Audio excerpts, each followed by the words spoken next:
Prince Shao was forced to take a male partner and ignored him all his life. When everyone turns against him and decides to kill him, his husband is the only one standing by his side, willing to die for him.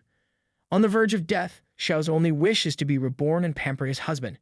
He doesn't expect that his prayers will be heard and he will get the chance that he so desperately wanted. The scene opens in the 13th year of the Hongzheng era when people are celebrating the return of their prince, Qin Shao. The prince has defeated their longtime enemy, the Huns, in just a few months. The public's excitement grows as the third prince's banners come into view. It is widely known that the third prince is favored by the emperor, and his latest win will increase his chances of inheriting the throne. But his journey will not be an easy one. As soon as the prince enters the city, a messenger of the emperor is waiting for him and asks him to kneel before the imperial decree.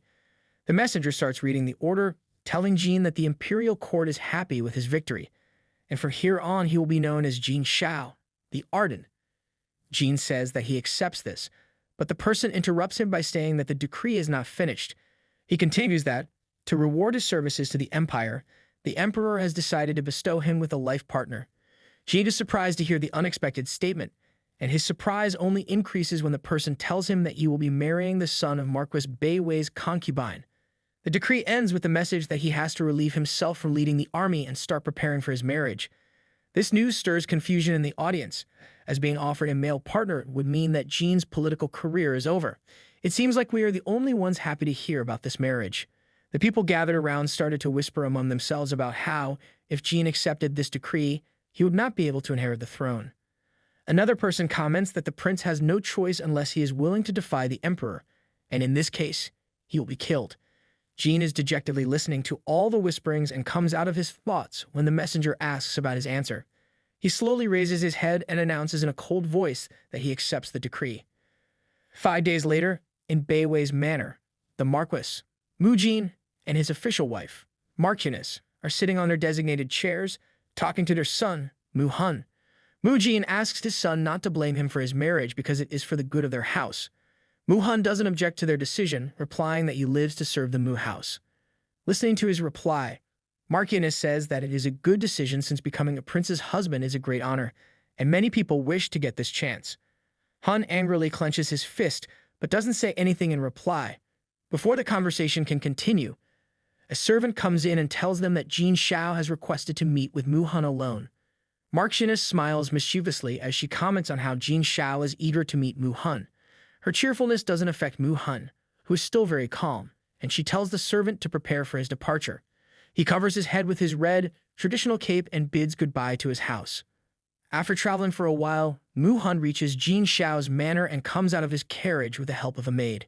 She seems rather happy with his presence and rushes to inform Jin Shao that his bride has arrived. Jin Shao doesn't share her enthusiasm and coldly reprimands her for calling Mu Hun his bride. He then strides toward Mu Hun and snatches the robe from his head. Jin Shao doesn't show any emotions, looking at his newly husband, and just coldly reminds him that he means nothing to him. The prince is not breaking the allegations of the male lead being cold at first appearance. He then starts dragging Mu Hun towards his room and throws him on the bed after reaching there. Jin Shao harshly grabs his husband's chin, saying that his life is ruined because of Mu Hun, but he can't refuse the emperor's order in any case. Jin Shao doesn't stop there, as he takes advantage of Mu Hun's vulnerable state and forces himself on his husband. The following year, Prince Shao left the country to conquer the neighboring states, considering it another chance from the emperor. When he came back after winning all of his battles, he treated Mu Hun like he had never existed. Jin Shao continued to spend his time with other women and never once thought about Mu Hun. Instead of protesting against the prince's behavior, Mu Hun silently accepted his fate. They both considered it the end of their forceful relationship, but soon after that, Jin Shao was accused of treason by the imperial court. All the girls from Jin Shao's harem hurriedly escaped from the palace, not wanting to be executed for treason. Serves him right to treat Mu Hun like that. Jin Shao watched the girls run away, leaving him with the first sign of difficulty. As they run out of the palace, he angrily punches the tree, murmuring that he is the ardent prince and that they will regret their actions one day. He turns around, hearing some rustling, and is shocked to see Mu Hun approaching him. He is confused to see Mu Hun there and says that he must be here and mock him, so he will not stop him from saying anything. Mu Hun calmly replies that there is no reason for him to do such a thing, thinking about how there is no other place for him in this world.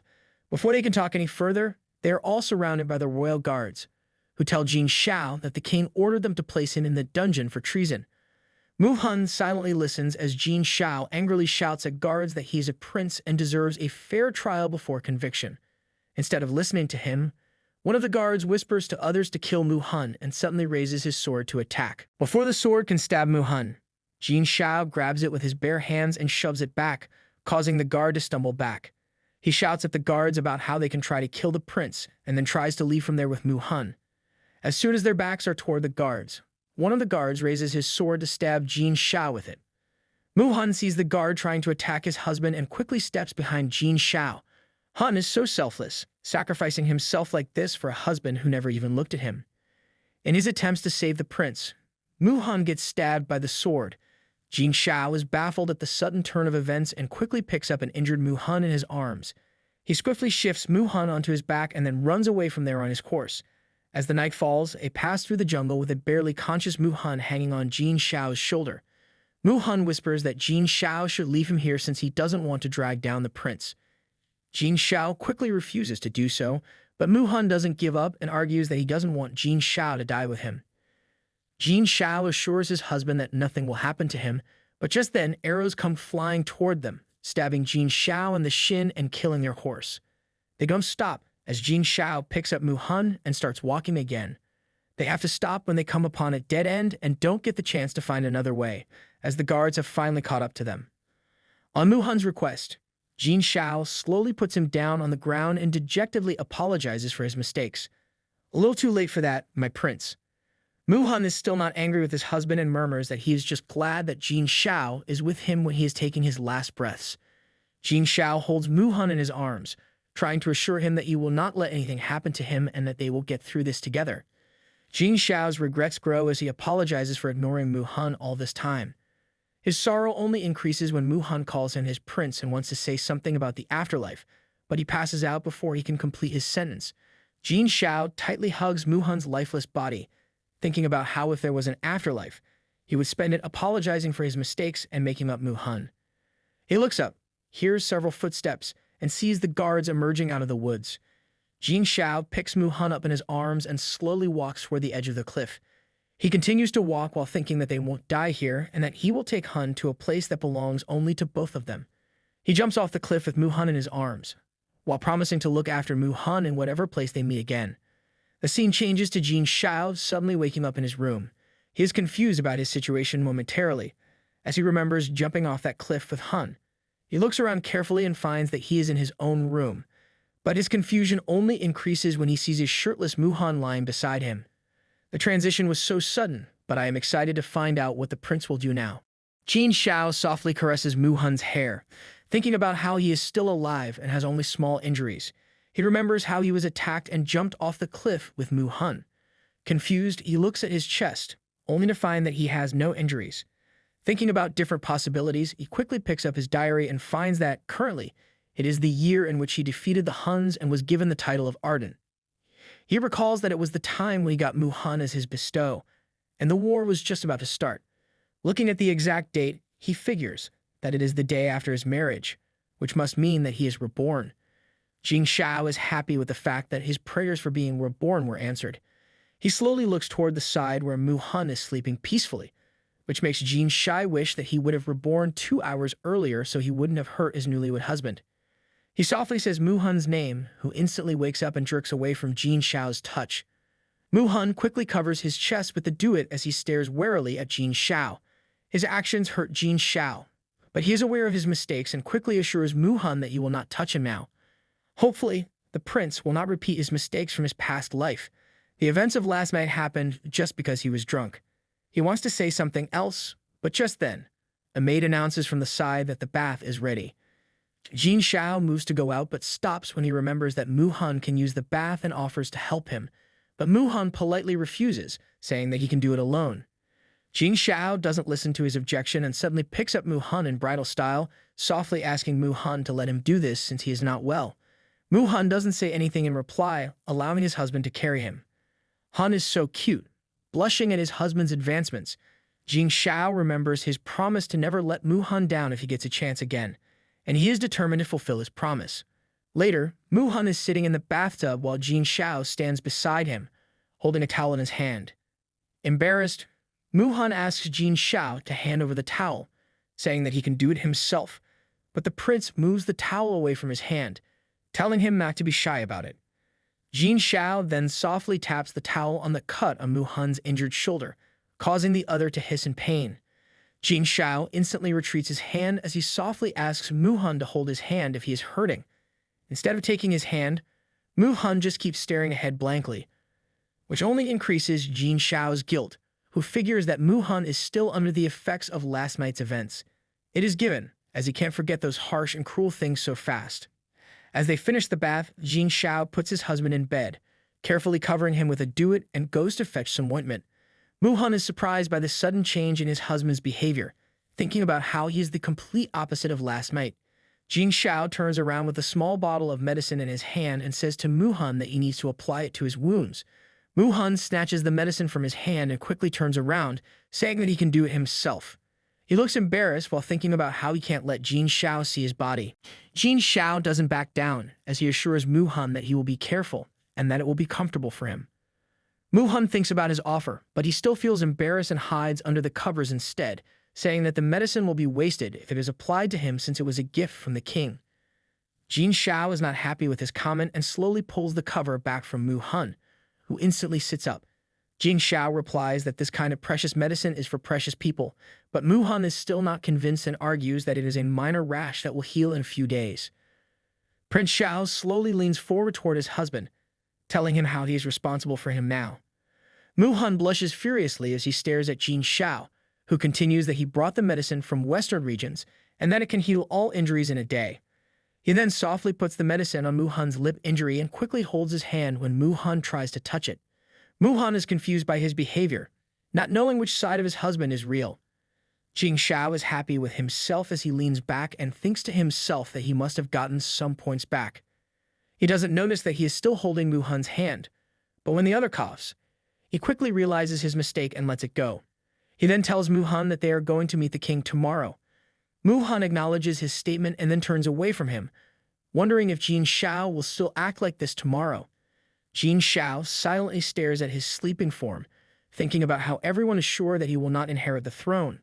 But luckily, he got a second chance, and the future is still to be determined.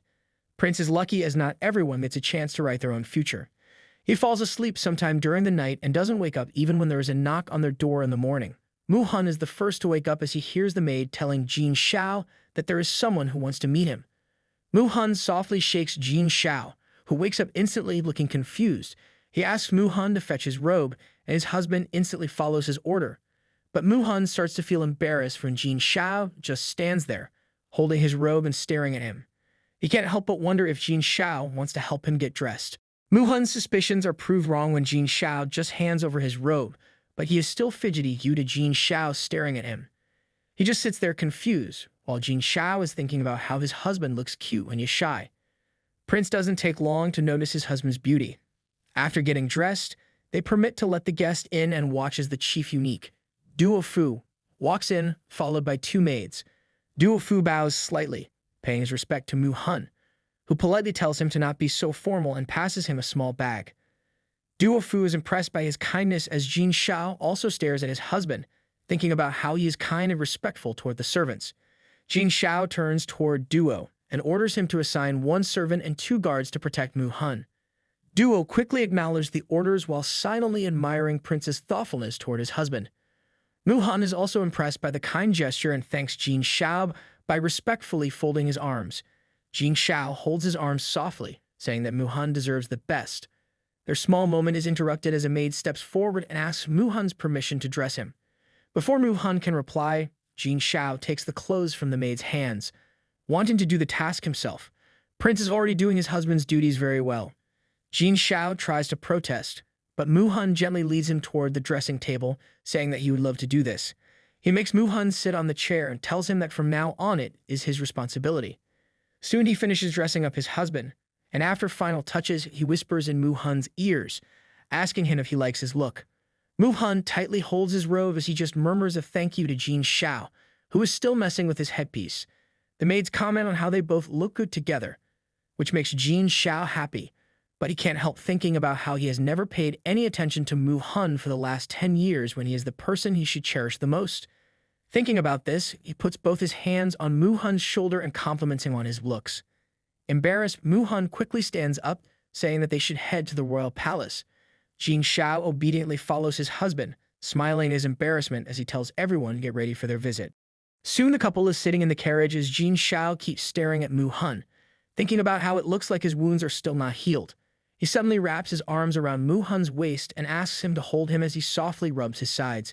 Mu Hun is startled by his actions and leans back slightly, but Shao grabs his wrist, saying that he just wants to give him a massage. When Mu Hun doesn't say anything, Shao changes the topic as he advises Mu Hun to silently listen to whatever the Empress says and accept if she offers him anything.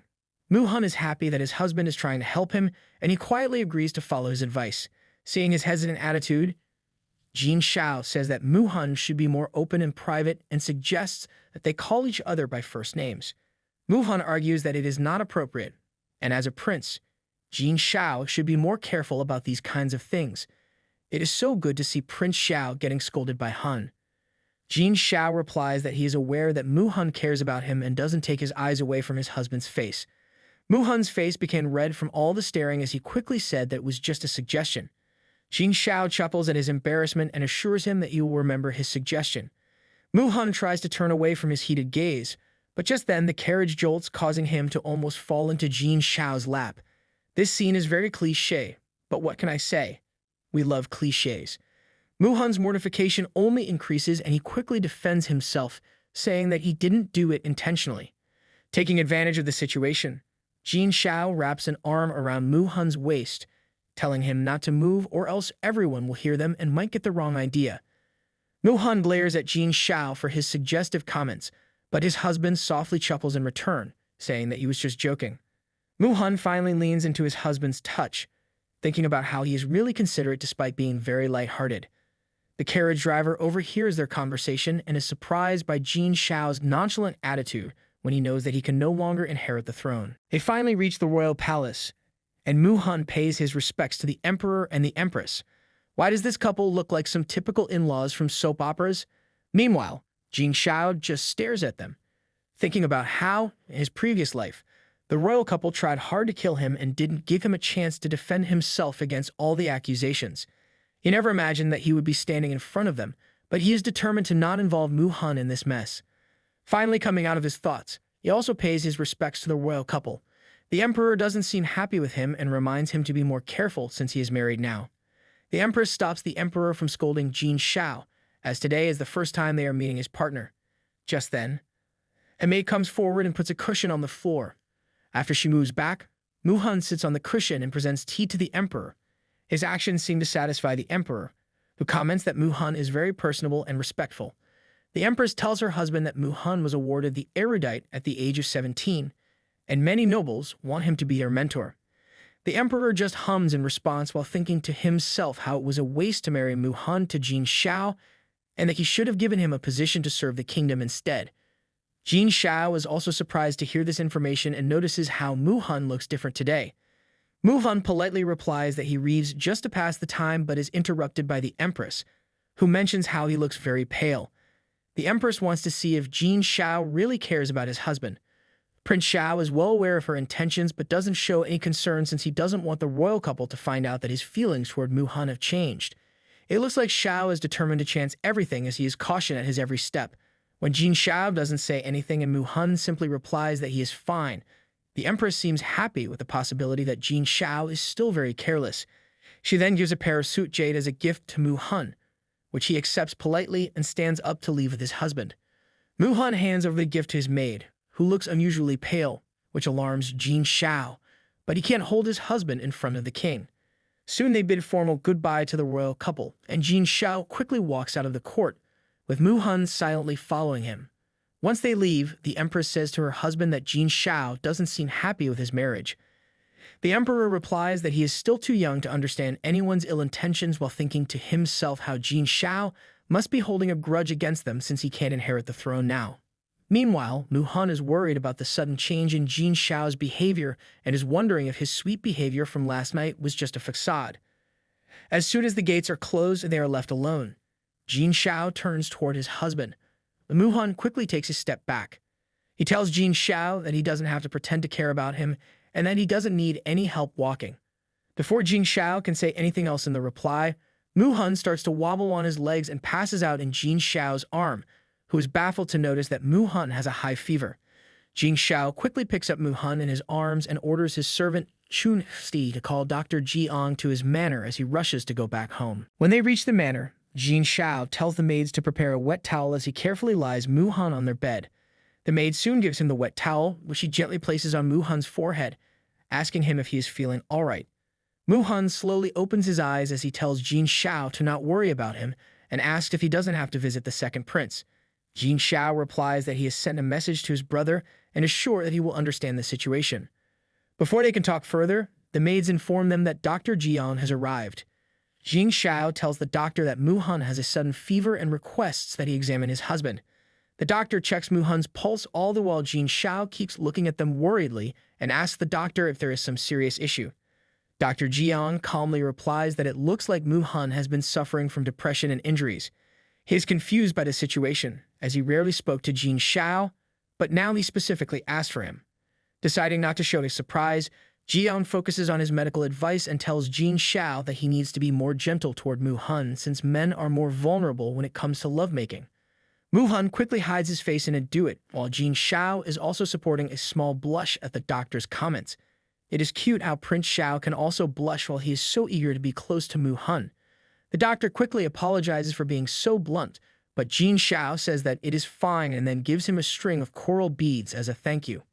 Dr. Jiang tries to refuse, but Jin Shao remembers how the doctor has always taken a neutral position during the conflicts in his past, and it would be great if Jiang started working for him. Thinking about all this, Jin Shao dismisses Jiang's refusal, saying that the coral has been blessed and will be most suitable for his son. Dr. Jiang seems happy with the fact that the prince has seen potential in him. Jin Shao continues to say that he still wants Dr. Jiang to look after Mu-hun. Hearing his name, Mu-hun takes a peek at his husband but quickly hides his face again when he accidentally makes eye contact with Jin Shao. Dr. Jiang is oblivious to their small interaction and says that he will accept the coral bead. He takes his leave while thinking about the rumors about Jin Shao despising his husband, which don't seem true. Once the doctor leaves, Jin Shao turns toward his husband again and politely informs him that he will change his towel. Mu-hun replies that he should let the maids do this, as he is still sad about Jin Shao's opposite behavior in the palace and is sure that his husband doesn't care about him. Jin Shao notices his sullen mood and quickly figures that it must be because of his behavior at the palace. He apologizes for his behavior, but Mu-hun is still suspicious and replies that he is not sensitive as a woman, so there's nothing for Jin Shao to worry about. Seeing that he is still upset, Jin Shao decides to explain himself and tells Mu-hun how everyone laughed at him, saying that his sacrifices for the empire were useless. Mu-hun figures that Jin Shao wasn't drunk that night if he remembers everything, and he just treated him harshly because of the injustice that happened to him. He sits up straight and replies to Jin Shao that he understands his situation and just hopes that when the time is right, they can get a divorce. Can't say who is more shocked at this, Prince Shao or me. Jin Shao is shocked to hear that and is wondering whether this is what Mu-hun truly desires. He doesn't ask Mu-hun why he wants to do this and instead mentions how the divorce will not be good for him since he will not be allowed to work after that. Mu-hun angrily asks Jin Shao what he wants, thinking that Jin Shao just wants to keep him here for his own desires. He is surprised when Jin Shao says that they are both the same, as he can't inherit the throne while Mu-hun can't work. He is startled when Jin Shao leans closer to him, but before anything can happen, a maid interrupts them as she brings medicine for Mu-hun. Jin Shao takes the medicine from her hand and carefully stirs it as he says to Mu-hun that people are saying he can't inherit the throne because he has a male partner, but he knows that will be cast away either way. Jin Shao gives medicine to Mu-hun, and as he takes a sip, he continues that he can expertly lead a military, but he doesn't know how to run a country. He softly wipes the corner of Mu-hun's mouth with a handkerchief, while telling him how he was trying to win over the doctor just now. After hearing Jin Shao's point of view, Mu-hun realizes that he is just an ordinary person and not as supreme as everyone made him to be. Jin Shao continues that there are some things he can only share with his husband, and if he had shown any kind of concern toward him in the palace, the emperor would have thought that he was acting, and he would guard against him. Mu-hun is thinking about how royal life is not easy but quickly comes out of his thoughts when Jin Shao softly touches his chin. This reminds me of the saying, "Heavy is the head that wears the crown." Mu-hun figures that Jin Shao is sincere, and there is no reason for Jin Shao to lie to him, so he can trust him. He decides to advise his husband and says that if he wants to win over the doctor, he can hire his son for work and then persuade him to make a mistake, so the doctor will be forced to intervene. Jin Shao is extremely happy with the sincere advice from his husband and quickly hugs him, thinking that Mu-hun must have forgiven him if he is giving sincere advice like this. He keeps holding Mu-hun tightly against him until the latter starts feeling suffocated and slightly pushes him away. Quickly realizing his mistake, Jin Shao leans back and tells Mu-hun to lie down as he softly tucks him inside the covers. Their chibis are so adorable. He still doesn't pull back and hug his husband while carefully removing his head. He keeps caressing Mu-hun and suggests that they don't hide anything from each other, as he doesn't want any misunderstandings. Mu-hun blushes at their proximity and agrees to not hide anything. Jin Shao pulls his head closer to his chest and continues that he was very disappointed on their wedding night and felt like everyone was against him, but when he saw Mu-hun the next day, he changed his mind. Mu-hun stares at his husband in wonder as Jin Shao pulls back a little and says that he is lucky that he can spend his lifetime with someone like Mu-hun. He assures Mu-hun that he doesn't care about what other people think and will always take good care of him. Mu-hun smiles at his husband as they both slowly drift to sleep. Jin Shao's new chance at life is going to be full of hardships, during which Mu-hun is his only lifeline, and he is determined to never let him go. The next morning, Jin Shao serves tea to Mu-hun and asks him about his health. Mu-hun is reading his book and replies to his husband that he is feeling much better. Their chit-chatting is interrupted when a servant comes there and tells Jin Shao that the second prince and his wife are here to meet him. Prince Shao seems happy to hear that his brother has come to meet him, and he tells the servant that he will be there soon. Before he can leave, Mu-hun tugs at his arm and asks if he is going out in this outfit. Jin Shao smiles at how he forgot to change and tells Mu-hun that he is going to do that now. Mu-hun just wants to make sure that his husband is looking absolutely dashing when he goes out.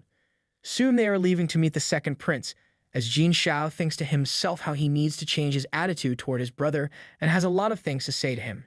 They take just a few steps when Mu-hun stops and asks Jin Shao if he really has to go. Seeing Jin Shao's confusion, Mu-hun explains that earlier they ignored the second prince because of his illness, and he doesn't want to create any misunderstanding between the brothers. Jin Shao understands that Mu-hun doesn't want to join him because his brother might think he is not actually ill and they were just lying to him. He pulls Mu-hun closer to him and thanks him for stopping him from doing anything wrong. Mu-hun doesn't pull back from his touch and instead gently puts a hand on his chest while saying that, as a prince, Jin Shao should be cautious at every step. Jin Shao replies that he never looked at things like that, but now he will remember Mu-hun's words. Slightly pulling back, Mu-hun tells him to leave as his brother must be waiting for him, but Jin Shao just keeps staring at him, thinking about how beautiful Han is. Mu-hun softly calls his name to get his attention and is startled when Jin Shao suddenly kisses him on the cheek. Jin Shao quickly leaves, ignoring Mu-hun's blushing face as he is also blushing, not understanding his nervousness even though it is not the first time he has done this. Jin Shao soon reaches the other manor, where the second prince is waiting for him. He is very eager to meet his brother and is not disheartened when his brother comments on how he is still very reckless. Jin Shao respectfully greets his brother, mentioning how they are meeting after a while. He remembers how he used to hate his brother for scolding him in his past life, but now he knows that was all for his betterment. His sister-in-law asks him about Mu-hun since they heard he was not feeling well, but Jin Shao is still deep in his thoughts. He now understands that his brother cares about him, but he is not good at expressing it. In Shao's previous life, he thought his brother hated him until he found that his brother secretly did a lot for him and was even searching for him when he was on the run. With all these thoughts, his fondness for his brother has increased, which he shows in the way he calls the second prince, surprising the other with his sudden change of behavior. Prince Shao has such a typical younger brother look in his eyes. Second prince's reaction is totally understandable. Jin Shao's sister-in-law continues the conversation, saying that she wants to take a look at Mu-hun. Jin Shao replies that Mu-hun is still relaxing, but he will bring him here. Before he can leave, his brother, who is still thinking about his changed behavior, stops him, saying that they will go and see Mu-hun in their house. The three of them reach their bedroom, and Jin Shao knocks on the door, alerting his husband to the guests. Mu-hun is reading a book and quickly gets attentive when he notices the second prince come inside. The second prince greets Mu-hun and asks him how he has gotten sick directly after his marriage. He suddenly turns toward Jin Shao, who is standing there with a sheepish smile on his face. Mu-hun saves his husband from being scolded, as he quickly says that it is just a cold. Jin Shao adds that it happened because he was too careless. Both of them are trying to hide the truth, but the second prince still seems suspicious and says that he wants to talk to Jin Shao in private. He walks away, and Jin Shao turns toward Mu-hun, whispering how he is going to get scolded. Mu-hun laughs at that, making Jin Shao stop in his tracks as he is mesmerized by his husband's beautiful smile. I could tell Prince Shao is going to be completely whipped with his husband in a few days. Mu-hun signals him to go, and he quickly walks away when his brother calls him again. In the evening, Mu-hun reads a book and sits in his bed as his maid Lan Ting serves him tea. She tells him how she heard that Lady Song and the second prince's wife are having tea in the flower hall. Mu-hun asks her who told her this, to which Lan recites that she heard it from Monk Si. Mu-hun thanks her for telling him and then turns toward his book, thinking about how it is understandable that, as Shao's concubine, Song is entertaining his sister-in-law on his behalf as he is a man and can't participate in such things. Despite understanding the situation, Mu-hun can't help but wonder if Jin Shao has asked his concubine to do so. He comes out of his thoughts when Lan tries to tell him something else, but he interrupts her, stating that Meng Si must have said that Song is trying to take his place and that it will be hard for him to build his position here. Lan is shocked to hear the correct interpretation from him, but Mu-hun just smiles, thinking about how it is typical family politics. Just then another maid, Jixi, comes there, holding a food tray, and tells Mu-hun that Jin Shao asked them to prepare his food since he will be having dinner with his brother. Mu-hun looks at the tray filled with different food items and notices how it is more detailed than what he used to have in his old home, which makes him confused about whether his marriage was a bad or good thing. Taking a sip of his tea, he asks Jixi if there is a map of this place, and she says that it is in the study and she will bring it for him immediately. After the maid leaves, Mu-hun figures that Jin Shao must have permitted her to go there, which means that Shao really trusts him, or that there is nothing to hide in the study. Later, Mu-hun is looking at the map of the manor when Jixi comes there again to inform him that two concubines from the west courtyard have come to meet him. Mu-hun is confused about why Lady Song is not here, but he tells Ji to let the two women in. Soon, Lady Liu and Lady Li come inside the room and respectfully bow in front of him, congratulating him on the marriage. I can already tell these ladies are going to give trouble to our sweet Mu-hun. Mu-hun coldly asks them to not be so formal and tells Lan to present them with greeting gifts. They thank Mu-hun for the gifts, but he doesn't seem happy with their presents. Mu-hun says that the only thing he wants is for them to follow the rules in the house and then ask them to leave. Lady Li asks if they can wait outside and then go back together with Lady Song. In reality, they don't want to miss the interaction between Song and Mu-hun, but he seems aware of their motives and coldly tells them to wait in the side hall. Suddenly, someone from the side comments about how they never saw Mu-hun like this. He turns around and is surprised to see Jin Shao and Lady Song walking in together. Lady Song apologizes to Mu-hun for coming late, and seeing her attitude, Jin Shao realizes why she wants to come with him. Lady Song says to Mu-hun that it is great to finally meet him. Mu-hun notices how she didn't call him by any honorifics, but before he can say anything, Jin Shao tells Lady Song to call Mu-hun His Highness, irritated by her attitude. Lady Song begrudgingly addresses Mu-hun with respect while thinking about why she has to call him like that when her status is higher than that of other concubines. The other concubines now look harmless in front of Song. Jin Shao silently walks toward his bed and then dismisses his concubines, telling them to leave. Mu-hun is relieved when the girl finally leaves and asks Lan about the book he was reading yesterday. Lan tells him that she puts the book in the storeroom, so he tells her to bring any book for him. As she leaves, Jin Shao looks up and says that Mu-hun can read the book he is reading. When Mu-hun moves forward to take the book from his hand, Jin Shao grabs his wrists and yanks him down. Startled, Mu-hun tries to push him, but Jin Shao gently turns him around, pulling Mu-hun into his lap, and says that they can read the book together. Lan comes back into the room but quickly leaves after seeing them sitting like this. Jin Shao is softly hugging Mu-hun as they read the book together. Reading together like this is the best idea for a date. He's the first to break the silence as he inquires about Mu-hun's health. He then tells Mu-hun to not pay any attention to his concubines, explaining how his parents arranged Lady Li when he was young and his brother gave him Lady Liu last year, but he never touched her. Jin Shao is hoping that Mu-hun will not be mad at him if he knows everything. Mu-hun is just confused about why his husband is telling him this, wondering if Jin Shao wants him to manage the harem. Continuing the conversation, Mu Hun says that it is good that Lady Song was there to entertain the second prince's wife since he completely forgot about her. Jin Shao replies that he also forgot about it, which makes Mu Hun realize that Jin Shao didn't ask Lady Song to accompany his sister-in-law. Jin Shao is not happy when Mu Hun praises Lady Song and says that he only married her because he wanted her father's help in the war. The discussion about Lady Song reminds Jin Shao of how she was so cruel in his previous life and left him so her name wouldn't get stained. His worried face makes Mu Hun pity him, as he realizes how difficult being a prince is. Mu Hun softly caresses Jin's face, surprising his husband, whose mood is quickly uplifted as he leans into Mu Hun's touch and presses a soft kiss to his palm. Mu Hun is flustered by such a show of affection and quickly leaves the bed. After taking a few steps, he turns toward Jin Shao and reminds him to go to bed early since they are visiting his parents tomorrow. Jin Shao stands up, wanting to say something to his husband, but Mu Hun quickly leaves the room without listening to him.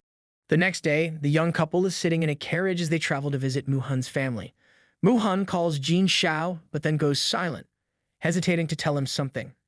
Jin Shao waits for a few minutes, but seeing that Mu Hun is nervous, he gently holds his hand, reminding him that he can tell him everything. Everyone deserves an understanding husband like Prince Shao. Mu Hun finally gathers the courage and asks Jin Shao not to entertain his father if he asks for help with the salt business in Jiangnan. The mention of the salt business reminds Jin Shao how there are a lot of people who want his help in this business, and in his last life, this was one of the charges against him. Jin Shao is surprised by how Mu Hun always puts him first and asks if he really wants him to do that against his father. When Mu Hun doesn't say anything in reply, Jin Shao thanks him for reminding him about it, mentioning how he forgets things easily. Taking advantage of the situation, Jin Shao wraps his arms around Mu Hun's waist, asking him to share more information about his family. Feeling shy, Mu Hun pushes him away, but Jin Shao doesn't give up and lays in his lap instead. Mu Hun stares at his husband fondly and says that he has a big family, but most of the concubines have no one. Jin Shao asks if it is because his father is very loyal to the Marchioness. Mu Hun doesn't say anything clear in reply and instead tells Jin Shao to be careful since there are a lot of people in his house. Jin Shao is amused to hear this, as he is sure that they can do nothing to him, but he assures Mu Hun that he will be careful. When they reach Beiwei Manor, Mu Hun's father, Mu Jin, along with everyone else from the manor, are standing there to welcome them by bowing to Jin Shao. Mu Hun is nervous to face his family like that again, and noticing his mood, Jin Shao gently holds his hand, assuring him that he is with him. Finally feeling relieved, Mu Hun smiles softly while thinking about how he waited for the moment when he could get respect from his family, and it is happening now. Jin Shao takes a step forward as he tells the Beiwei people to spare the formalities, and they all stand back up after thanking him. Mu Hun's eldest brother, Mu Lin, is the first one to speak, as he asks Hun how he feels about being a male partner. Mu Hun is not that timid anymore and sharply asks if Lin is trying to know about Prince Shao's private life. Mu Jin scolds his eldest son for asking a stupid question and then turns toward Jin Shao, inviting him for tea in the front hall. He says that Mu Hun will also join them after meeting his mother. Jin Shao tells his husband that he will meet him in the front hall, and Mu Lan leaves from there with his maids. When Jin Shao turns around, Mu Jin asks him to follow him while thinking about how he seems to adore Mu Hun. Meanwhile, Mu Hun reaches the main hall, where three women are sitting together, and greets him. He just stands there silently as one of them comments on how he has changed after being a male partner. Ji comes to protect Mu Hun, as she says that everyone needs to respect the husband of Prince Shao. They all seem frustrated at that, but they stand up either way and properly greet Mu Hun, giving him a slight bow. Mu Hun greets them back while silently noticing how his mother is not there.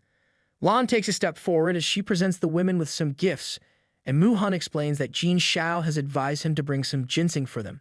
Mu Hun finally leaves there when one of the ladies tells him that his mother is in her room. They try to comment on his attitude but stop when one of them advises against it. In the meantime, Jin Shao is in the main hall, staring at the weapons displayed on the wall. He comments that all the weapons are very rare. The sword is the axis of the world and has absolute power. Mu Jin comments that he must be a weapon lover in reply, to which Jin Shao comments that a good weapon is like a human with a soul. Mu Jin agrees with his statement and mentions that Mu Hun was never interested in weapons. Jin Shao quickly comes to defend his husband, saying how he has other advantages, like a golden heart. His statement makes Mu Jin nervous, who realizes that Jin Shao is not very careless and that it will be difficult to talk to him about the salt business. Prince Shao is the only person in the world who is this confident in front of his father-in-law. Mu-han goes to his mother's room and is worried to see her on the bed like that.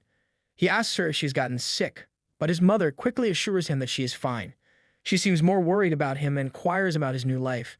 Mu-han tells her that Jin Shao is very considerate toward him and never torments him.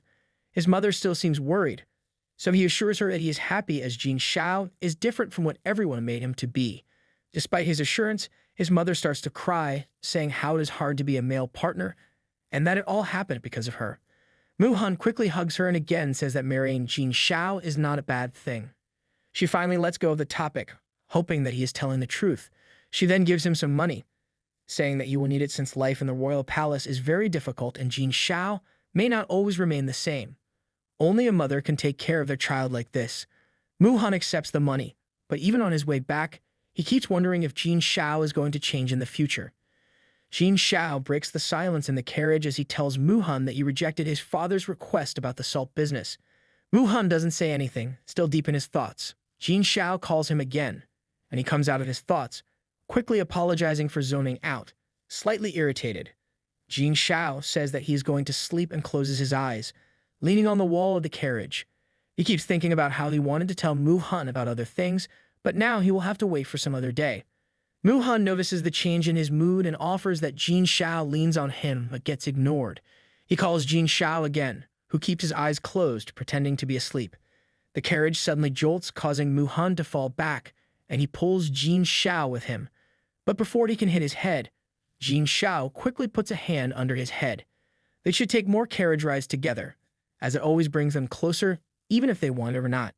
The accident causes them to be in an awkward position, as Jin Shao is almost lying on top of Mu-han. They both stare into each other's eyes, blushing at their unexpected closeness. Mu-han quickly apologizes to Jin Shao, but instead of replying to his apology, Jin Shao says that if he also addresses him as His Highness, there is no difference between him and others. Mu-han says that it is against etiquette, but Jin Shao insists that he call him by his name. When he calls him His Highness again, Jin Shao stares at him deeply, repeating his request. Mu-han knows that calling Prince Shao by his name is against the rules, but he can also see that his husband cares about him, so he decides to call him by his name. Jin Shao is extremely happy at finally getting what he wants and rubs his cheek against Mu-han, wishing to freeze the time. Prince Shao needs to stop wishing to mess with time like this before it can cause him more trouble.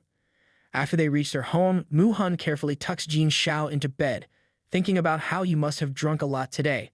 He steps away from his husband and goes out, where unique Duo is waiting for him with 3 other people.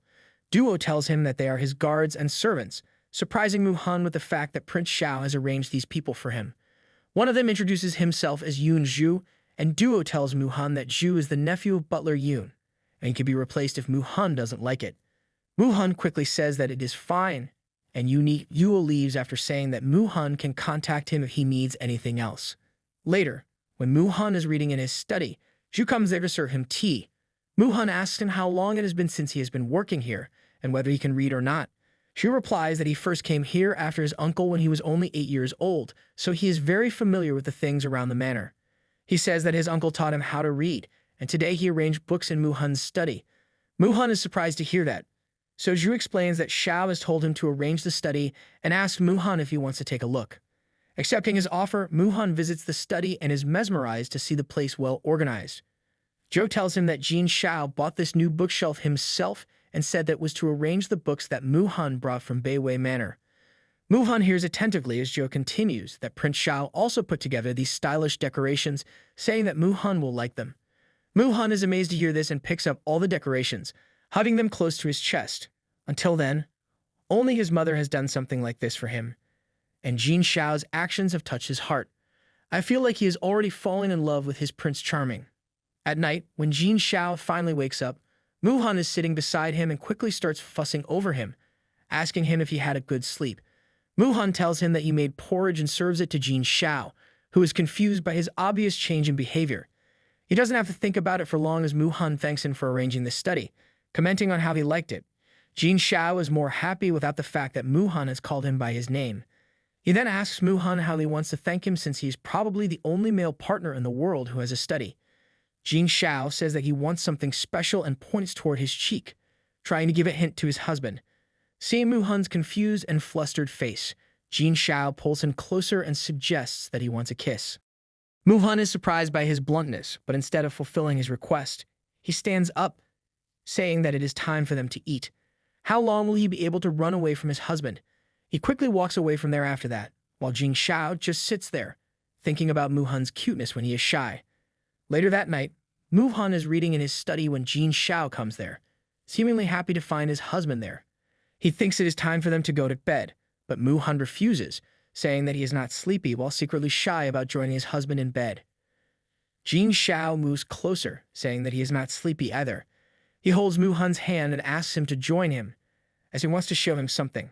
He starts dragging Mu-hun without waiting for his reply, but Mu-hun silently follows him, happy that he doesn't want something else from him. Jin Shao brings them to the courtyard, where he takes out a wooden box from behind a tree and tells Mu-hun to hold him. Mu-hun follows his instructions, confused by what's happening. Jin Shao suddenly wraps his arms around Mu-hun's waist and jumps high in the air, landing on the roof. Still holding Mu-hun, he explains that this is his secret place and pulls Mu-hun to sit with him. Seeing Mu-hun's scared form, Jin Shao assures him that he is safe and tightens his hold around his waist. They both stare at the stars as Jin Shao reveals that whenever he is going through difficult times, he comes here for stargazing. I think we need to thank this couple for giving us different date ideas. Mu-hun comments on how the view is astonishing and asks Jin Shao if he climbed trees a lot when he was young. Jin Shao replies that he used to climb the trees to steal the eggs from bird nests and got scolded a lot by his mother, but he never stopped doing that. Mu-hun smiles to hear this, saying how Jin Shao was a naughty kid, but his mood suddenly dampens as he remembers his childhood. He shares with his husband that, except for his mother, no one really cared about him when he was a kid, and even she was scolded for teaching him. When he turned 4 years old, he was sent to school, and they forbade his mother from talking with him. Jin Shao replies that no wonder Mu-hun acts like an old man when he is still young since he went to school at such a young age. Mu-hun says that he is older than Jin Shao, which makes the other realize he was thinking he was still 30 since he lived that long in his previous life. Changing the topic, Jin Shao asks Mu-hun if he would like some alcohol and then pours some in a cup for him. Mu-hun accepts the cup and takes a sip nonchalantly, but is surprised at the delicious taste. Jin Shao pours him some more and then questions him about why he never learned martial arts. Mu-hun replies that when he was young, his legs were frozen, so the doctor forbade him from practicing martial arts. Mu-hun takes another sip of his alcohol as Jin Shao asks him how that happened. He explains that he fell into a pond in the winter, and since then, his father has never mentioned that again. He's about to drink again when Jin Shao takes the cup from his hand, saying that he shouldn't drink so fast. Prince Shao has robbed us of seeing a drunk Hun. Jin Shao then says that it is late, but before he can complete his sentence, Mu-hun falls into his lap while attempting to stand up. Jin Shao gently wraps his arms around his husband and questions him about how he fell into the water. Jin Shao's questions remind Mu-hun of the incident as he recalls someone snatching the mantle from him, saying that he doesn't deserve it, and then pushing him into the water. Instead of telling the truth, Mu-hun says that he slipped, but Jin Shao doesn't believe his excuse. He starts thinking about how the pond must have been filled with stones and wonders where Mu-hun's servants were. Jin Shao figures that someone must have pushed him into the pool, but he can't believe that someone would want to hurt a timid person like Mu-hun. He presses a soft kiss on his husband's forehead and can't stop worrying about how Mu-hun must have felt so scared and hurt at that time. Mu-hun is confused when Jin Shao pulls him closer, but he grows silent when Shao says that he will take his revenge. Mu-hun hugs his husband tightly, grateful for his help and everything he does for him, even if it will not last for long. The next morning, Mu-hun is helping his husband dress up as Jin Shao tells him that he is going out for a day and will not be back for lunch. Jin Shao says to Mu-hun that if he feels bored, he can go out for a walk somewhere. He is confused about why Mu-hun is not curious about where he is going, but he doesn't say anything about it. Instead, he suggests that Mu-hun go to the South Garden, where some male partners will get together. Mu-hun replies that he will find some entertainment for himself while thinking that Jin Shao cares about him a lot. Jin Shao is happy to see him smiling like that and leaves after telling Mu-hun to at least take a look at what he suggested. In the courtyard, the butler Yoon brings the horse for Jin Shao and greets his prince politely. Jin Shao asks Yoon to find out about how Mu-hun fell into the pond in his childhood. After the butler leaves, Jin Shao turns toward his horse, Xiao He, and softly caresses him. He is thinking about how his course is smarter than others, and if he had been with him when he got attacked in his previous life, he wouldn't have had to jump off the cliff. He is slightly relieved that it didn't happen because then he wouldn't have been reborn. He jumps on his course and is about to leave when Yoon tells him that Lord Leon came to meet him yesterday, but Jin Shao has already left. He remembers a note about charging Lee, and he figures that he must have come here for this. He tells Yoon that if Lee comes here again, he should inform him about meeting Jin Shao at Juxian restaurant tomorrow. Jin Shao then leaves the manor and is passing through the street when he hears a mother scaring her kid by his name. This reminds him of the events of his last life. He was accused of killing 100,000 war prisoners, and there were rumors that he killed disobedient children. Jin Shao finds all these rumors ridiculous since the prisoners were only about 500, and if he hadn't killed them, it would have caused the empire much trouble. In his previous life, he never paid any attention to the rumors circulating about him and was very careless about them. In the meantime, Mu-hun is sitting in his study, thinking about how his dowry is worth 30,000 taels, but is all wastelands, estates, and fields in the suburbs of the east. He is worried about having no money, but before he can figure out some solution, Shu comes in and tells him that Song has arrived at the east courtyard. Mu-hun is confused by her visit, and Ju seems to share his sentiments as he tells Mu-hun not to accept any ridiculous requests from Song. I love how Mu-hun is very supporting and protective people around him. Mu-hun doesn't comment on his suggestion and just asks him to send her in. Lady Song comes inside the study, instantly apologizing for disturbing him like that. Mu-hun doesn't fall for her fake sweetness and just coldly asks for her reason to visit. Lady Song replies that she should have handed over everything to him, but since payday is coming, it would have been complicated for him if she gave him accounts now, so she came here to ask for his advice. Mu-hun replies that she can keep managing finances for now, and they will decide on other things once Jin Shao is back. Lady Song seems happy with his decision and changes the topic as she puts a diary on the table. Mu-hun asks what it is, so she tells him that it's the sleeping arrangement with Prince Shao, and she makes it after discussing it with others so he can also take a look. Mu-hun says that he will take a look and then dismisses her. Lady Song leaves after that, and Mu-hun picks up the diary while getting a flashback of his first night with Jin Shao. On the other side, two people are practicing fighting when Jin Shao comes there. One of them quickly comes toward him and bows in front of him. Jin Shao chuckles to see that as he pats the boy's head, asking him what he is doing. The young boy named Run Feng replies that Mr. Yoon scolded him for being ill-mannered, so he learned to be respectful. Jin Shao wraps an arm around his shoulders and leads him away, saying that they should practice. Run Feng protests, saying that he has been practicing for the last 4 hours, but Jin Shao ignores him and picks up a weapon, urging Run to join him. Mu-hun is still in his study as he looks at the different books and is curious about their content. He picks one of them, wanting to take a look, as Jin Shao has already permitted him to read anything he wants. He looks at the long notices written in the books and figures that Jin Shao must have written these as a child. He smiles fondly, realizing how hard Jin Shao worked, and this was the reason he won against the Huns as a teenager. He comes out of his thoughts when he hears Zhu complaining about how the official wife should sleep with their husband for at least 18 days every month. He explains that Lady Song arranged 15 days for Mu-hun, while she gave 3 days to the other 2 concubines and kept 9 days for herself. Zhu says that before Mu-hun came here, Lady Song kept 20 days for herself, but Jin Shao was never home at that time and went around for wars all year. Zhu encourages Mu-hun to arrange 25 days for himself while giving 1 day to everyone else. Mu-hun doesn't want to do this since it will turn concubines against him, and since he is still scared after what happened on the wedding night, he thinks that this arrangement will be good for Jin Shao. He is still working on that when Jin Shao comes back, and without giving him much time to think, he drags Mu-hun out of the study so they can have dinner together. Zhu stares at their retreating backs, smiling to himself and thinking about how Jin Shao will not stick to the sleeping arrangement. After eating dinner, the royal couple goes to their room, and Jin Shao instantly goes to lie down, mentioning how he is very tired. Before he can fully lie down, Mu-hun pulls him back, saying that he shouldn't lie down immediately after eating dinner. Jin Shao says that he is tired, but Mu-hun ignores him and instead drags him to sit on the couch with him. Jin Shao obediently follows him, content to sit there if Mu-hun is with him.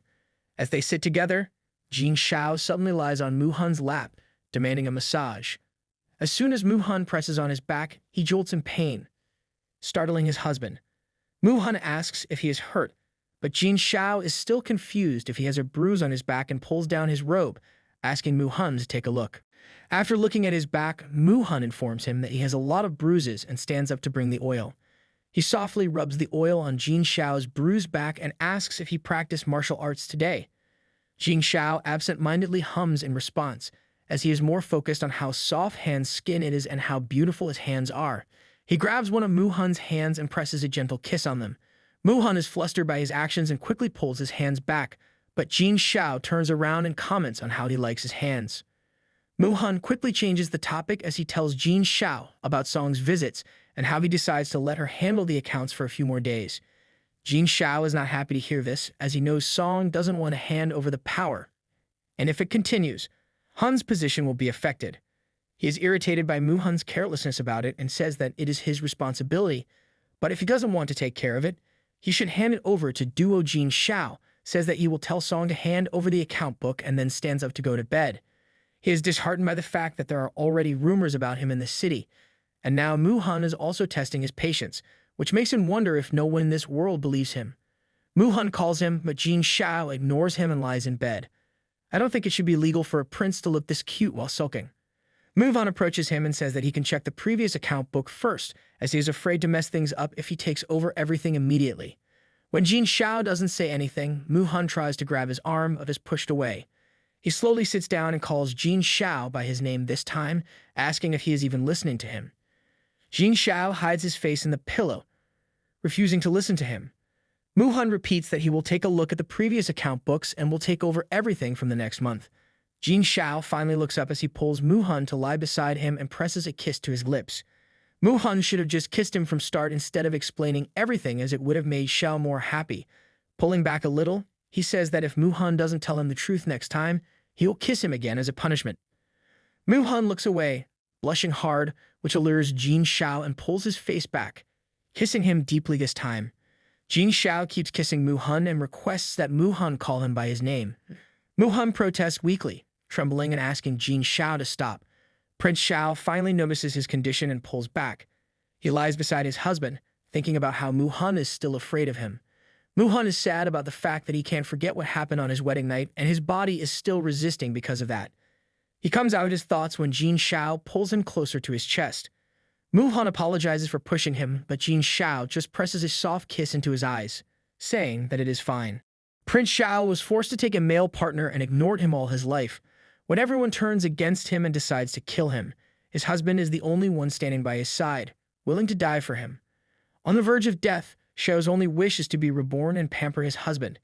He doesn't expect that his prayers will be heard, and that he will get the chance that he so desperately wanted. Mu-hun is the first one to wake up the next morning and finds himself still wrapped in Jin Shao's arms.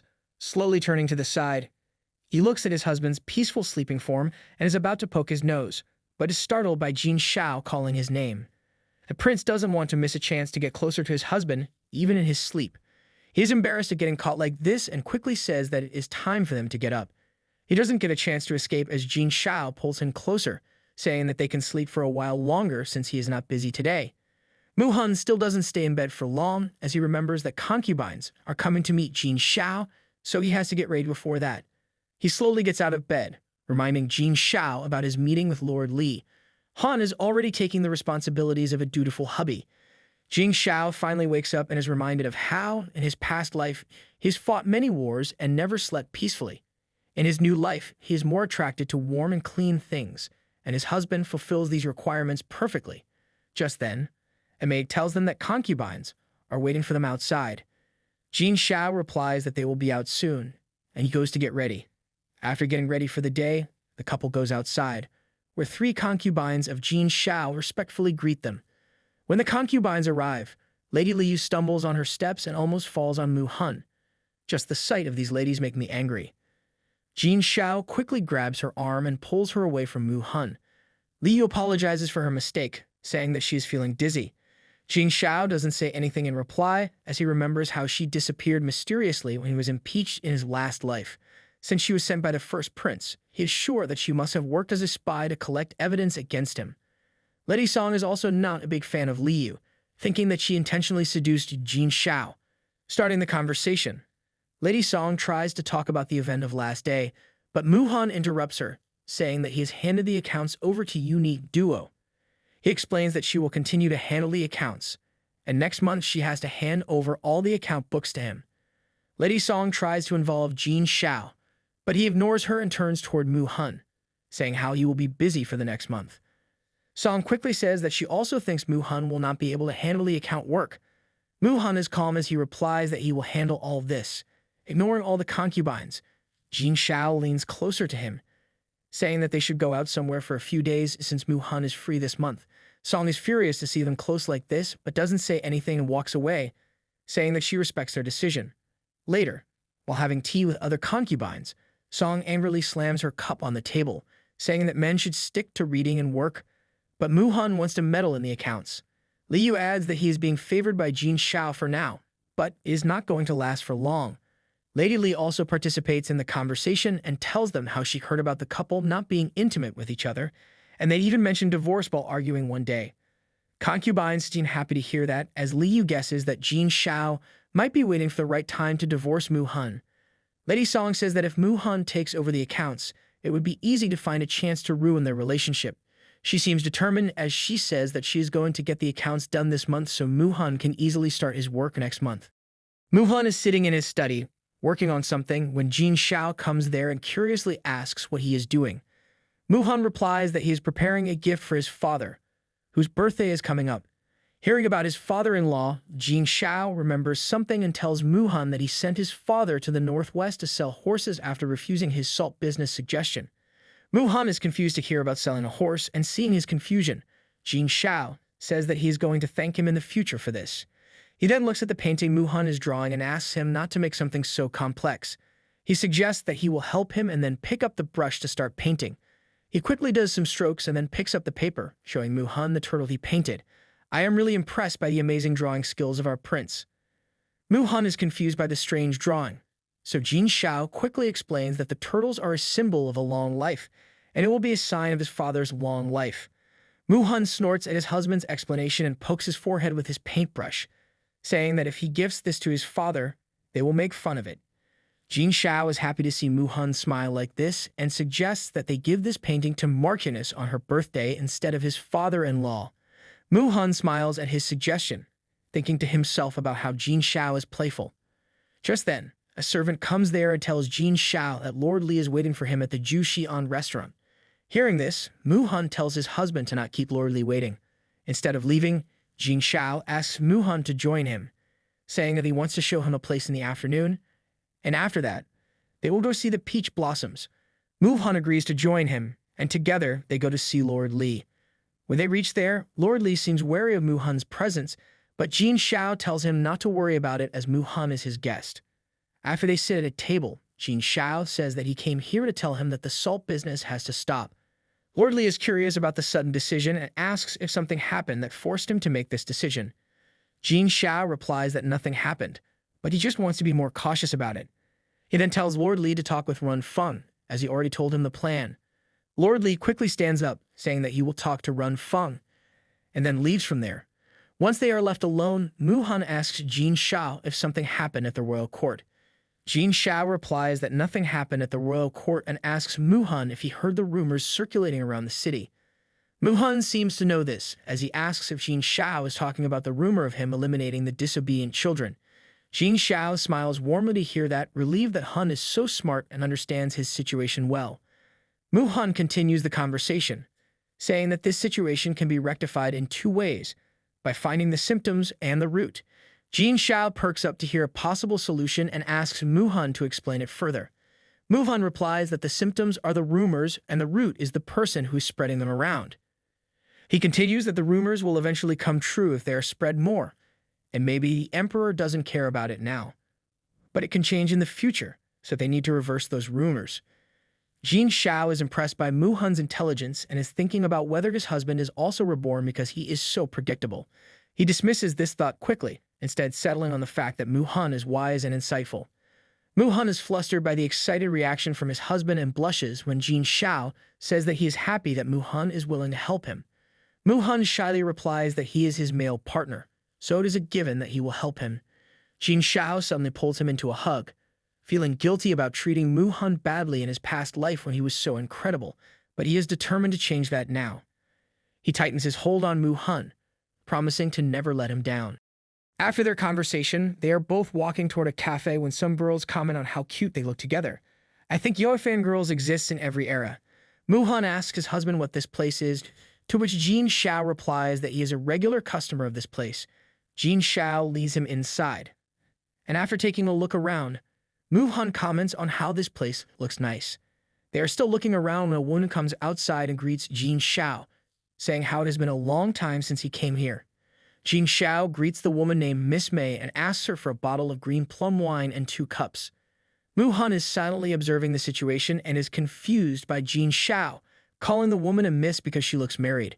Jin Shao doesn't fail to notice his tense demeanor and is wondering if he did something wrong. He is trained already to be a perfect husband as he is instantly thinking about his possible mistakes. Just then, May comes back outside and serves them their order. She turns toward Mu-hun, asking him if he has come here for the first time. Before he can answer, Jin Shao pulls him closer and tells May that Mu-hun is his male partner, so he's off the limits. He then picks up the wine and starts walking away when May tells him to bring single men for her next time. Jin Shao brings them to a garden next, and as they are taking a walk, Mu-hun asks him about May. Jin Shao explains that she is an orphan and has always been dependent on her neighbor, who was also an orphan. The two brew and sell wine for a living, but eventually the man joined the army at the age of 16. The man saved all the money and promised to marry May when he returned from the war. That day never came, as the man lost his life during the war. But even then, May never married someone else and continued running the tavern on her own. When Jin Shao finishes the story, they have reached their destination. Mu-hun is impressed by the beauty of this place, but he is still thinking about how May has lived a hard life and wishes that she could find a good man. Jin Shao tells him that May's neighbor was a good man and helped him a lot when he first entered the barracks. He recalls how that man didn't know that he was a prince but still fed him roasted chickens and other food. Jin Shao wraps an arm around Mu-hun's shoulder while telling the story. Mu-hun realizes that this is the reason Jin Shao is helping May and mentions how he is very kind. Jin Shao doesn't say anything in reply, thinking to himself that he wanted to repay that man, but he is hoping that Mu-hun has a better impression of him now. Jin Shao leads Mu-hun toward the hut in front of them. Need to add this to the list of date ideas we got from these two. They sit at the benches, and as Jin Shao pours the wine, Mu-hun takes a look around the place. He is curious about why this place is so empty and asks Jin Shao about it, who replies that this is his brother's private, guarded garden. Mu-hun picks up his cup and says to Jin Shao that he wants to tell him something about rumors, hoping that it will be safe to say here. Jin Shao replies that he is listening. So Mu-hun continues that if he doesn't want to inherit the throne, the best way is to fight head-on. Jin Shao seems confused, so Mu-hun explains that the person who is spreading those rumors must be jealous of his achievement. He suggests that they should find someone who Jin Shao hates and spread rumors about that person. He explains that people like spreading the secrets of the royal family, and if they did this, the rumors about Jin Shao would die naturally. Jin Shao is amazed to hear this suggestion and thinks that Mu-hun must have figured that one of his brothers, or possibly the Empress, is spreading those rumors. He smiles as he leans closer to Mu-hun, saying that he is worse than him. Mu-hun is calm as he replies that an idea that works is not a bad idea. Before they can talk further, Mu-hun accidentally scrapes his finger against the wooden texture of the cup. Quickly putting the cup down, he looks at his bruised finger, but before he can do anything about it, Jin Shao holds his hand and puts the finger in his mouth. Mu-hun is shocked at his actions and tries to say something. He doesn't get a chance to complete his sentence as Jin Shao takes a look at his face and suddenly leans up to kiss him deeply on the lips. Jin Shao wraps an arm around his waist as he continues to kiss him, and eventually Mu-hun gives in too. When Jin Shao pulls back, Mu-hun is still startled and accidentally pushes him, causing him to fall to the ground. They are back at their house in the evening and are reading together in the study. Their reading session is interrupted when a maid informs them that the bath is ready. Jin Shao is the first one to stand up and pull Mu-hun closer to him, reminding him that his backside is still in pain because Mu-hun pushed him earlier. Mu-hun murmurs that he already apologizes, but Jin Shao ignores that and starts pulling his husband with him, saying that he needs to help him bathe. They reach the hot tub soon, and Mu-hun just stands there idly, not knowing what to do. He is suspicious of how Jin Shao can't take a bath just because he is hurt. Jin Shao seems happy with the situation as he takes off his clothes and steps into the bathtub, saying that they can bathe together. When Mu-hun just stands there, Jin Shao asks him to join, or else he will have to help him apply the medicine.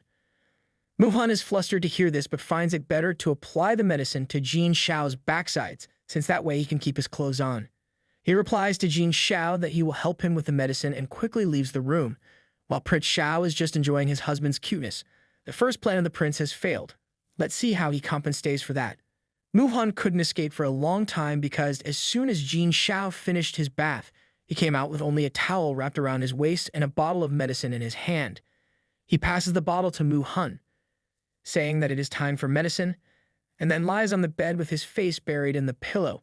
The situation flusters Mu-hun, but he reluctantly goes to apply the medicine to his husband. He slowly moves his hands and can't stop his thoughts from drifting toward Jin Shao's amazing figure. He is embarrassed by his own thoughts when he realizes what he is focusing on. Jin Shao was planning to punish Mu-hun, but the situation seems to be reversed, as he is having a hard time with Mu-hun's soft touch on his back. Mu-hun soon finishes his task, but Jin Shao stays there with his face buried in the pillow. He doesn't know how to control himself when Mu-hun still hasn't forgotten the fears of their wedding night. Mu-hun is confused by why he is not moving and asks him if he is all right. Jin Shao still doesn't lift his head and just says that he is going to sleep like this today. The next day, Mu-hun is studying when Zhu brings him the accounts books. She was worried about how Mu-hun will handle the work since these are accounts from the past 3 years and suggests that he let the account check them instead. Mu-hun replies that these account books hold everyone's living expenses, and it is easy to see how a family is developing from these books. Zhu seems to understand what he said and tells Mu-hun that he heard about Lady Song doing an inventory of the warehouse yesterday. Mu-hun is surprised to hear this and is sure that there must be some inconsistency with the accounts if Song did the inventory. Mu-hun thanks Zhu for the information, and after thanking him in reply, Zhu says that Mu-hun was not given money for March, so he couldn't even collect it from the steward yesterday. He continues that it is good that Mu-hun and Prince Shao live in the East Courtyard together, and all the expenses are paid by the prince. Zhu's words make Mu-hun realize that he doesn't have any money with him. It would be a hassle if there was an emergency situation. Just then, Jin Shao enters the room, and Mu-hun quickly stands up to welcome him. Mu-hun is surprised by his presence and asks him why he came back so soon since he was visiting the second prince. Jin Shao just stares at him for a moment and then starts dragging him away with his hand.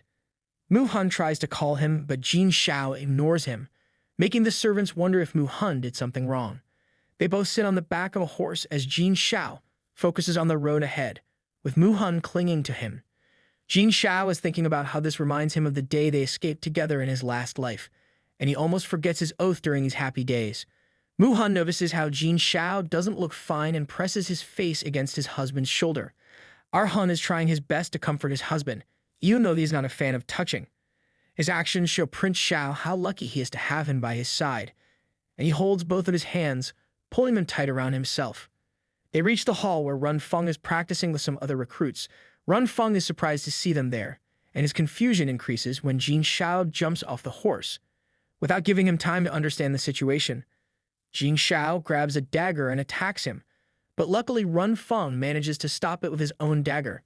Jin Shao continues to swing his dagger, making Run Feng fall to the ground. Seeing the situation, Mu-hun tells Run Feng to leave, saying that he will stay here. Jin Shao continues to swing his dagger, practicing his moves, not focusing on the sky that is slowly getting dark or the rain that has suddenly started to pour. Mu-hun watches him silently and gently reminds Jin Shao that it is getting dark. When Jin Shao ignores his statement, he picks up a knife and throws it toward Prince Shao. The knife stabs into the ground as Mu-hun almost shouts at Jin Shao, asking him to stop. Jin Shao continues to swing around his dagger and stops when it breaks after he is stabbed into a wooden block. Mu-hun is disheartened to see his husband like this, and he slowly approaches him as he wraps a handkerchief around Jin Shao's bleeding hand. Jin Shao is finally exhausted as he flops down on the ground, but Mu-hun quickly holds him, stopping him from falling down. Mu-hun is worried about Jin Shao and softly asks him what happened. Jin Shao slowly leans his head on Mu-hun's shoulder and tells him that the second prince revealed that his mother didn't die a natural death. Instead, she was murdered. Mu-hun is shocked to hear this and wraps his arms around Prince Shao, assuring him that he is here for him. As the night falls, the couple is back in their home, and Mu-hun presents soup to his husband, mentioning how he made it since Jin Shao has been drenched in rain. He asks Jin Shao to give him his hand, and he bandages it while Jin Shao drinks the soup. thinking about how his husband is very caring. Mu-hun sniffles while bandaging Jin Shao's hand, and Prince Shao quickly offers him soup, saying he needs to drink some too. Jin Shao then dries his hair with a towel, thinking about how he almost forgot that Mu-hun's body is weak since he fell into the icy water in his childhood. He looks at Mu-hun's face, realizing how he must be freezing, which makes him think that he doesn't want to worry him more. Mu-hun figures that Jin Shao is worried about him and assures him that he is fine, as he used to kneel in the rain for 3 hours but never got sick. Han seems to have a difficult childhood. I hope that the prince chases all of his worries away. Jin Shao is shocked to hear this and asks why he did that, but Mu-hun quickly changes the topic, telling him to lie down and rest. Mu-hun is wondering if he should tell Jin Shao about it, and when Shao asks him again, he decides to share it with him. Mu-hun tells him that his nanny's son was caught stealing stuff, and the Marchioness wanted to ban them from entering the manor. Since he was raised by his nanny, he protested against punishing them, but in return, the Marchioness punished him with them. After he finishes his story, Jin Shao tells him how he used to kneel in front of the study for a whole day. Mu-hun is surprised by the fact that Prince Shao is the son of the former empress, but he still used to get punished like this.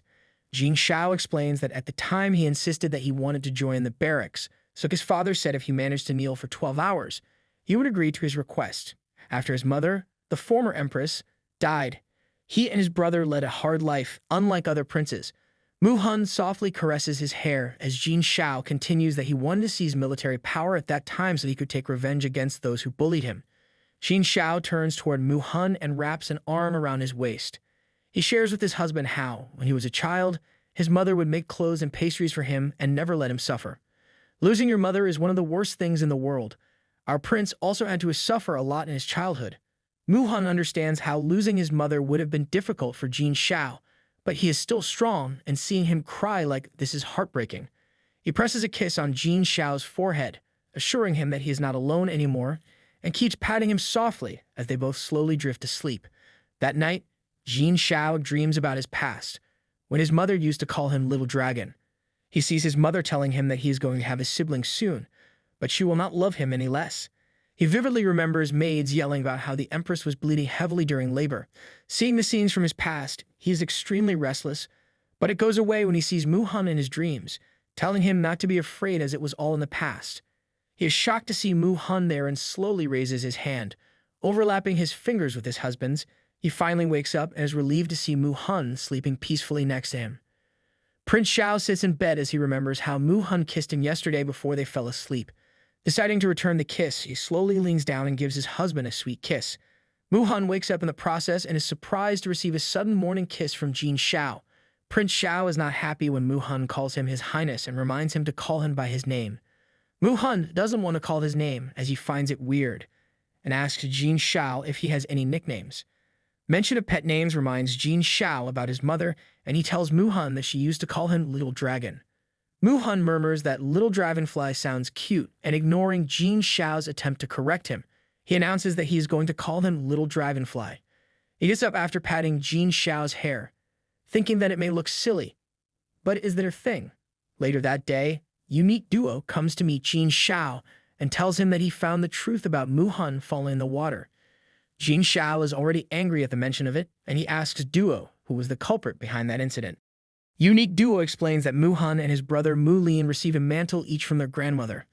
Mu-lin found Mu-hun's mantle more beautiful and tried to snatch it from him. He pushed Mu-hun into the pond in the process and ran away with the mantle. It was Mu-hun's nanny who found him in the pool and saved him from drowning. After listening to the truth about the incident, Jin Shao slams his hand angrily on the table, cursing Mu-lin. Unique Duo further explains that the Marchionist expelled everyone who knew about the incident as she wanted to cover Mu-lin's crime. Jin Shao tells Duo that he has to complete 2 tasks. The first is to investigate Mu-lin, and the second is to spread the rumor that the 4th prince, Jin Yu, loves to eat raw meat. Unique Duo is confused by the second task, so Jin Shao says that Jin Yu likes to eat raw fish, so they will just change one word and tell Duo to get it done. Unique Duo leaves to follow through with the task while Jin Shao talks to himself about how his brothers spread the rumors about him killing 100,000 war prisoners, and he is looking forward to how rumors will spread about another prince. Since then, Jin Shao has spent a lot of time at home with Mu-hun. During this time, Mu-hun reviewed the 3 years of accounts books, and the couple enjoyed a wonderful time together. One of these days, they are hanging out in the courtyard as Mu-hun reads his book and Shao is practicing sword fighting. Just then, Lan Ting comes there and tells Mu-hun that his nanny's son broke his leg yesterday and can't afford to get treatment. She explains that the boy can't work now and their landlord is kicking them out, so she wants to borrow some money from Mu-hun. After hearing about his nanny's son, Mu-hun is worried, but since he has no money with him, he just tells Ting that he will take care of the situation. After she leaves, Shao approaches him and asks him what happened. Mu-hun doesn't say anything in reply and just stares at the ground sadly. Shao softly cups his face, forces him to look up, and encourages him to share what happened. Instead of telling him the whole story, Mu-hun asks if he can borrow 100 taels of money from him. Hearing this, Shao realizes that he must have some urgent matters and asks him to follow him. He brings them inside the study and gives a wooden box to Mu-hun. He says that these are 5,000 taels, and Mu-hun can tell him if he needs more. Mu-hun murmurs that he will repay him soon, but it seems to annoy Shao as he holds Mu-hun's chin in his hand, asking him to repeat what he said. Mu-hun remembers how Shao doesn't like him being too polite, so he holds his hand and adds that he doesn't have any money, so it will be decades before he can pay him back fully. Hun is learning slowly, and it is the best thing to see him getting playful with Shao. Shao smiles brightly to hear that and leans closer to Mu-hun, saying that he is his responsibility. Prince Shao softly rubs their noses together and leaves from there to go back to training. Mu-hun is also happy to receive the money and is thinking about how he can help the nanny with 100 taels. Not wanting to waste the rest of the money, he is already thinking of starting some business that will help him in the future. Later that night, Mu-hun is leaning against his husband as they both are immersed in reading. He suddenly remembers that according to the sleep arrangement, it is Lady Song's turn to sleep with Shao. He knows that they will lose control soon if they keep sleeping together. Softly clearing his throat, he says to Shao that he should sleep with Lady Song today. Shao asks if it is a sleeping arrangement, to which Mu-hun replies that he is staying here for a long time and should spend time with his other concubines. Shao says that he is very tired today and gets up to get ready for the night. Mu-hun doesn't insist anymore, thinking that Shao must be tired from training, and that it doesn't matter if they stay together for one more night. Soon after that, Mu-hun finds Prince Shao lying in bed with his eyes closed. He is wondering if Shao is already asleep and raises his hand to check it, but is startled when Shao suddenly grabs his wrist and yanks him to the bed. Shao leans over Mu-hun as he takes off his robe and starts prepping kisses on Mu-hun's neck. With his husband's permission, Shao wanders a little lower, and even though he tries, Mu-hun can't bear the closeness. Shao respects his decision, and after placing a kiss on his forehead, he lies beside Mu-hun, pulling him closer to his chest. The prince is giving us the lesson about how the consent is not only important, it should be a must. Even the other person is your spouse, and you have every right to touch them. Mu-hun is relieved at that, as he is scared of the situation, and he slowly closes his eyes, feeling peaceful in his husband's embrace. The next morning, when Mu-hun wakes up, he's surprised to see that Shao is still embracing him. He slowly sits up, holding Shao's hand, but doesn't get a chance to leave as Shao hugs him, requesting that they sleep a little longer. The prince is like all the working adults who just want 5 more minutes of sleep. Mu-hun gently pats him on the back and reminds him that he needs to see Commander Run today. Shao still doesn't open his eyes and murmurs that the meeting will be later. Mu-hun finally gives up as he pulls his husband closer, saying that he can sleep for 2 more minutes. They finally get up after a while and are getting ready for the day when Mu-hun asks how Run became a commander, as his accent gives it away that he is not a local. Shao replies that Run's family faced misfortune and helped him during that time. Mu-hun further asks if Run pledged loyalty to him after that. Shao replies that he is right and currently Run is recruiting, so he will take him to see those martial arts masters sometime.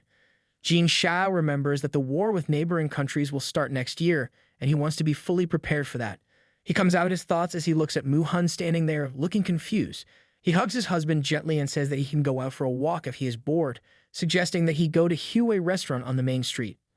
Mu-hun accepts his suggestion, and later in the day, he goes to visit that restaurant with Zhu. He is calmly sipping at the tea when Zhu leans closer to him and points at a man standing behind a counter, saying that he owns this restaurant. Zhu tells him that the man is the male partner of Vice Minister of Revenue, Xiyao Yuan, and his name is Zhou Jin. Mu-hun is happy to hear this, as he realizes that it means he can also open a few shops. He wants to talk to Zhou but doesn't approach him, as he doesn't know if Jin Shao has good relations with Shi Yao and decides to find out about that first. He comes out of his thoughts as he hears some people gossiping about the fourth prince's habit of eating raw meat. They discuss how they heard him eating human flesh, especially babies, and how he likes human hearts for dessert. Mu-hun is surprised at how rumors can be so absurd and is thinking about how the royal court is going to have a crazy day. Meanwhile, in the royal court, all the princes are standing in front of the emperor. Jin Shao stands there thinking about how whenever he is standing in the royal court, it reminds him of the time when these people accused him in his past life. He remembers different people saying how he illegally resold salt, killed 100,000 prisoners, and caused panic among people. Looking at the vice minister of revenue, Shi Yao, Jin Shao remembers how he was the one person beside his brother who stood up for him. And it is sad that his talent is ignored by the king. He is thinking about winning over Shi Yao and doesn't hear when the emperor calls him to ask his opinion on the rumors.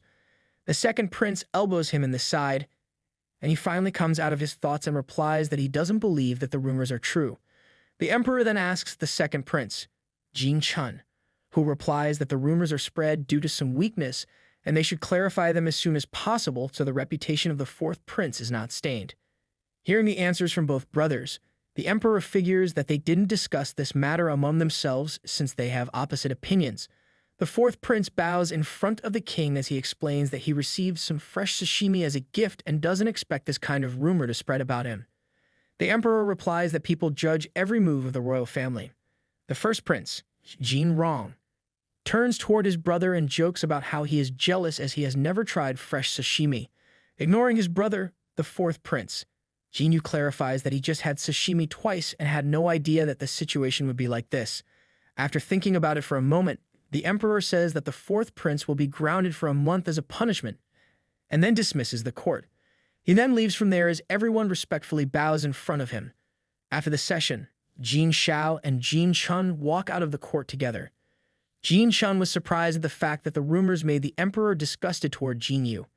He walks away without saying anything to Jin Shao, who is thinking about how his brother is more suitable for the throne, as he already expected this kind of result when they discussed this matter. He is standing there when Yu meet Duo comes there and asks if they are returning to Arden Hall. Jin Shao tells him to head to Huey restaurant instead of the manor.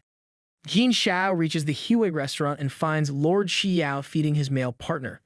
This couple is so adorable. He greets the couple, who seem surprised to see him there, but he ignores it and casually sits beside Shi Yao, commenting on how the food smells delicious. Zhou Jin thanks him for the compliments and leaves to bring him some more dishes. Once they are left alone, Jin Shao says to Shi Yao that he's a very lucky person. Shi Yao doesn't seem to be happy with his presence and coldly asks him what he wants. Jin Shao says that he heard about Shi Yao's good relationship with his husband and wants to know what their secret is. Shi Yao chuckles to hear that, saying that Jin Shao came to the right person, and then explains that the first thing he needs to do is be respectful and kind toward his husband. When Zhou comes back, he is happy to see his husband chatting pleasantly with the prince. Shi Yao stands beside his partner as Jin Shao requests that he ask Zhou to take Mu-hun out for a walk, as he is worried about his husband being bored. Shi Yao replies that he will do that and tells Jin Shao to remember the tips he gave him. Jin Shao bids them goodbye, telling them to wish him luck. When they are left alone, Zhou softly cups Shi Yao's face and asks what he said to Jin Shao, slightly blushing at the question. Shi Yao quickly changes the topic, instead asking if he knows Prince Shao, since he asked him to accompany his husband. Zhou pulls him closer and says that he will tell him if Shi Yao kisses him. Shi Yao replies that if Zhou doesn't tell him, he will force him to wear a pink dress for work tomorrow. I think Hun is the one who needs to be trained by Shi Yao. Zhou says that he is the owner of Huey restaurant, and it will be embarrassing. Shi Yao murmurs that it is a punishment and is startled when Zhou suddenly picks him up. He hits his husband on the back, asking him to let him go, but Zhou ignores his protests and takes him into the bedroom. Meanwhile, Jin Shao has returned to his manor, and standing outside the study wall, he is wondering if the tricks Shi Yao taught him will work. He opens the door happily, but it vanishes immediately when he hears Lady Song saying to Mu-hun that it is a rule that he can't break. Mu-hun replies to her that he just needs a room in the side courtyard, and the expense can be charged under his name. Lady Song is angry as she replies that he didn't receive any money this month, so how can he pay for that? Jin Shao finally decides to interfere, as he quickly joins Mu-hun and scolds Lady Song for her bad attitude.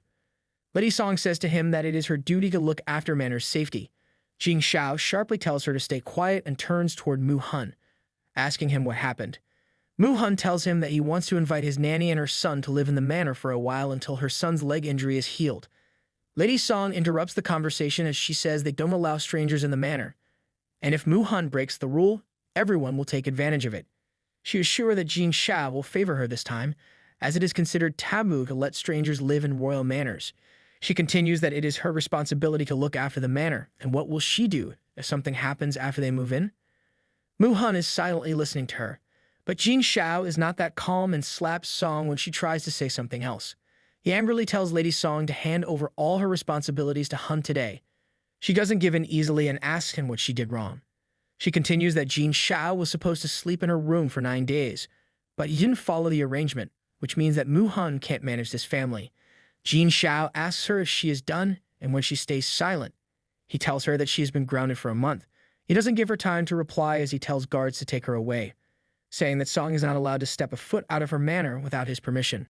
Lady Song calls Jing Shao as the guards drag her away, but he ignores her, just murmuring how he is having a headache because of her. Does anyone else feel inner peace seeing Song being dragged away like this? Mu Hun apologizes to him, saying that he should have been more careful. Jing Shao comes near him, wraps an arm around Mu Hun's waist, and says that he can do whatever he wants as he is in charge of the manor's affairs. He says that Song is just frustrated because he didn't go to see her this month.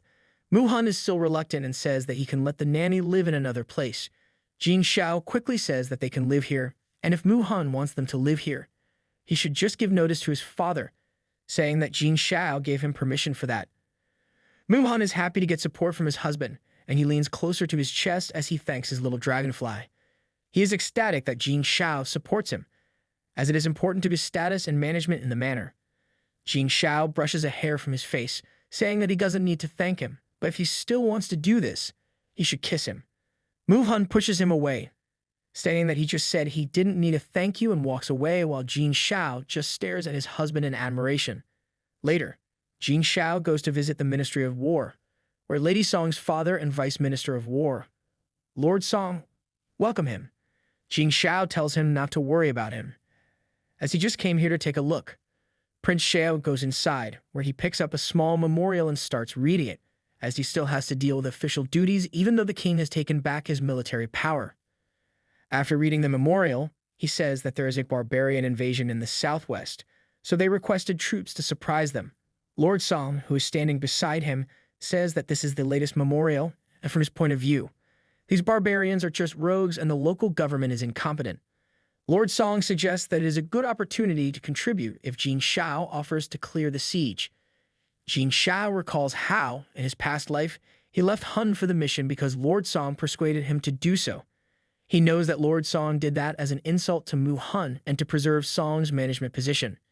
Jing Shao told Lord Song that there wouldn't be an easy military feat in this world, remembering how he almost died in this mission that took 3 years, and even then he got scolded by his father, but he would not repeat the same mistake. Jing Shao asks Lord Song if he has something else to discuss, to which the old man replies that he heard about Lady Song making a mistake yesterday, but he hopes Shao doesn't blame her since she's just spoiled. Jing Shao angrily slams the memorial on the table, saying that it is not appropriate to discuss his family matter here. He is surprised at how quickly Lady Song has sent a message to her father. Lord Song apologizes for his boldness, but Jing Shao just ignores him, thinking about how the father and daughter conspire all this together. His thoughts are diverted toward the barbarian mission, and he wants the other princes to handle it as he wants to stay at home with Mu Hun. That night, he comes back home holding a wine and excitedly calls Mu Hun, but gets no reply. He asks Ji Shi about Mu Hun, and she tells him that he is in the study as Lan Ting has sent him there. Just then, Mu Hun comes there and calls Jing Shao his highness. Jing Shao instantly approaches him and leans closer to him, asking him to repeat what he said. Mu Hun is embarrassed as the maid is still here, but Ji Shi quickly takes her leave. After she leaves, Mu Hun sits around the table, and Jing Shao stands behind him, keeping both hands on his shoulder. He asks Mu Hun what he is doing and joins him at the table. Mu Hun replies that he has a lot of things to arrange as he just took over the family matters. Mu Hun then says that Jing Shao should see other concubines today, and if he stays here all the time, there will be several complaints. Jing Shao doesn't reply instead. He slams his cups on the table and suddenly picks up Mu Hun. He lays his husband on the bed and then lies on top of him, placing his head on his chest. He closes his eyes and murmurs, saying that he is drunk. Mu-hun is aware that Jin Shao is trying to fool him, but he lets it go and says that if they are going to bed, they need to take off their clothes. Jin Shao perks up to hear this as he quickly leans back and says that he will help Mu-hun remove his clothes. Mu-hun murmurs that he can do it himself, and Jin Shao accepts his request, but he keeps staring at Mu-hun as he unties his robe. After taking off his robe, Mu-hun passes it to Jin Shao and quickly dives under the covers. Jin Shao smiles at his cuteness but soon joins him after removing his robe. He wraps his arms around Mu-hun, who is flustered, as he keeps staring at his husband. Jin Shao pulls him closer and presses a gentle kiss on his forehead, recalling how Xiao told him to start from the forehead. Following the instructions, he kisses Mu-hun on the nose next and then moves to his lips, surprised when the other doesn't resist him. Mu-hun is surprised at how Jin Shao is being gentle with him and doesn't have the heart to ignore him anymore, so he decides to indulge in the act a little more.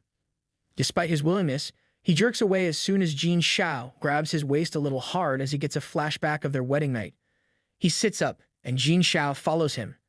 Guilty that he ruined it again by being anxious, he lies back down, facing away from Mu-hun, angry at himself for messing things up. Mu-hun is worried about his actions and raises his hand a little to touch his husband. He can't bring himself to do that and instead lies on his side, worried that he must have disappointed Jin Shao. This is why communication is very necessary in a relationship. The next morning, Jin Shao wakes up first and looking at the dark circles under Mu-hun's eyes. He figures that his husband had a restless sleep last night.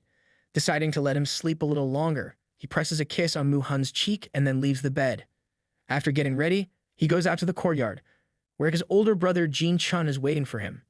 He is surprised to see his brother there and asks him why he is here since they are supposed to meet later at the royal court. Jin Chun replies that he has to discuss something with him and asks if he saw the memorial to the barbarian invasion. Jin Shao replies that he saw the memorial and didn't approve it.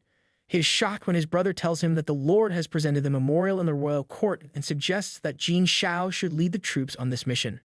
Jin Shao is furious to hear that, as his brother adds that he thinks the memorial is already on the emperor's table. Jin Shao suddenly looks excited as he tells his brother that he will make their father think that he planned this with Lord Song on purpose. In this case, his father will not assign the mission to him because he hates the officials for scheming something. Jin Chun agrees with his plan and tells him to reveal his thoughts on competing for merit in front of the Ministry of War, and he will pass the news on to the first and fourth princes.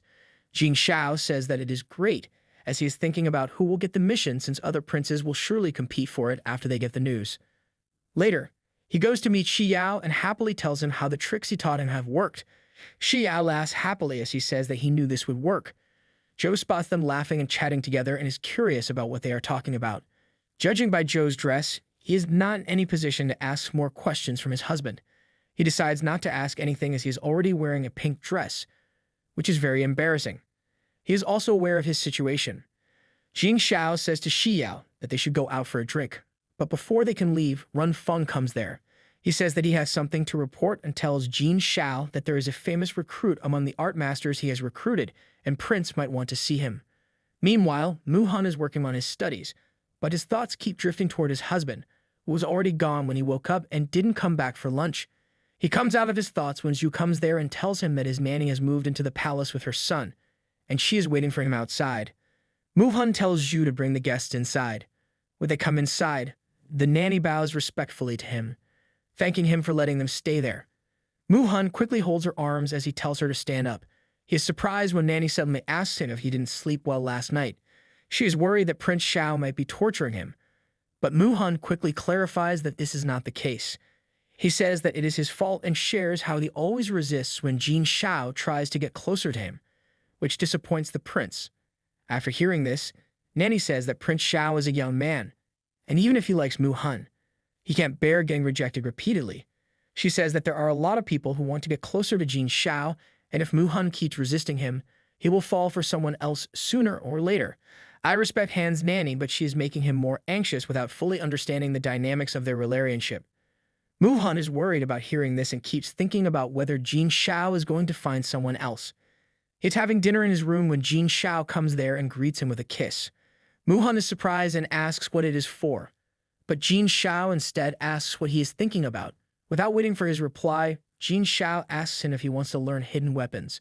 Shao explains that there is a martial arts master who is good at using hidden weapons called ghost knives, and he came today to find some recruits. Han takes a sip of his soup, thinking about how it tastes weird, and asks Shao if he can even learn hidden weapons since they are taught at a young age. Shao wraps an arm around his shoulder, saying that he will ask the master to teach him some simple hidden weapons that he can use for self-defense. Han suddenly clutches his chest as his face becomes extremely red, and before Shao can understand what is happening, Han closes his eyes. Han is feeling dizzy as he sits on a stool and is confused about what is happening. Shao quickly pulls him into a hug as he shouts at Unique Duo to call the doctor and assures Han that it will be fine. Shao is shocked when Han murmurs that it is Filter. Unique Duo enters the room and Shao tells him to immediately check the food as he carefully picks up Han and lies him carefully on the bed. Han says that he is fine and requests that Shao step out for a moment. Shao softly says that he can help him, but Han is still worried about what he will do. He closes his eyes as Shao leans closer to him, and seeing his scared face, Prince Shao assures him that he will not do anything against his will. Even though he's still feeling sick, Han is thinking about how Shao went through a lot because of him, and he doesn't want his husband to like anyone else. He decides to gather some courage and takes a full look at his husband, noticing how he has beautiful eyes. He finally lets go of his worries and permits his husband to touch him. After that, Shao presses a soft kiss on his forehead, wondering if Han is feeling better now. Shao slowly gets up, but before he can leave, Han grabs his arm, stopping him from moving away. Shao says that he is just going to the bathroom, but Han requests that he not go, and this time he takes the initiative. You're free to use your imagination. 1 hour later, they are lying in bed together, and Shao sits up after some moments. He tells Han to rest while he investigates the matter, but Han refuses, saying that he will come with him because this is his responsibility. They are going to study together, where all the maids and concubines are bowing respectfully in front of them. Unique Duo tells them that it is Lady Li's turn according to the sleeping arrangement. He says that the only people who can get any contact with the soup are the maids from the East Courtyard, and they are all present here. Han is considering how they cannot underestimate the maids' problems. Shao is shocked by how far these concubines can go to achieve their goals, because if he were with Lady Li in her room, he would be the one to drink that soup instead of Han. Han is the first one to speak, as he asks what the punishment is according to the rules of the palace. One of the maids replies that the concubines who use drugs should be beaten to death. Lady Li desperately says that she didn't do it, but Shao ignores her and asks the guards to take her away. Han stops him from doing that and turns toward Lady Li, asking her if she must have good relations with the maids since she has been in the manor for a long time, so she certainly has something to do with it. Lady Li bows deeply and apologizes, saying that it was Lady Song's idea and she shouldn't have listened to her. Shao's anger rises, and he smashes his glass on the floor, ordering the maids to bring Lady Song there instantly. The maid quickly leaves, while Han says to Lady Li that even if it was Song who suggested that, she is the one who drugged him. He is determined to take this matter seriously because he might get poisoned next time, and he wants to keep the palace safe. He says that if Lady Li confessed everything, they might reduce her punishment. Lady Li tries to say something but fails to do so, ignoring her. Han instead turns toward Shao and asks about his opinion, to which Shao replies that he can do whatever he wants. Lady Li finally speaks as she reveals that Meng Shi helped her. Meng Shi quickly defends herself, saying that it is not her and that Shi is the one responsible for preparing the food. Shi is calm as she says that she went to invite the princes after the meal was ready, and Meng Shi was the one taking care of the meal. Hearing this, Meng Shi quickly apologizes, but Han is angry at her, as he already knows about her being an informant to other concubines. Han picks up his cup to sip on the tea as he tells the guards to take Meng Shi away and beat her to death. Meng Shi continues to beg for mercy as they drag her away, saying that she will not do it again, but Han ignores her. Lady Song is entering the hall when she sees Meng Shi being dragged away and starts to get nervous. Inside the hall, Shao stares at his husband, thinking about how Han is so decisive. Contrary to that, Han is worried that Shao might think that he is cold-blooded, but when he sees Prince Shao staring at him with adoration, he realizes that he is overthinking because his husband understands him. After putting his cup on the table, Han stands up and says to the maid that they should abide by their duties and not abuse the kindness shown to them. He then orders them to watch Meng Shi's punishment, saying that if any more problems arise, it will be their turn to receive the punishment. He then tells Unique Duo to send Lady Li to a nunnery tomorrow. Lady Song is watching the process silently and is sure that she won't be punished because they don't have any proof against her. Muhan is also thinking about what to do with her. Jing Shao wants her to get punished since she and her father caused him so much trouble. Muhan finally speaks as he says that she sent news to the outside without his permission, and he will report this to the emperor so she can be demoted from her position. Lady Song, who is hoping to go unpunished, is shocked to hear Muhan's words. Lady Song kneels in front of Jing Shao, saying that she had no part in all this. Jing Shao is surprised at how vicious these women are and knows that he wants to stay away from them if he wants to avoid the same fate again. All this made him realize that Muhan is the most incredible person in the world. He holds Muhan's hand in his own and tells Unique Duo to take these ladies to observe the punishment. He then leaves Muhan away from there as all the servants bow respectfully to him. After the incidents of that day, Muhan established a strong position in the manor, and over the next few months, he started fully managing the manor. The manor that tortured Jing Shao in his previous life finally became a home where he could sleep in peace. The emperor has called all the princes in the manor one morning as he asks their opinion on the barbarian invasion. Lord Song is the first to speak, as he tells the emperor that the terrain in the southwest is complex and people are also ignorant in that area. He says that in this situation, his suggestion is to send a prince to lead the army to suppress the rebellion, which can also please the locals there. The emperor is satisfied with the suggestions and asks his children who would like to lead the mission. The first prince comes forward, immediately saying that he would like to go. The emperor asks Jing Shao why he doesn't want to go, confused about his decision as he mentioned that it is a good opportunity to make merit. Jing Shao steps forward and tells the emperor that a fortune teller said that he should not go on any mission in these 3 months. He adds that he can't risk his life for the sake of military exploits. The emperor is furious as he stands up in anger and tells Jing Shao to copy the art of war 10 times as a punishment. Jing Shao accepts the punishment and bows in front of the emperors as the other whispers how he is superstitious. The emperor announces that the first prince, Jin Rong, will lead the troops in the mission against barbarians, and he will leave in 3 days. Muhan is reading in the east courtyard when Jing Shao comes there. Returning from the royal court, Jing Shao sighs heavily as he instantly lies on Muhan's lap. Seeing this, Muhan asks him what is wrong, and Jing Shao tells him that he got punished by his father and will not be able to go to the royal court for a while. He leans back suddenly and suggests that they should go to a villa in the suburbs, saying that there are hot springs there. Muhan is wondering if his husband is punished or on vacation. Honestly, I am wondering the same thing, like whether a man is ready to go on his honeymoon. Muhan softly taps Jing Shao with the roll of paper he is holding and says that he can't go on a vacation, since there is a lot of work for him to handle here. He then asks Jing Shao what will happen if they go on vacation, and the emperor finds out about that. Jing Shao looks sad as he replies that the emperor asked him to copy the art of war 10 times, which is so boring as it will almost take a month. Muhan changed the topic, saying that he wanted to discuss something else and saying that one person stood out from the list of people who were involved in the drumming incident.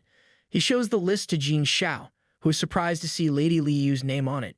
Jing Shao tells Muhan that she is a gift from the first prince, and since he is going on a mission, they cannot deal with her right now. Muhan says that he has an idea, but before that, he wants to make sure that Jing Shao never touched her. Jing Shao quickly promises that he never touch anyone else besides him. Quickly hiding his blushes, Muhan says that since the fourth prince's punishment is ending next month, it would be understandable if Jing Shao sent him a gift. Jing Shao perks up to hear this and asks Muhan if he means that they should send Lady Li Yu to the fourth prince. Muhan says that this is what he wants since concubines can be given away. He adds that the first and fourth princes are competing against each other, and it would be good if Lady Li Yu could get some information. Jing Shao is impressed by his husband's amazing suggestion and kisses him on the cheek. Muhan slightly pushes him away.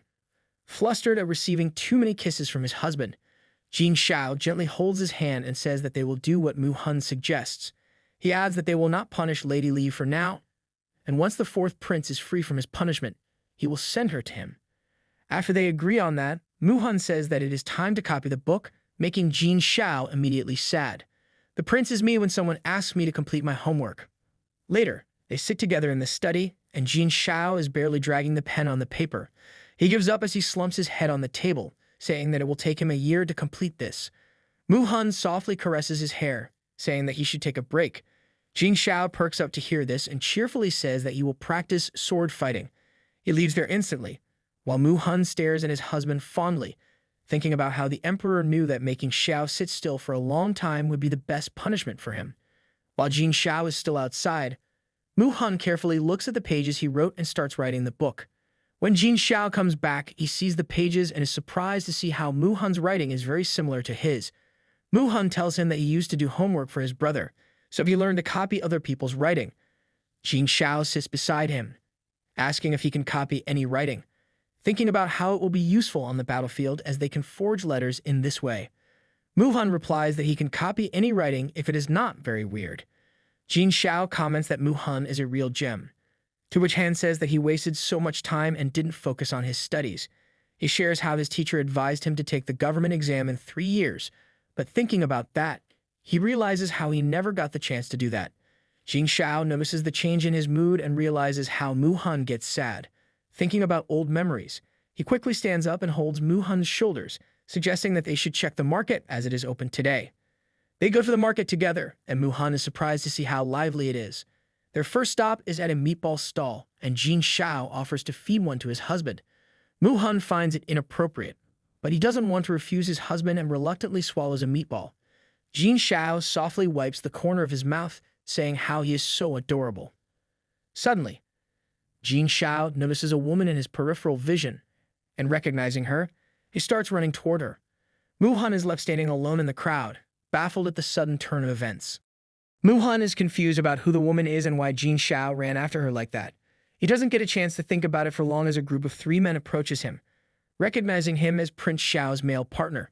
Meanwhile, Prince Shao fails to catch the woman, even after trying his best to stop her. He waves his hand, and a guard quickly comes there. He tells the guard to search for a woman in pink clothes nearby, telling him that her name is Ji Ruo. When the guard leaves, Jin Shao remembers Mu Han and quickly starts running toward him, worried about his safety as there are a lot of people in the market. When he reaches back, he finds a guy smiling standing in front of Mu Han, who looks very irritated. Figuring that this man must have said something to anger Mu Han, Jin Shao punches the man, causing him to fall to the ground. He angrily asks them who they are, but before he can get an answer or attack them again, Mu Han stops him. Mu Han tries to tell him about the men when Jin Shao looks back and recognizes one of the men as Mu Han's brother, Mu Lin. Soon they are going back home, as Mu Han sits in front of Jin Shao on the horse. Jin Shao has observed Mu Lin's attitude earlier and figures that Mu Han must have a hard time living at Beiwei Manor. His dislike toward Mu Lin grows, and he is determined to throw him in the lake this winter. Seeing him deep in thought, Mu Han is wondering if he is still thinking about that woman. He wants to question his husband about that, but he can't bring himself to do that. So he instead changes the topic by asking Jin Shao how much money they can make from this forest. Jin Shao replies that this place is full of stones and hunting is prohibited here.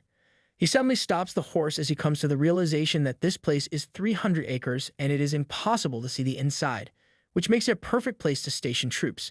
He asks Mu Han if he knows who owns this forest and is stunned when Mu Han tells him that it is his. Jin Shao is happy to hear this and tells Mu Han how he is his lucky star. He then asks Mu Han if he can trade this forest for 100 acres of fertile land. Mu Han replies that he can have it since it is useless for him. But Jin Shao insists that he take the land in return for the forest. Later that day, Jin Shao is sitting in his study when the guard comes there and tells him that they haven't found the woman. Jin Shao tells him to leave this, as she might not be the person he was looking for.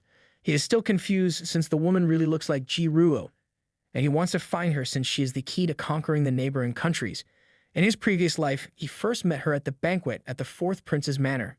She had deeply hated the Southeast King, but somehow she became his favorite concubine. The Southeast King was great at fighting battles, and Ji Ruo was his death. He really wants to find her before Jinyu gets his hand on her. Mu Han watches him lost in his thoughts and can't help but notice how he has been absent-minded ever since he saw the woman at the market that day. It makes him worry if that woman is someone special to his husband. Jin Shao and Mu Han are traveling somewhere in the carriage. The environment seems a little tense as Mu Han keeps thinking about his father's inconsiderate behavior when they met a few hours ago. Don't worry, our little Hun. Your prince knows that you don't have any ill intentions toward him. Jin Shao presented a birthday gift to his father, but Mu Jin was more attentive toward the 4th prince when he arrived. Mu Han is worried about how his father shouldn't have been more enthusiastic to see the 4th prince instead of Jin Shao. Prince Shao doesn't seem much worried about the matter and is instead happy that, besides his brother and mother, Mu-hun is the only one who can't bear injustice against him. Sensing Mu-hun's worry, Shao gently pulls him closer, assuring him that it is fine. Mu-hun explains that his father was so attentive toward the fourth prince because he is at the age of marriage and his stepsister is also not married yet. Mu-hun is confused by his feelings, as he knows his father's intentions but can't stop himself from feeling disappointed. Shao comforts him by saying that it is normal for people in the royal family to always consider their interests. Just then, the carriage jolts violently and comes to a sudden stop, causing Mu-hun to almost fall, but Shao quickly holds him. The driver removes the curtain and apologizes to Shao. Prince Shao is confused by the situation and asks what is happening, to which the driver tells him that the fourth prince suddenly showed up, peeking outside the carriage. Shao notices Ji Ruo kneeling in front of the fourth prince, presenting him with some memorial. He rushes out of the carriage and goes to Ji Ruo, happy to see her there. Ji Ruo is confused as she doesn't recognize him.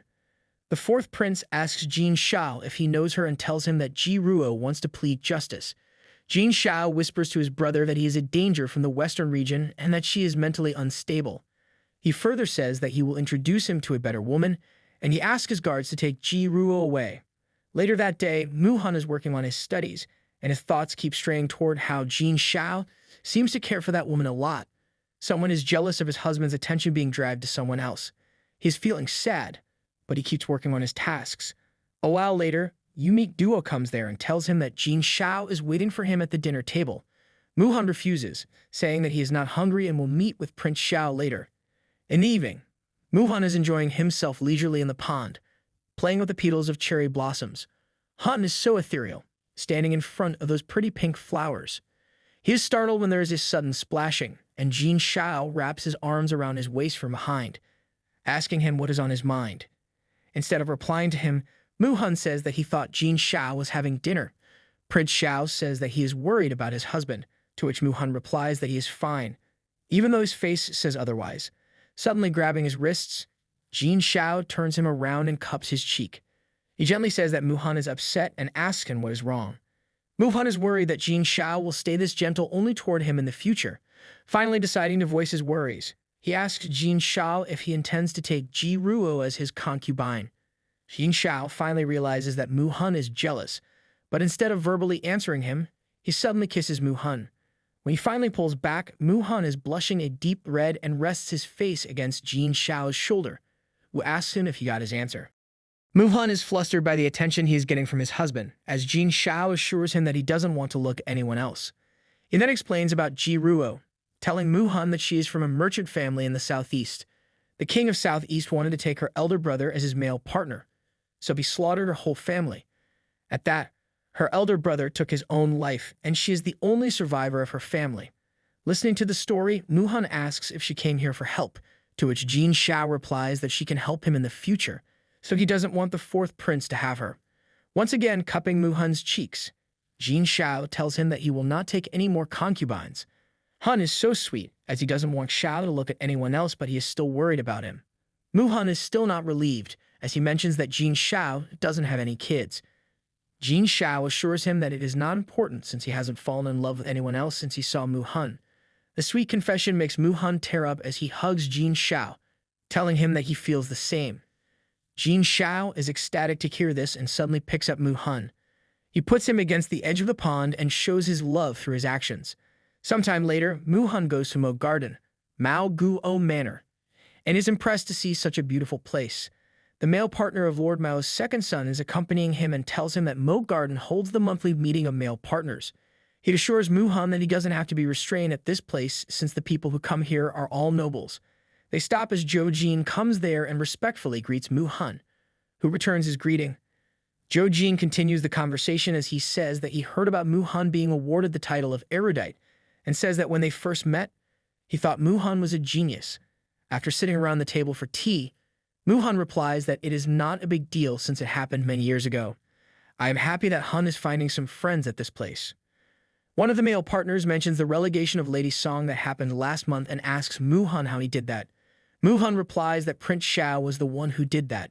Before the man can ask him something else, he is scolded by Mu-hun's companion, who tells him not to ask questions about private matters as Mu-hun is Jin's guest. Mu Han notices how Zhou Jin is respected among noble male partners, and he is impressed with the fact that Shi Yao has been married to Zhou for 8 years and has not taken any concubines since then. He comes out of his thoughts when he hears someone mention his name. Looking to the side, he spots the male partner of Lord Mao's third son and the nephew of the Marchioness, Du Yin. Mu Han says to him that they are meeting after 2 years, and he had thought that Du Yin was going to be an official, but instead, he is now the husband of Lord Mao's son. Du Yin replies that Mu Han is also a male partner. He continues that he saw yesterday how Prince Shao saved a beautiful woman from the fourth prince and kept her in the villa in the suburbs. Mu Han grows silent to hear this as Du Yin says that it looks like the girl is Shao's secret lover, which is strange because he was under the impression that Shao likes him.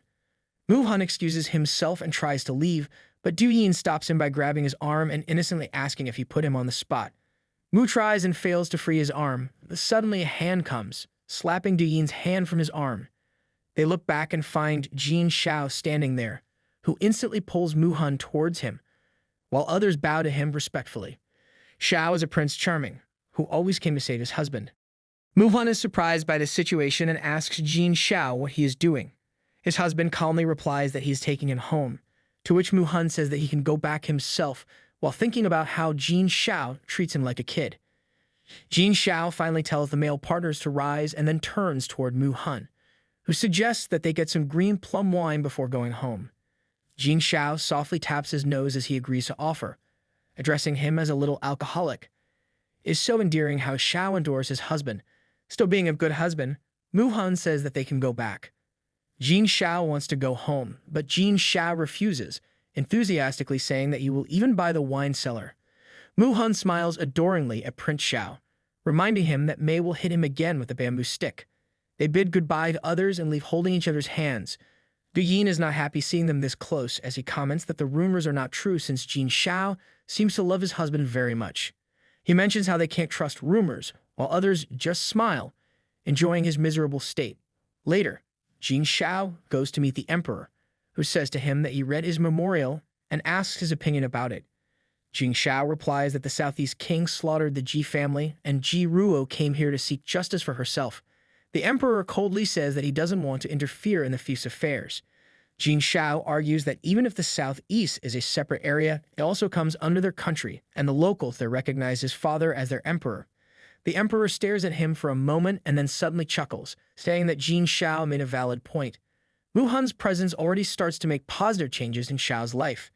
He then says that he is always concerned for the neighboring countries, but now is not the right time for him to do something.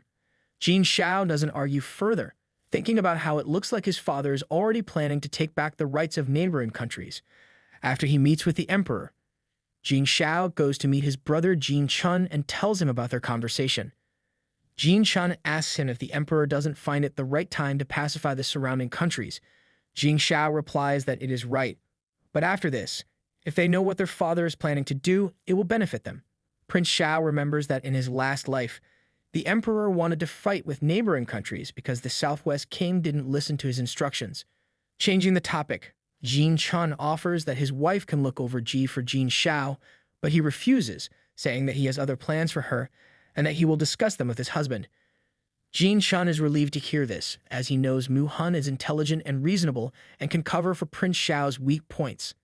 Their conversation stops when they hear the noise from outside. When they go out to check it, they find Lord Mao's eldest son, holding Mu Lin by his collar as his servant tries to calm him down. Jin Shao recognizes Mu Lin and asks Jin Yu about the other man. Jin Chun tells him about Lord Mao's second son and explains that the empress is trying to find a concubine for the fourth prince, and there are young, unmarried ladies in both Mao and Mu's families. Listening to his brother's explanation, Jin Shao remembers how the empress chose Mao's family's lady at the end, and he was wrongfully imprisoned because of Lord Mao. Jin Chun advises him to stay away from Mu's family and not mention them in front of Mu Han. Jin Shao is not intending to follow his orders, as he replies that Mu Han deserves his trust more than anyone else. Our prince is a loyal husband.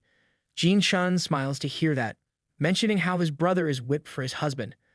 Prince Shao blushes slightly at that, but then continues the conversation, saying that the Marchioness has spoiled Mu Lin's sister just like she did with Mu Lin. He tells his brother that the Marquis's military power is in the northwest, which is more beneficial for him than Lord Mao. Jin Yu assures him that he will not let the Empress choose Mu Lin's sister for the fourth prince. Jin Shao is happy to hear this, as he knows that if Mu Lin's sister is chosen for the fourth prince, it will be hard for Mu Han when he fights against the fourth prince in the future. Jin Shao finally returns home at night, and all of his worries melt away as soon as he sees Mu Han. Not wasting any time, he rushes to hug his husband, thinking about how, in these difficult times, he feels only when he is with Mu Han. Seeing Prince Shao like this, Mu Han asks him if something is wrong, but Jin Shao quickly replies that he is just a little tired. He slightly lifts his head and asks Mu Han the meaning of his name. Answering his question, Mu Han explains that their father named them after 3 swords, Lin, Han, and Su. Jin Shao asks if Lord Mu's daughter is named Musu, which Han confirms and wants to know why Jin Shao is saying that. Prince Shao quickly replies that he is just curious and then comments that no one would like to marry her if she looks like her brother, Mu Lin. The statement reminds Mu Han about Musu, and he slightly hits Jin Shao at the rolled paper he is holding, saying that she is not that bad. Jin Shao leans closer to him again, putting his face in the crook of Mu Han's neck as he says that their father is good at giving names and he likes his name. Han just smiles in return as he gently pats his husband on the cheek. Han's affection toward Prince Shao is slowly growing. It looks like the prince's hard work is finally paying off. The next morning, Jin Shao goes to meet Ji Ruo and tells her that the Southeast King killing people in his territory, so the emperor has no right to meddle in the situation, and he can't help her in this situation.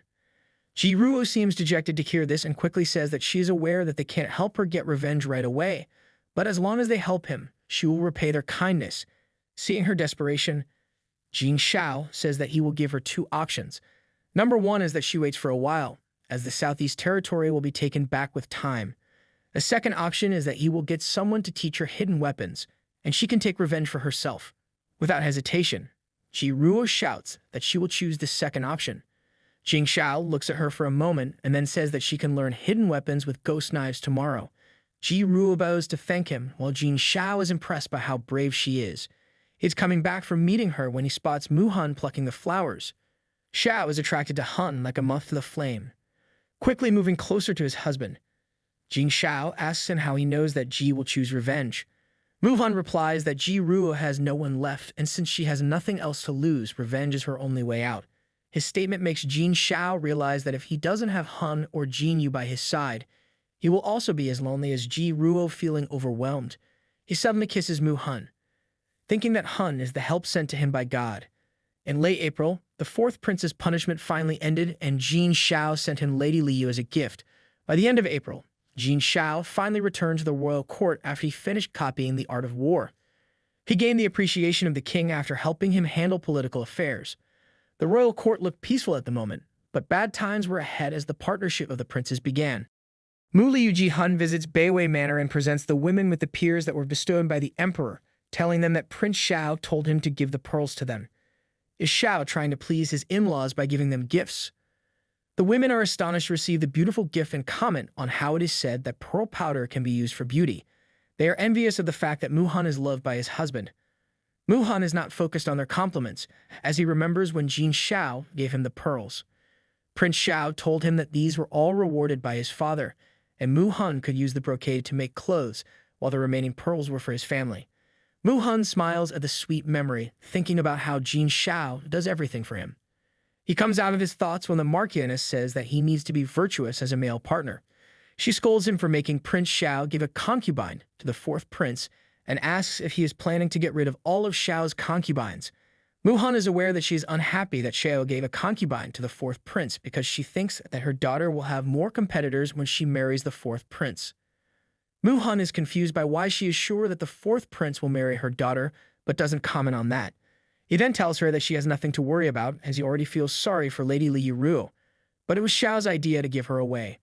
The Marchioness is still angry and says that he should have stopped Prince Shao, because if the fourth prince marries her daughter, he can protect their family in the future.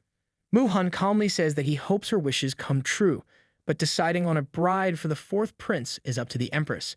This incident reminds Mu Han of how Shao was telling the truth when he mentioned that everyone in the royal family only cares about their interests. Shao has spent his whole life in the royal family, and it is given that he will be aware of all the flaws this lifestyle has. He suddenly stands up and leaves from there, ignoring the Marchioness angrily calling his name. In the royal court, all the princes are standing in front of the emperor, who tells them that the Southwest king made a report that the tribute center was robbed. Their people are suffering, so they requested the emperor reduce the tribute this year, and he wants to know the prince's opinion about that. The fourth prince, Jin Yu, is the first to speak and says that he heard about people in the Southwest suffering because of a spring drought, so reducing the tribute will show their kindness. The emperor calls out Jin Chun, who replies that they make other countries pay tribute so they can intimidate them with power, and it is not their fault that the tribute was robbed, so he advises against reducing the tribute. Jin Shao is the next one to speak and says that the route of tribute from the Southwest area to here is through other areas, and most of the tribute consists of marble, so it is strange that someone will rob such a heavy thing. After hearing all the suggestions, the emperor says that he will investigate the robbery, and they will discuss the reduction later. He then tells Jin Chun to come to his study and dismisses the court. As everyone starts to scatter, Lord Mu tries to get the fourth prince's attention but is completely ignored by him. Mu is standing there feeling rejected when Prince Shao approaches him and says that he is planning to go home with Lord Mu to pick up Hun. Lord Mu accepts it, offering him to stay for lunch, to which Shao confidentially says that he is already planning to do that. At Beiwei Manor, Mu Hun is walking with Zhu when they are stopped by Mu Lin. He instantly starts mocking Mu Hun, asking if he came back home because Prince Shao bullied him. Mu Hun doesn't cower away this time as he slaps Mu Lin twice in the face. Yes, I am rooting for Hun. It is so good to see him standing up for himself like this. Mu Hun says that Mu Lin is no different from the devil, as he is so rude to him when they are cousins. Mu Lin is furious and raises his hand to punch Mu Hun, but has to stop when Jin Shao comes there in time. Prince Shao rushes to her husband, worried about his well-being, but Mu Hun is calm, thinking about how she is just trying to teach Mu Lin a lesson. I don't think Jin Shao has to worry about his husband now. Jin Shao has his arms wrapped around Mu Hun's waist as he confronts Lord Mu, asking if this is how his male partner is treated by his relative. Lord Mu quickly apologizes, saying it is his fault, and then tells Mu Lin and his brother to copy the family rules 50 times. He continues that they won't be allowed to have dinner before they finish, and he shuts them up when they try to protest. Before they can leave to fulfill the punishment, Jin Shao stops them, saying that taking family punishment is not enough. They'd figure that the rumors about Jin Shao detesting Mu Hun are not true and quickly bow in front of Shao to apologize for their mistakes. Mu Hun interjects into the situation and softly asks Jin Shao not to be angry at the situation. Jin Shao accepts his request and decides to spare them for Hun, with the warning that he won't be this merciful next time. Mu Lin and his brother are embarrassed by the situation, while Mu Hun is just hoping that they learn their lesson. After coming back from Beiwei Manor, Mu Hun goes to the tea hall, where Zhou Jin is waiting for him. He quickly apologizes for being late, but Zhou assures him that he didn't wait for long. Zhou questions him about Prince Shao, to which Mu Hun replies that he went to visit Jin Chun and then asks Zhou why he came here. They both take a seat around the table, as Zhou explains that Mu Hun mentioned last time that he wants to open a shop here, but if he wants to start a new business, he needs to have something rare. Mu Hun is confused by this, so Zhou explains that he has an idea about something and sees people selling it in Jiangnan, but nobody is in that business here. Revealing the item, he tells Mu Hun that it is grease, and few people in the north use grease, and they can only use odorless oil. Zhou continues that the grease produced in Jiangnan is of many kinds and is mixed with seasonal flowers. He whispers the usage of grease to Mu Hun, saying that it can be carried around and is melted when heated, so is very useful. Mu Hun blushes deep red to find out that grease is used for lubrication. Zhou Jin and his husband are giving some very useful information to the royal couple. Zhou then gives him a small box, saying that he has a new one, so Mu Hun can try it out and tell him his decision. Mu Hun thanks him, and Zhou takes his leave so he can go back to QA restaurant. Later, Mu Hun is sitting in his room with the grease box in his hand as he thinks about how this kind of thing is hard to find in the north, and if it is easy to use, it can be a good business. He is planning to try it out, but before he can do so, the box is snatched from his hand. Jin Shao is the one who takes the box from him and asks him what is in it. Jin Shao has some pretty impressive timing. Blushing, Mu Hun says that is the sample Zhou gave him, but Jin Shao senses that it is something else as he leans closer to Mu Hun, asking him why he is blushing. Mu Hun is not happy with Jin Shao's jokes and walks away after snatching the box from his hand. Shao just smiles at his retreating figure, thinking about how this is the first time Hun got angry with him. Han needs to be more strict toward his husband now. Shao needs some grooming. He walks towards the bed where Mu Hun is lying, facing away from him, gently stroking Mu Hun's face. Jin Shao apologizes for anything that made Mu Hun angry and says that he can help him with business. He says that he is on good terms with the chief of Jiangnan, so he will ask him to bring some every time he comes to deliver a letter. Mu Hun finally turns around and asks Shao what will happen if the chief doesn't take his money, as he doesn't want Shao to be seen as someone who takes brides. Prince Shao joins him in bed, assuring him that it is not a concern since Chief is very mean and will never ask for any money. He suggests that the chief may even ask for compensation for travel expenses. A smile finally graces Mu Hun's face as he says that he will ask Zhou to find an empty shop for him and make a batch of unique wooden or silver boxes as containers. Shao is surprised by the fact that these boxes are more expensive than the actual product. Mu Hun explains that currently, grease is sold in bamboo or iron containers, which look cheap. So if they can create delicate packages, they will attract nobles. Shao is happy to see that his husband knows a lot about business and moves to kiss him, saying that he's going to be a breadwinner in the future. Mu Hun quickly covers his mouth, stopping him from kissing, and asks him not to shift the responsibility. Jin Shao manages to plant a kiss on Hun's cheek, saying that he is depending on him. Changing the topic, Mu Hun asks him about his brother, to which Shao tells him that the emperor wanted to send the second prince to investigate the robbery of the tribute. He is upset as he tells Mu Hun that he wants to send more guards for his brother's protection, but the second prince rejects the offer. Mu Hun gently caresses his forehead, saying that he is sure everything will be fine. It is good to see that they are not strict on the roles, as Jin Shao also needs to be comforted by his husband. Mu Hun opened his shop after some work with the name of Ink Lotus, and it was particularly vibrant on the first day. In May, urgent news came from the southwest. The emperor reads the memorial that says that soon after entering the southwest, the first prince was eager to attack the barbarians and completely disregarded the soldiers who fell ill from miasma. The fourth prince bows in front of him as he suggests that they immediately send troops to rescue Prince Jin Rong, who is facing a crisis. The emperor is furious at the first prince and throws the memorial on the ground. Jin Shao politely says that he has an idea, and after getting the emperor's permission to speak, he continues that the army of the southwest is strong, so it is better if they let the southwest king send reinforcements. He is sure that the southwest king will not be happy to help, as he is very cunning. The emperor is suspicious of tribute and is thinking of letting him send troops so he can test his loyalty. Finally coming to a decision, he gives orders to send a decree, stating that the southwest king will send reinforcements to pacify the barbarians. He adds that if the first prince is rescued, they will waive the remaining tribute for the year. After the meeting at the royal court, Jin Shao comes back home and is jealous to see Mu Hun smiling at the accounts book. Blushing slightly, Mu Hun replies that seeing Shao makes him happy. His forward statement surprises Jin Shao, who is wondering what made Mu Hun so brave today. Mu Hun suddenly grabs the accounts books from Shao's hand, saying that these are more important.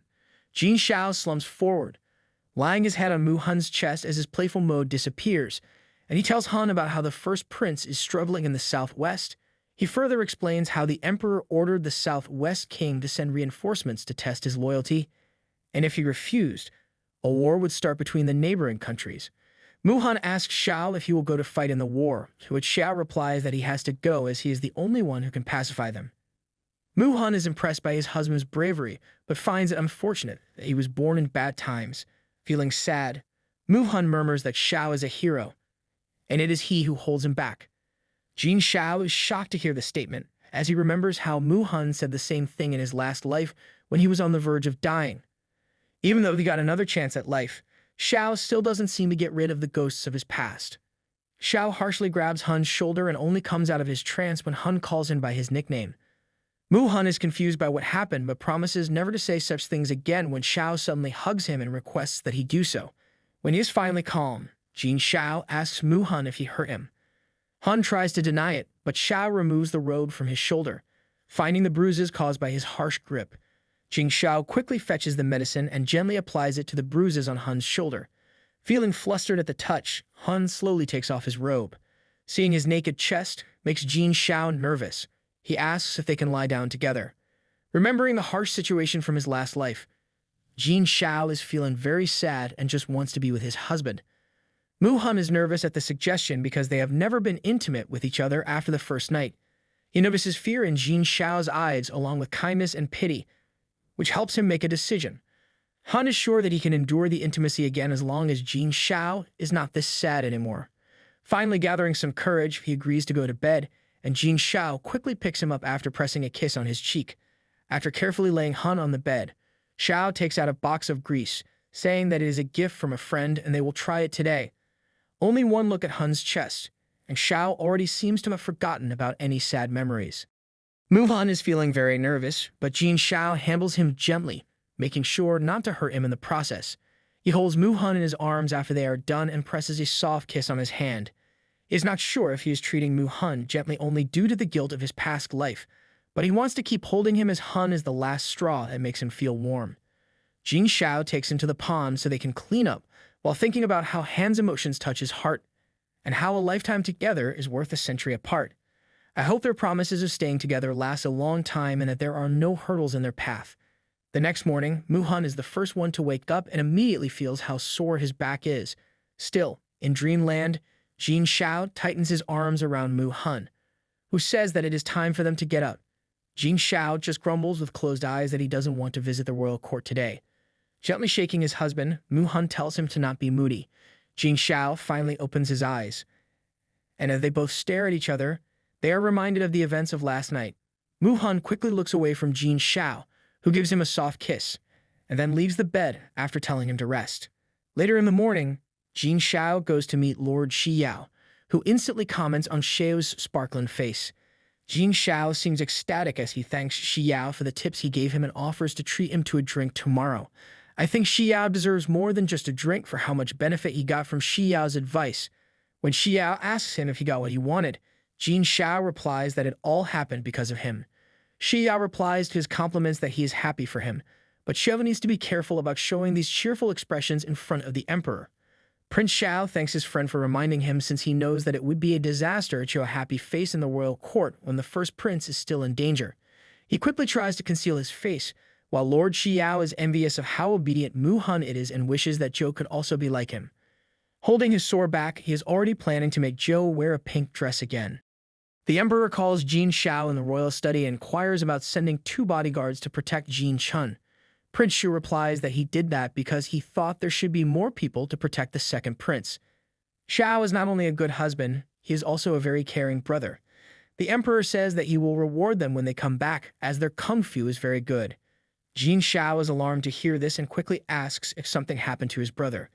The emperor casually replies that Jin Chun got attacked on the southwestern frontier. Prince Shao worriedly asks if his brother is alright, and the emperor passes him the memorial, telling him to see for himself. He reads the memorial in which Jin Chun writes that he was attacked at the southwest border, but thanks to the guards sent by Prince Shao, he is safe and will be back soon. Prince Shao is worried to see this, as he knows his brother is trying to act nonchalantly, but the attack must have been very dangerous. Wanting to help his brother, Jin Shao requests the emperor let him bring a team of troops to welcome Jin Chun, as he has come a long way back. The emperor replies that Jin Chun says he is fine, and when Shao tries to protest, he dismisses him, saying that he has already sent troops. Shao is not happy with the decision, but he leaves from there, respecting his father's decision. After he leaves, the great eunuch, An Xian, presents tea to the emperor. Thinking about something, the emperor says Shao is only an expert at leading troops in a fight, but he lacks strategy. An Xian asks if this is not what the emperor likes about Jin Shao. Without replying to him, the emperor continues that Shao is very affectionate since those assassins committed suicide. If Shao induced him to speculate about the Southwest King, then he must have something to do with it. The emperor is satisfied that Shao didn't disappoint him, and he is now sure that Shao has no intentions of hurting his brother. The emperor has a very great character.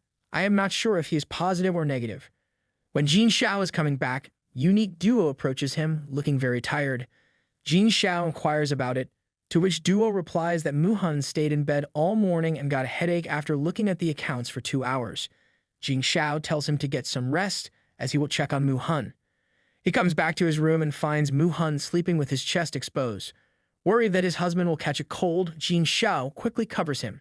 His actions wake up Mu-hun, who stares at him with half-open eyes as Jin Shao presses a kiss to his cheek, asking him how he is feeling. He helps Mu-hun sit up and inquires about his back.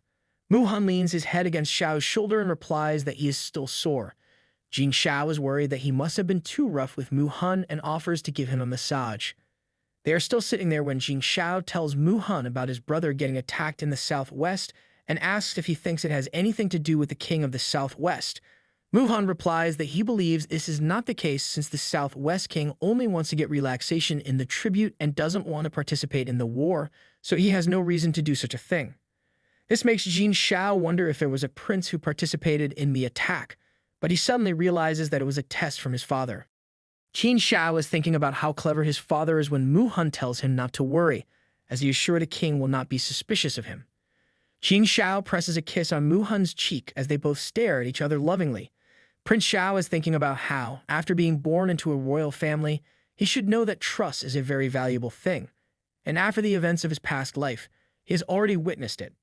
Mu Han breaks the silence as he asks Shao if he wants to try the melons the Marchioness sent him yesterday. Shao asks why she sent the melons, in reply to which Mu Han tells him that the Empress wanted to choose a concubine for the fourth prince, and a few days ago the Marchioness and Mrs. Mao visited the palace with their daughters for this reason. Upon their visit, the Empress gifted Musu a pair of jade bracelets but only gave a pouch to Lady Mao, which made the Marchioness happy as she was sure that her daughter would be selected. Shao pulls Mu Han closer to him, asking how he knows about these details.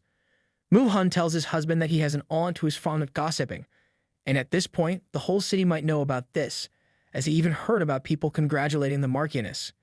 Shao chuckles to hear this, commenting that if he wants to spread rumors next time, he will just let Mu Han's aunt know about that. I am sure we all know someone good at spreading rumors. Mu Han gives a soft smile at that, but he is concerned about how the Marchioness will be embarrassed if this doesn't work out like she is expecting.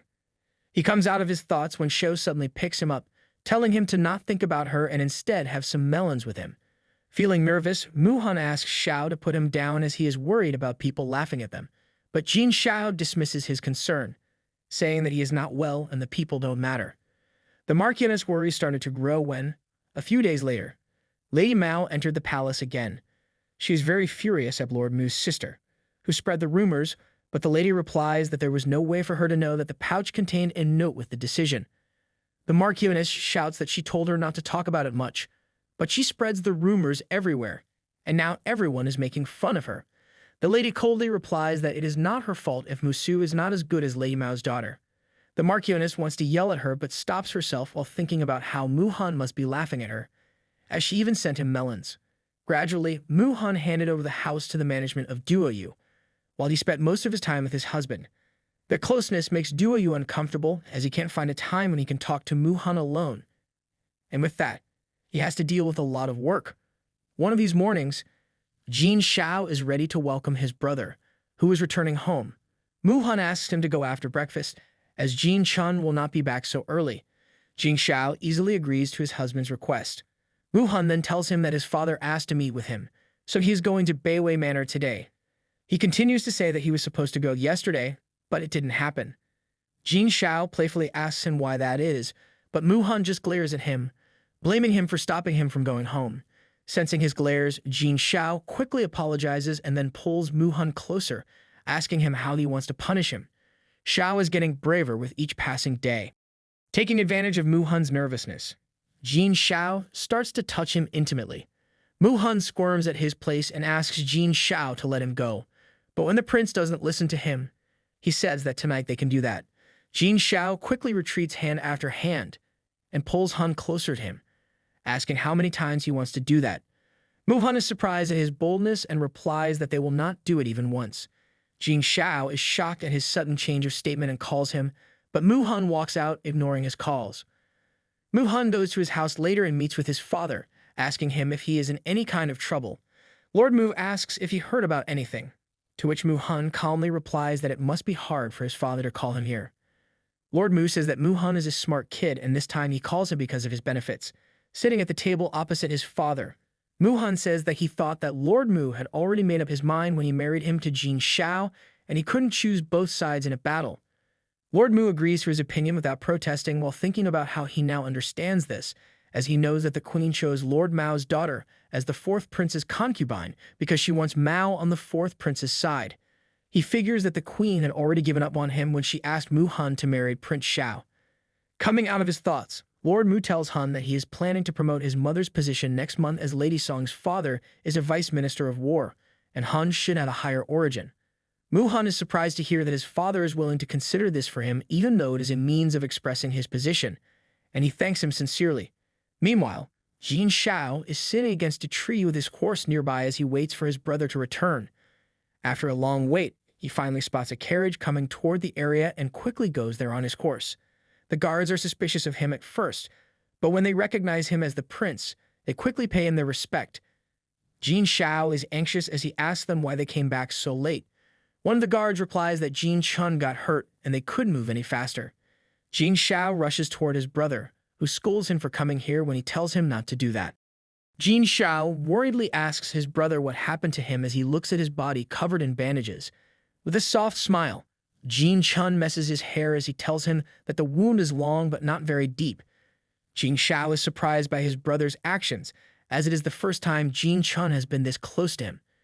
He remembers how he was a very naughty child, while Jin Chun spent most of his time studying and always thought that what Shao was doing was not good. Jin Chun is an ideal brother, but he seems to like that he has taken a lot of burden on his shoulders since young age. When their mother died, Jin Chun just silently knelt beside her coffin while Jin Shao cried violently. Seeing little Shao crying like this is so heartbreaking. He still remembers Jin Chun telling him that crying would not change anything. When he got imprisoned in his last life, Chun was the only one who came to save him and said that Shao was his only brother, so he would not let him down in any situation. Jin Shao never knew how much his brother cared for him without mentioning anything. Remembering all this, Shao's affection toward his brother grows, and he shows him the medicine he brought for him. Jin Chun tries to refuse, saying that this is a life-saving medicine that Shao got from the emperor and he doesn't need it as his wounds are not deep. Shao forces him to take the medicine, saying that he needs it just in case and that it is not a big deal since he still has some more. Jin Chun smiles fondly at his brother, thinking about how Jin Shao has matured. In the east court of the manor, Mu Han is sitting around the dining table, waiting for his husband to return. Just then, Jin Shao comes there and greets him with a kiss, asking if he is thinking about him. Mu Han quickly turns around, telling Jin Shao to clean up first. His statement makes Shao laugh, who realizes how Mu Han is becoming more and more like a wife. Following his husband's order, Jin Shao cleans up first and then comes back to the dining table. Mu Han asks him if he has seen the second prince, and Shao tells him about Jin Shao's injuries, adding that they are nothing serious. While talking, Jin Shao silently places some food on Mu Han's plate. His actions make Mu Han admire how he always looked after him, and he can't imagine what he would be like if Shao was like every other man. Looking at Jin Shao, he realizes how fast he is eating today. Jin Shao asks him to eat with him, but Mu Han instead tells him to slow down, saying that it is easy to overeat with the speed he is eating. Jin Shao makes the face of a kit puppy to hear this, and Mu Han instantly gives in, passing another bowl of rice to Jin Shao. After dinner, Jin Shao complains that he ate too much and suggests that they take a walk. Mu Han walks a few steps ahead of him and tells him about his father talking about raising his mother's status. Jin Shao catches up to him, saying that it is great news and that he is happy for Mu Han. Jin Shao stops suddenly and plucks a flower from a nearby tree. Mu Han asks him why he did that, to which Jin Shao replies that he picked it up for Mu Han. Surprisingly, Han doesn't seem happy with the act and asks Jin Shao if he knows the meaning behind this flower. Jin Shao is embarrassed as he remembers that the acacia flower means that the husband will leave his wife. "It's okay, Shao. You will learn these things with time." He pulls the flower back and starts separating its leaves, which surprises Mu Han, who asks him if he is going to give him leaves. Jin Shao leans closer to him and says that the leaves of these flowers open day and night, and he is giving them to Han to represent his never-ending love for his husband. Mu Han blushes at his confession as Jin Shao asks what he thinks about that. Mu Han pretends to think about it for a moment, but when Jin Shao calls him again, he only smiles at him. Jin Shao understands his answer and pulls him closer to himself as he gives Mu Han a sweet kiss. Mu Han is happy with his life and likes the possibility of loving Jin Shao for a lifetime. I am so happy to see that they both have fully accepted each other. At the royal court, the first prince came back after his investigation and told the emperor that he found out that the tributes in the southwest region were not robbed by any bandits. He explains that it was the southwest king who did the robbery himself, and all the tributes are at the border of the southwest area. Lord Song adds that the Southwest King sent a message this morning saying that they couldn't harvest crops in many places due to the spring drought. This is the reason they can't send military support to rescue the first prince, and the king begs them for some food. The emperor is furious to hear that as the Lord Song continues. The Southwest King knows that the first prince is weak at combat, so the king betrays them and threatens to reduce the tribute. Looking at Shao, Lord Shao suggests that they should send a prince who is known for their skills in this department. It is confusing. What is Lord Song going to get after sending Shao to the war? Shao is worried as he realizes that Lord Song is implying that the emperor sent him there. Jin joins the conversation as he says that there are not many people in the southwest and that it is not worth it to send their army. He adds that the first prince is having a hard time just because he is in an unfamiliar territory, and instead of sending someone else there, they just need to save the first prince. Shao remembers how Hun talked about his mother's status being elevated, and he realizes how the Marquis is determined to support him. After hearing the suggestions from everyone, the emperor asks them to pass the decree, ordering the Southwest King to instantly send his army to rescue the first prince. He tells them to send another team of soldiers to rescue the first prince from another road. At the Bayway Manor, Lin comes running to the hall where his mother is sitting and says that he heard about Jin elevating Mrs. Chiyu. The Marchioness is already holding her head as she replies to him that his father made the decision when Su didn't get selected as the fourth prince's concubine, and sadly, they are going to depend on Hun from now on. Lin angrily throws the plate of apples away, asking his mother if Hun's status is also elevated and if he will be replaced now. The Marchioness quickly says that no one can take his place and then adds that Hun is married to Prince Shao, so he will not inherit any royal titles. Lin grumpily sits down and says that if Prince Shao divorces Hun after becoming the emperor, Hun can come back and claim his title. The Marchioness is still calm, as she says that if Prince Shao inherited the throne, Hun would not live to ascend the throne, as Shao would likely get rid of his male partner. Lin springs happily at that, saying how he didn't think of that, to which the Marchioness just tells him to use his brain. Hun's mother, Mrs. Chiyu, is secretly listening to their conversation and is worried about listening to it. She is worried about her son and wants to tell him quickly about it. At Prince Shao's manor, he is reading some letters with a worried look on his face. Seeing his husband like this, Hun inquires about his bad mood. Shao tells him that this is a message from Jin Chun, and he says that some people suspected that Shao was the one to assassinate his brother, so he told him to be careful. Shao is angry as he says that the culprits tried to kill two birds with one stone, and even if they didn't succeed in killing his brother, they could try to turn them against each other. Hun says to him that if Shao continues to pursue the assassin, it will only harm him. If someone criticizes him, he should talk with them on the grounds of brotherhood instead of arguing with them. Shao replies that he knows you must be involved in this, but can he let him off the hook like that? Hun says that Yu is fully prepared, and Jin Chun must have convinced the emperor to focus on other things, so he shouldn't be this impulsive.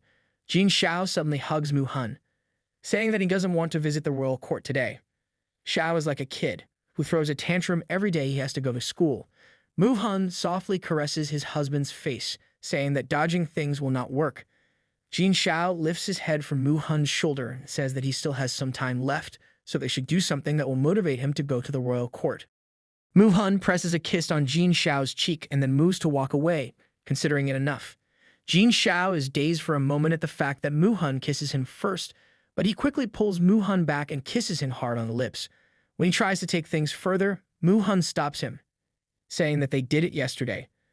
Shao is sad at the rejection and seeing his mode.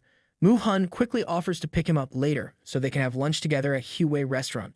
Shao is happy with the suggestion and leaves, saying how he can't wait for lunch, while Hun is just thinking about how his husband is like a child. Later, Hun is at his shop, Ink Lotus, and tells Zhu to send the wrapped grease to Dingnun Manor. Zhu is confused about why these male partners can shop for these things personally. Hun replies that male partners face many restrictions, so if they are providing the delivery service, it will be easy for those male partners, and it will also be beneficial for their business. Zhu is impressed by how business-minded his boss is. Hun then says to him that he is going to have lunch with Prince Shao and will leave Zhu to handle the rest of things here. Zhu is in deep thought after Hun leaves, but when his coworker asks him about it, he doesn't say anything in return. He is secretly envious of Hun and Prince Shao's love and is hoping that one day he will find the right person. At the royal court, Lord Song says to the emperor that it is ridiculous that the second prince got attacked when only his guards knew about his location. He adds that Prince Shao has sent 2 of the guards, and it is possible that he did that. Shao is not surprised by the accusation, as Mu Han has already said that these people will try to put the blame on him. He shouts at Lord Song that he's trying to turn the brothers against each other by suggesting that Shao did that. The emperor interjects, saying that it was Shao's guards who tried their best to protect the second prince, and without them, it's hard to imagine what would have happened. He adds that Jin Chun also messaged him to not pursue this matter, and since Lord Song can't give him any results, he is uselessly speculating. Lord Song quickly apologizes for his mistakes, as the emperor continues that the second prince has a good heart and showed amazing abilities in handling the tribute issue in the southwest, so he names him the Sagacious. He says that the ceremony will be performed after Jin Chun's recovery, and everyone respectfully accepts his orders. After the court is dismissed, a minister tries to approach Prince Shao, but when he spots Mu Han standing there, he coldly tells the minister that he has to deal with other things. He then quickly goes to Mu Han, saying that he is ready for lunch. Mu Han doesn't reciprocate his excitement and instead scolds him for being rude toward the minister. Han is not afraid anymore of correcting his husband at any moment. Ignoring Jin Shao, Mu Han apologizes to the minister on Jin Shao's behalf and requests that he not mind it. He bows politely in front of the minister, saying that he can send the message to their manor later and he will deal with it. Jin Shao complains that Mu Han is giving him extra work, but Han assures him that they will handle it together. Jin Shao wants to pick up Mu Han and take him back, but he opts for just walking beside him. The minister is confused by the situation, as he has never seen a ruthless prince like Jin Shao smile like this. Prince Shao and Mu Han reach the Huai Manor, where Zhou is wearing a pink dress, and present them with prawns. At this point, Zhou should just replace his whole wardrobe with pink dresses. Jin Shao smiles as he comments on Zhou's beautiful outfit, and Zhou accepts the compliment with a smile, while Xiao glares at him from inside. Jin Shao asks for some alcohol, but Zhou replies that they can't drink alcohol with prawns, and he will instead bring them some tea. Jin Shao is not happy with the rejection, and Mu Han comes to the rescue.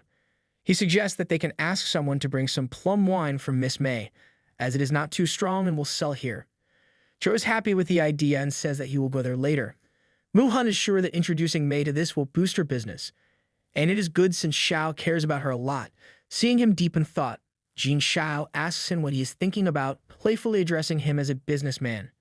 Mu Han replies that when he was a child, he heard that being an official was very difficult, so he secretly learned some business skills.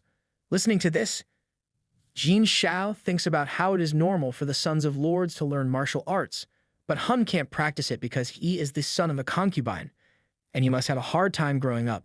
He wishes that the winters come quickly so he can drown Mu Lin in cold water. Mu Han puts a prawn on Shao's plate and then says that they will visit Jin Chun after lunch. As some people are talking about Shao attacking his brother, he should meet with him more often. Jin Chun says that he was already planning to meet his brother and tell him the news about the emperor naming him the Sagacious. Mu Han adds that he has also prepared some presents for the second prince, and he will ask Zhu to fetch them. His statement makes Jin Chun realize that he almost went to meet his brother without anything, and he is worried about what he will do without his husband. Mu Han is confused by his expression and asks if something is wrong with the food. Jin Chun replies that prawns are delicious, and Mu Han also looks delicious. Mu Han smacks his husband on the head and then calmly goes back to eating his food. After their lunch, they go to meet the second prince and enter the hall holding each other's hands. The second prince is in a meeting, but he quickly dismisses it, saying that his brothers have come, so they will end this here. Hearing this, Mu Han tries to leave, but Jin Shao stops him while thinking about how he can trust these people.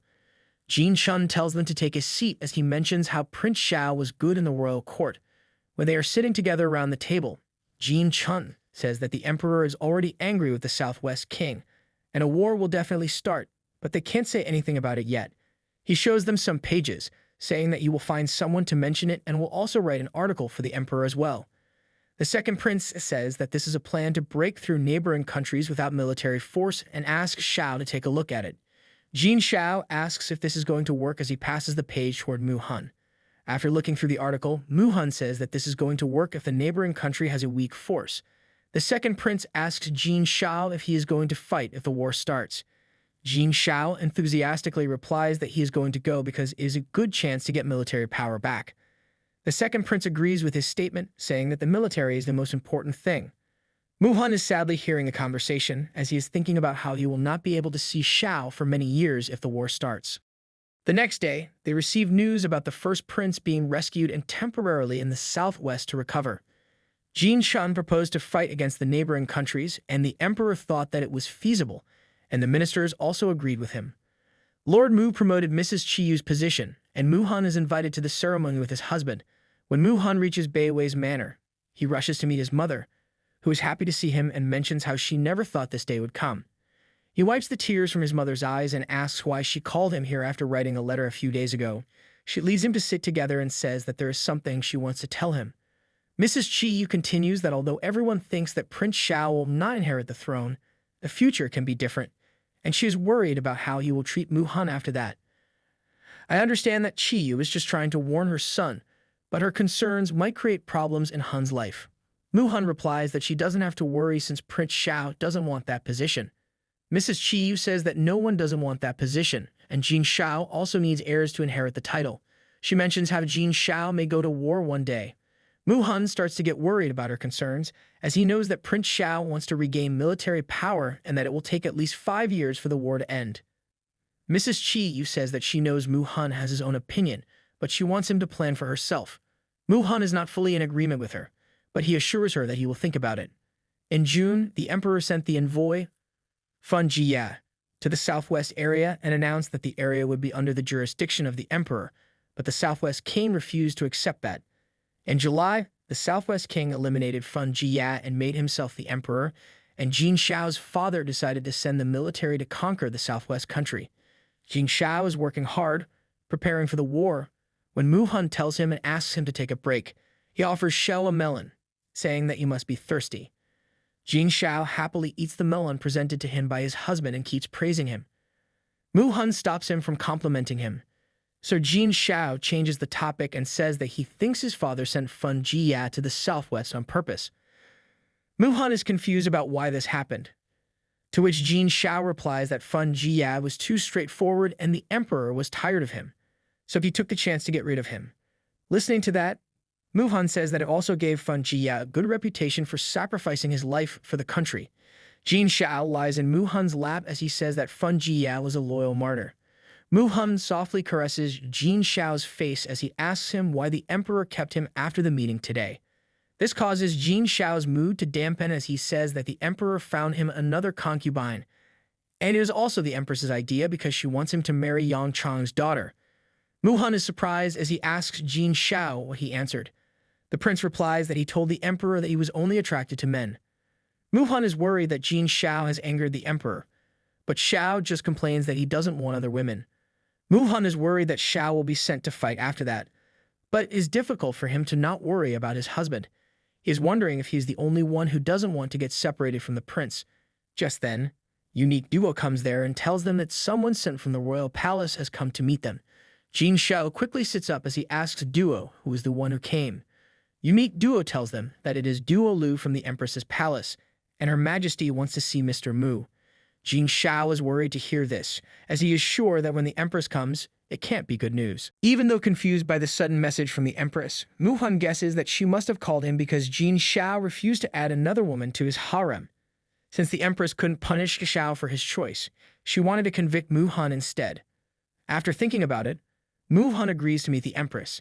Jin Shao is worried for him and offers to join, but Hun refuses, reminding him that he is not allowed to enter the harem at this time. He assures Shao that he will be fine, but his husband is still worried and tells him to take Ji with him.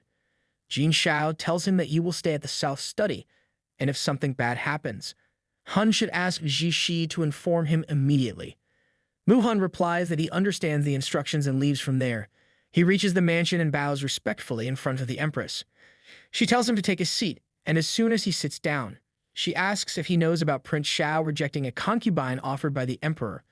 Mu-hun calmly replies that it was Jin Shao's decision, and he doesn't know about that. The Empress says that since Mu-hun is older than his husband, he should help Prince Shao make the right decision. She continues that Shao never had an heir, and now that he is going to war, it would be unfortunate if there was no one to inherit his title in the future. Mu-hun is angry at her words, as he knows that talking about having no heir is the most taboo thing to talk about before the war. He doesn't voice his anger, and instead says that even if Shao has an heir from a concubine, he can only inherit the title of general. We all need Han's wisdom in life. The Empress angrily slams her cup on the table as she asks if he is trying to put the blame on her and the Emperor. Han quickly kneels on the ground and requests that the Empress not be angry, as he is not blaming them. The Empress doesn't accept his apology and instead says that she has every right to be angry, as Han is excluding concubines because of his jealousy and is not letting Shao have children. Han bows apologetically as the Empress continues that, since he is Shao's husband, he has to think about him. She tells him to kneel outside, reflect on his words, and not leave until he thinks it through. Han accepts her order without any complaints and walks outside, even though he doesn't understand what he is supposed to reflect on. He kneels in front of the hall, aware that the Empress just wanted to find an excuse to punish him. Inside, the Empress is thinking about Prince Shao, who declares his preferences toward the men and is eager to see how strong their relationship is. Meanwhile, Han is kneeling on the ground and has started to sweat because of the hot weather. She is worried to see him bearing this and wants to inform Prince Shao as soon as possible. She gets a chance as soon as she hears the maids talking about serving the tea to the Empress. She decides to follow the maid, hoping that she will not get caught. The other maids inform the Empress about her disappearance, but she doesn't seem worried and instead just wants to see what Prince Shao will do. Serving his punishment outside, Han is hoping that Prince Shao will not come to the Empress's quarters. We are hoping against it, our little Hun. The prince needs to save you as fast as possible and punish the culprit behind this. Shao is in a meeting with the Emperor, who agrees to accept his proposal and asks if he thought about what they talked about in the last meeting. Prince Shao replies that he wants to dedicate himself to the country, and there are two of his royal brothers who can provide an heir instead. He mentions that the fourth prince is also getting married soon, so the Emperor has nothing to worry about. Shao looks sheepish, as he continues that he has been married to Han for less than 4 months and they are still in their honeymoon phase, so he doesn't want to take another concubine. The Emperor is amused by his son's reply, commenting on how a fool who only knows how to find love in a war has finally fallen in love. The love indeed finds you in strange ways, but it will always be at the right time with right person. Just then, Shi comes running there and quickly bows in front of the Emperor, asking him to spare Han, who has been kneeling for 2 hours in front of Fengyi Palace in this extremely hot weather. Shao is shocked to hear about the condition of his husband. At Fengyi's palace, the Empress is still sitting in her room when she hears the maid greeting the Emperor outside her room. Without wasting any time, the Emperor and Shao have come there, and Prince Shao rushes to help his husband. Han is still kneeling on the ground, and seeing the Emperor come there, he decides to take advantage of the situation.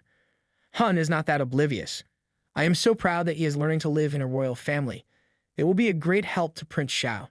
He weakly says Shao's name and suddenly collapses in his husband's arm, who is there before he can hit the ground. The Emperor tells the servants to call the doctor and asks Prince Shao to take Han to bed. Shao follows the orders and carefully lays Han on the bed inside the room. He turns around to say something to his father but stops when Han suddenly grabs his hand. Shao is happy that Han is awake, but to the Emperor, they both look distressed. I am not a big fan of the Emperor, but he looks so cute here. The Emperor turns around and asks his wife to explain the situation. She explains that she wanted to talk to Han. That's why she called him to the palace, but he was rude to her and refused to admit his fault, so she punished him.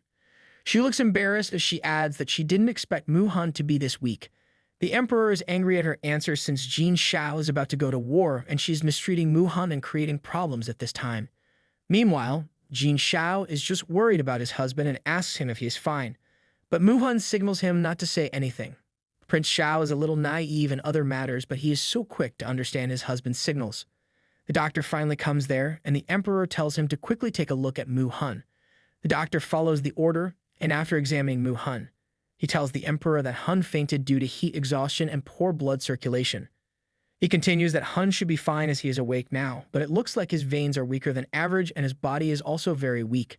Shao is worried about hearing his husband say that the doctor will prescribe some medicine that Han needs to take at night, or he might feel lightheaded. When the doctor finishes his advice, the Emperor tells the couple to go back home first, since they will be uncomfortable if they have to wash up and change their clothes there.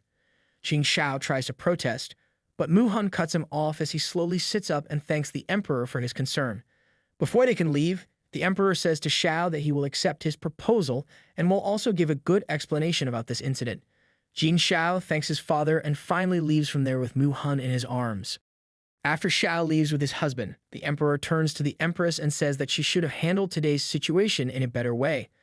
He is worried that it will be hard for Shao to leave Mu Hun here after seeing what she did with him. The emperor is doing what we all wish to do, but he is still so polite toward her for my liking. The empress still doesn't seem guilty and argues that if a husband goes to war, their partner should stay at home. It's the rule. The emperor shouts at her that she can't talk about rules because he clearly tells her to be careful about Shao's temper, as they can't force him to take a concubine. But she ignores his instructions. The queen quickly bows to him apologetically, but he just tells her to go to the late empress's worship hall for 3 days and reflect on her mistakes.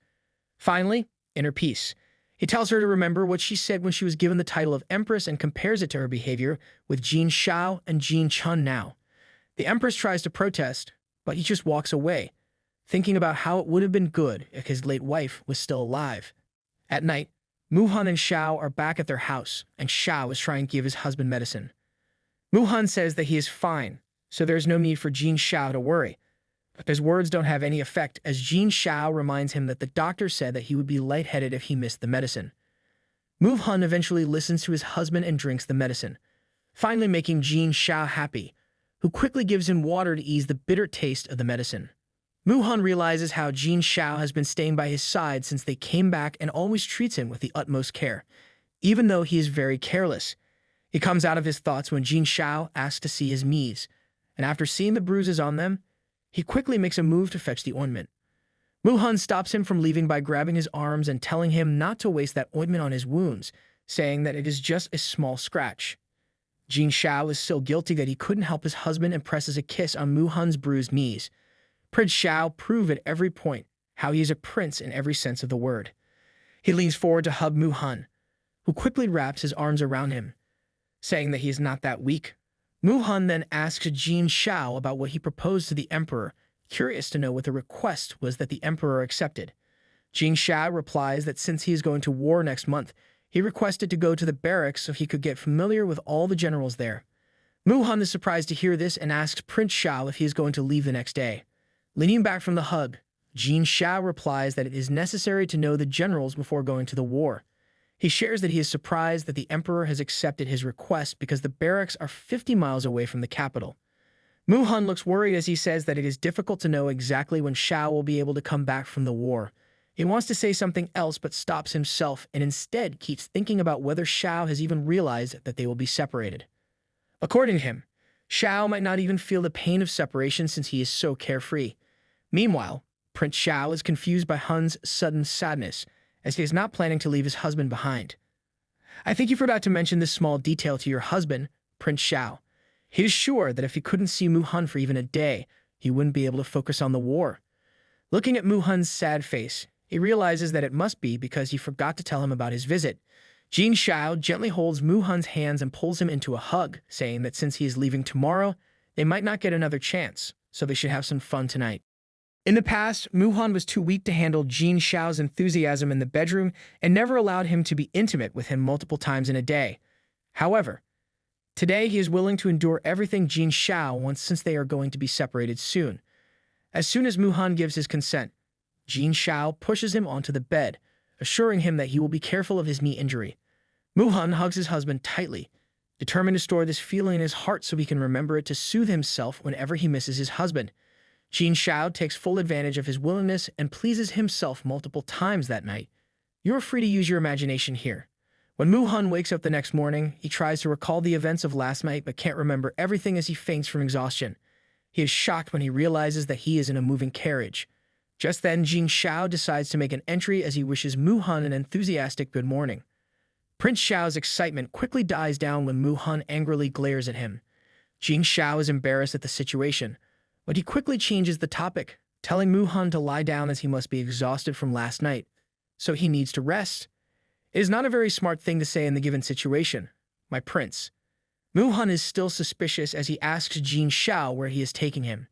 Prince Shao replies that his battalion needs a military advisor, and since Mu Hun is not very busy in the imperial city, he should come with him to the southwest. He is a little too late to ask that question. Mu-Han is confused by his suggestion, as he knows about the rule of a soldier's family staying in the imperial city while he goes to war.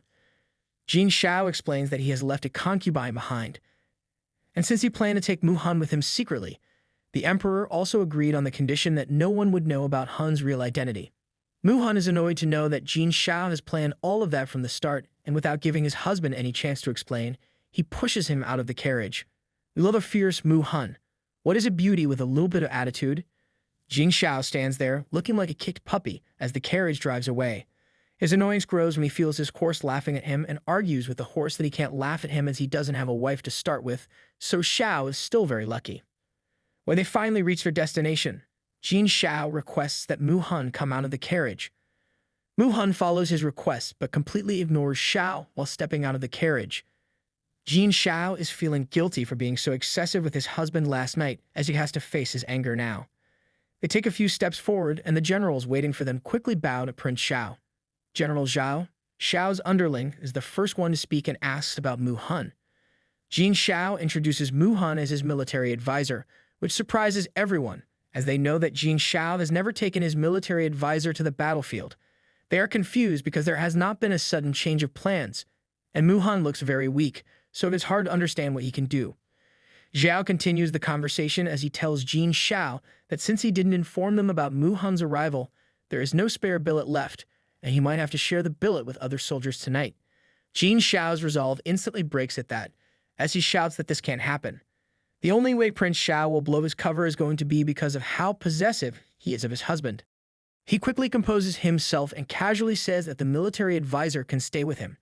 Zhou replies that it will be against the rules if someone shares a tent with Shao. Mu-Han joins in the conversation as he says that he can stay anywhere, so they have nothing to worry about. One of the generals comes closer to Mu-Han, saying that the normal tents stink and someone as delicate as Mu-Han can't stay in them, so he should stay with him instead. Shao punches the general at his suggestion, telling him not to even consider that Mu-Han will stay with him. He then turns toward Han, softly telling him that he will take him back to their tent so they can rest for a while. Zhou stares at them suspiciously, mumbling that it's Mu-Han's first day here and he is already causing trouble, which will make it difficult for Mu-Han to earn soldiers' respect. After they leave, Guard Yu turns to his companion, Guard Zuo, and asks him why Zhao is causing trouble for someone as beautiful as the military advisor. He turns around, asking Zhu if he thinks that Prince and Mu-Han seem very close to each other. He goes to continue the conversation, but notices Zuo walking away. He shouts at Zuo about how he can leave him alone there, but the other guard just walks away without paying him any attention. When the night falls, Mu-Han is lying face down on the bed when Shao comes there and softly caresses his back, asking if he is still in pain. Shao needs appreciation for his bravery. Mu-Han sharply replies that Shao should try it himself so he can know how this feels. Shao is feeling embarrassed by the remarks from his husband, but he still doesn't stop his hand from wandering on Mu-Han's body. He suddenly stops when Mu-Han tells him to prepare another tent for him tomorrow. Shao quickly denies his request, asking Mu-Han if he will stay as long as Shao doesn't touch him. Yawning, Mu-Han replies that it is not good if a military advisor is staying with a prince. Shao is not happy with his argument and replies that from ancient times, it was a must for the military advisor to stay with a marshal so they could discuss military strategies at any time. Mu-Han is aware that there are no rules like that, and Shao is just lying to him. He doesn't mention that and instead confronts Shao about lying to him last night. Shao stutters slightly as he replies that he didn't lie to Mu-Han. He replies that he is speaking the truth since he is going to war soon and needs to save his energy for the upcoming battles. They will rarely get a chance to be intimate with each other. His explanation just makes Mu-Han angry, and he turns around, telling Shao that he should stay with General Zhou tonight. Shao wants to say something else, but just then General Zhou calls him from outside the tent, inviting Shao to have a drink with him. Shao begrudgingly comes out of the tent and says that he is not going to drink tonight since he is very sleepy. Before he can go back inside, Zhou stops him by grabbing his arm and saying that he wants to talk about something. After getting permission to speak from Shao, Zhou says to him that he doesn't know where Shao found the military advisor, but their journey toward the southwest is very difficult, and he doesn't think the advisor will be able to endure it with his fragile body. I am sure Mu-Han handles excessive physical activities very well. He continues that a scholar like Mu-Han has no real war experience, so he might ruin their plan. Jin Shao firmly replies that he has reasons to hire the military advisor, so Zhou should make a quick judgment. He continues that he is not forcing them to accept the military advisor instantly, and they can discuss it further later. Suddenly moving closer to Zhou, he taps him on the chest with a finger, saying that it was very hard for him to convince Mu-Han to come here, so even if they don't want to accept him, they are not allowed to disrespect or endanger Mu-Han. Jin Shao threatens him, saying that if something like that happens to the advisor, he will never forgive him. Zhou's not happy with this, but he promises to not bother the advisor as long as he doesn't try to boss him around. Jin Shao tells him to leave, saying that he's going to bed early. Zhou again asks him about drinking, but when Jin Shao glares at him, he quickly runs away from there. Prince Shao just stands there, worried about what he is going to do now since Mu-Han will be very angry at him this time. Jin Shao is sitting beside his horse, thinking about how he has a lot of things to do since this Southwest War is happening 3 years earlier than in his past life. But he is confused about where to start. He turns toward his horse, is nonchalantly chewing on his meal. The horse jerks away when Jin Shao tries to pat him, and it only increases the prince's irritation as he pulls the horse back by its ear, saying how he can eat so leisurely when Shao has no place to sleep. We can agree that at one point in life, our pets are our only best listeners. Jin Shao is sad when the horse seems angry with him, thinking about how pathetic he is since he was kicked out of his tent by Mu-Han, and now his horse also despises him. He eventually sits down beside his horse, Xiao, and promises to find him a wife after this war is over. He asks the horse if he prefers a mare or a stallion, but the horse just turns away from him. After having very intellectual communication with the horse, Jin Shao finally loses his patience and decides to go back to his tent. When he reaches there, he is relieved to see that Mu-Han has already fallen asleep. He carefully gets into the bed and pulls Mu-Han closer to him, careful not to wake him up in the process. After settling down in bed with his husband, Jin Shao drifts to a peaceful sleep. The next morning, Mu-Han is the first one to wake up and seeing Jin Shao sleeping beside him. He is reminded of the plan he made if they were apart for a long time. He was planning to start a small business near the battlefield if Jin Shao wouldn't come back in a few years, in the hopes of getting a glimpse of his husband. But he didn't expect that Jin Shao had already planned this. I know this didn't happen, but just the thought of Mu-Han waiting for Shao to return from the war is making me teared up. He gently pokes Jin Shao's nose, thinking about how he's not angry with Jin Shao's secret plans. He can let go of his bad habit. Jin Shao finally wakes up after feeling his nose itchy, and he smiles to see his husband there, softly kissing Mu-Han's hand. Jin Shao pulls him closer and peppers his face with tiny kisses. He gets up soon after that, telling Mu-Han that he is going for the training, and if he gets bored, he can walk around the camp. He promises to return for breakfast after morning training is over and leaves from there, surprising Mu-Han with how quick he is to leave. Mu-Han decides to follow his advice and takes a walk around the camp. He finds a worker asking his fellow, Wang, about why the porridge is getting very thin. Wang replies that they are lucky to still have buns and some soup for meals. Mu-Han decides to jump into the conversation and asks them if everyday breakfast is the same and why there are no other dishes. The soldiers are startled to see him there and realize that he is the handsome advisor who came with Prince Shao and also slept in his tent. Sharing a glance between themselves, they both wonder if Mu-Han is actually Shao's lover, as the rumors are saying about him. The soldiers don't show their curiosity and instead reply to Mu-Han that the food is enough to feed all of them, as the soldiers are not very picky about their food. They soon leave after saying that they need to bring out the food and telling him to take a walk around. After taking a walk around, Mu-Han returns to his tent, where Jin Shao is already waiting for him with the food on the table. Prince Shao is happy to see him and asks Mu-Han to join him for dinner, but Han just stands there, looking deep in thought. Jin Shao is worried that Mu-Han is not used to this kind of food and quickly explains that life in the army barracks is difficult, but if he wants to eat something else, he can invite the palace chef here. Mu-Han smiles at his husband's concerns and sits down, saying that he is one of them now, so he will eat like a soldier. He continues that he is just thinking about how the money from the ministry's revenue is not lacking, but the army still doesn't have many facilities. Jin Shao sighed at his words, replying that with so many people in the army, no amount of money is enough for them. Concerned about the accounts, Mu-Han is already planning to go through all of the army's accounts.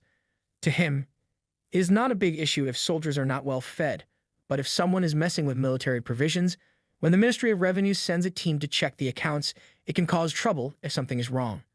Before they can talk further, a soldier comes running in there and informs Jin Shao that his horse, Xiao, is sick. Jin Shao and Mu Han quickly follow him as they all go to take a look at the horse.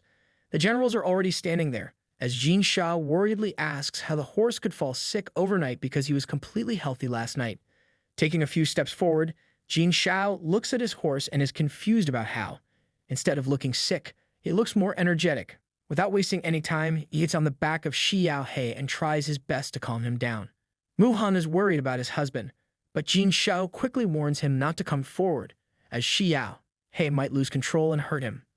Zhou seems to enjoy it, as he adds that Mu Han is so fragile, and it would be terrible if he got kicked by the horse. I understand why Zhou is wary of Mu Han, but at this point, it's just being annoying. He quickly goes silent as Jin Shao glares at him and asks him not to pass such comments. After the horse is finally calm, Jin Shao joins them again and asks the soldiers to explain what really happened. One of the soldiers quickly explained that he woke up late that morning, so instead of cutting the fresh grass, he fed the horse dry forage instead. He looks terrified as he adds that he didn't expect Xiao He to spit out the forage after one bit and go crazy. Listening to his explanation, Zhou comments on how an animal can be so picky about eating food, and it shouldn't be like this.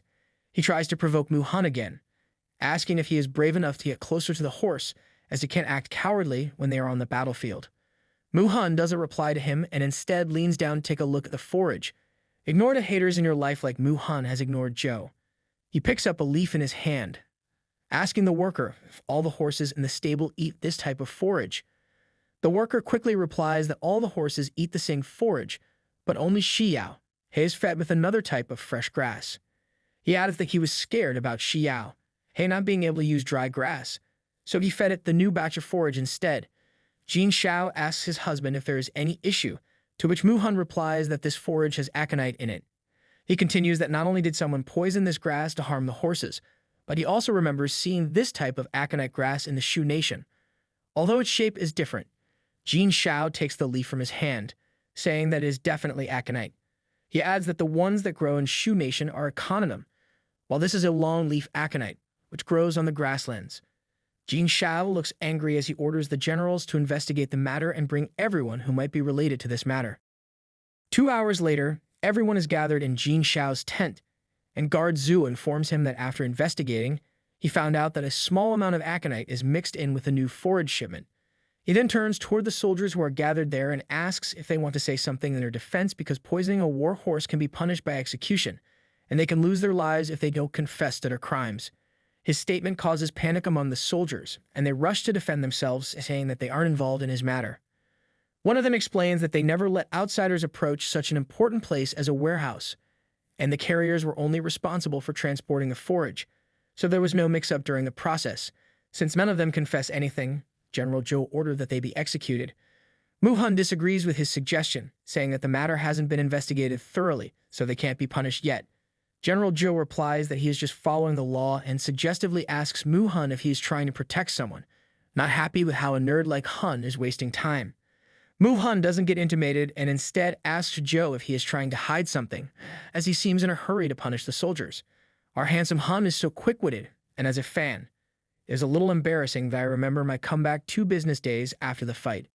Zhou angrily starts to say something but gets interrupted by Mu Han, who says that if someone pulls this under the strict security of the army, it means that someone from the higher-ups is involved in it. Zhou angrily shouts that Mu Han is trying to defame him and is interrupted by Yu, who says that Han didn't mention his name, so why is he so irritated? During the whole ordeal, Jin Shao is focused on his husband and is impressed by his ability to leave others speechless. Just then, Mu Han turns to him and requests to keep these people locked up and wait for the investigation to conclude before deciding their punishment. Zhou again interrupts them, saying that if Mu Han is so intelligent, he should investigate the case himself. To his annoyance, Mu Han accepts the challenge without any hesitation. Still not satisfied, Zhou suggests that he needs to set a time limit, and Mu Han agrees to set a time limit of 3 days. Zhou finally seems satisfied and says that if Mu Han doesn't come up with anything in the given time, he will be punished along with the soldiers. Mu Han accepts that on the condition that Zhou will not bother him during the investigation. Zhou replies that he will not do that, and if Mu Han is still concerned, he can lock him up in the cell, but they have to issue a military order for their agreement. Mu Han agrees to his condition and starts writing his statement while thinking about how Zhou is not completely evil. Mu Han signs the order, which states that he will get punished along with the soldiers if he doesn't find anything in 3 days. Shao is happy with how Mu-hun is showing his abilities. Mu-hun hands over the order to Zhou, who leaves, saying that he will wait for the results of the investigation in 3 days. The guards also follow him, and as soon as everyone leaves the tent, Shao pulls Mu-hun into his lap, happy to be finally alone with his husband. Worried, he asks Mu-hun if he is sure about finding the details about this matter. I love how in the whole ordeal, Prince Shao is only focused on his husband. Blushing slightly, Mu-hun replies that he hasn't grasped the whole thing yet and that everything is based on theory for now. Shao tells him that he doesn't have to deal with a stupid person like Zhou. He is worried about what will happen if there are no results on the given date, as military orders can't be taken lightly. Thinking this, he pulls Mu-hun closer to his chest, while Hun is calm as he explains to him that he only wrote Hun on the paper instead of writing his full name. And as Chen's law says, if the signature on the military order is not a full name, then it won't be effective. His planning gives chills to Shao, who is already planning to never anger his husband. At night, Mu-hun is checking some records about military supplies when Shao comes there and asks him why he is checking the accounts instead of investigating the issue of poisoned forage. Mu-hun replies that he was already planning to check military account books, and now that he has this opportunity, he brought all of them to take a look. Shao snatches the book from his hand, saying that this matter is not that urgent, so he can take a look at these at some other time. Mu-hun doesn't get a chance to complain as Shao picks him up, saying that he can continue reading these tomorrow. Mu-hun softly asks Prince Shao to let him read, but Shao refuses, saying he is very sleepy. As they are lying in bed together, with Shao sprawled on Mu-hun's stomach, they hear some noise from outside. Mu-hun says that there is someone outside, but Shao ignores that and instead starts touching his husband intimately. Mu-hun is worried that someone from the outside might see them as the light is still on, so he gets up, slightly pushing Shao away, and blows off the candle. Shao blushes at his husband's actions, not understanding what made Mu-hun so brave today. Taking Mu-hun's actions as permission, Shao happily leans down, but soon Mu-hun pushes him away again, still worried that someone might see them with the candles still illuminating the room. Shao takes quick action as he blows out all the candles scattered over the room. He returns to Mu-hun, asking if the issue is solved now. Instead of going back to being intimate with him, Mu-hun reminds him how he said he needed to recharge his batteries and asks him to sleep as he has to get up early tomorrow. Shao is worried that Mu-hun is still mad at him, but he soon follows suit when Mu-hun closes his eyes and asks him to sleep. The next morning, Mu-hun goes to meet the soldiers and asks them questions about the matter. Once he leaves, guards Yu and Zhu approach the soldiers and ask about what Mu-hun wants to know. One of the soldiers replies that Mu-hun wanted to know why he received this uniform and how often he gets to eat meat. The other one replies that Mu-hun also questioned how often he writes letters to his family and who helps him write those letters. Since Mu-hun was satisfied with his answers, he also promised to help him write the letters later. Guard Yu is confused to hear that Mu-hun was just asking the basics and is curious if the culprit can be found like that. He comes out of his thoughts when Zhu asks him for lunch. Still curious, Guard Yu asks Zhu if he knows what Mu-hun is planning to find out through his investigation. Instead of replying to him, Zhu walks away, saying he is going for lunch, and Yu quickly follows him, not wanting to miss out on eating. Food comes before anything else.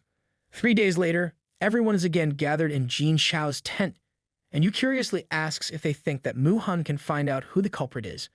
Another guard replies that it is hard to say, as even though Mu-hun has been questioning the soldiers, he didn't ask anything special, so it is hard to know what he is planning. The guard asks Yu if he knows something since he came to the military advisor for some news yesterday. Guard Yu seems irritated to hear this as he tells them that he was hoping to bribe Mu-hun with a feather fan, but it doesn't go as he planned. He recalls how Mu-hun took the fan from him with a thank you and told him to be impatient about the matter of forage, as it will be revealed soon.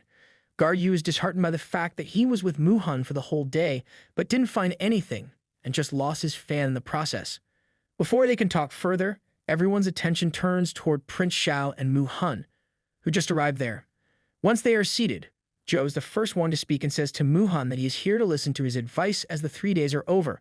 Mu-hun is still holding the fan in his hand as he smiles at Zhou, saying that he is very impatient.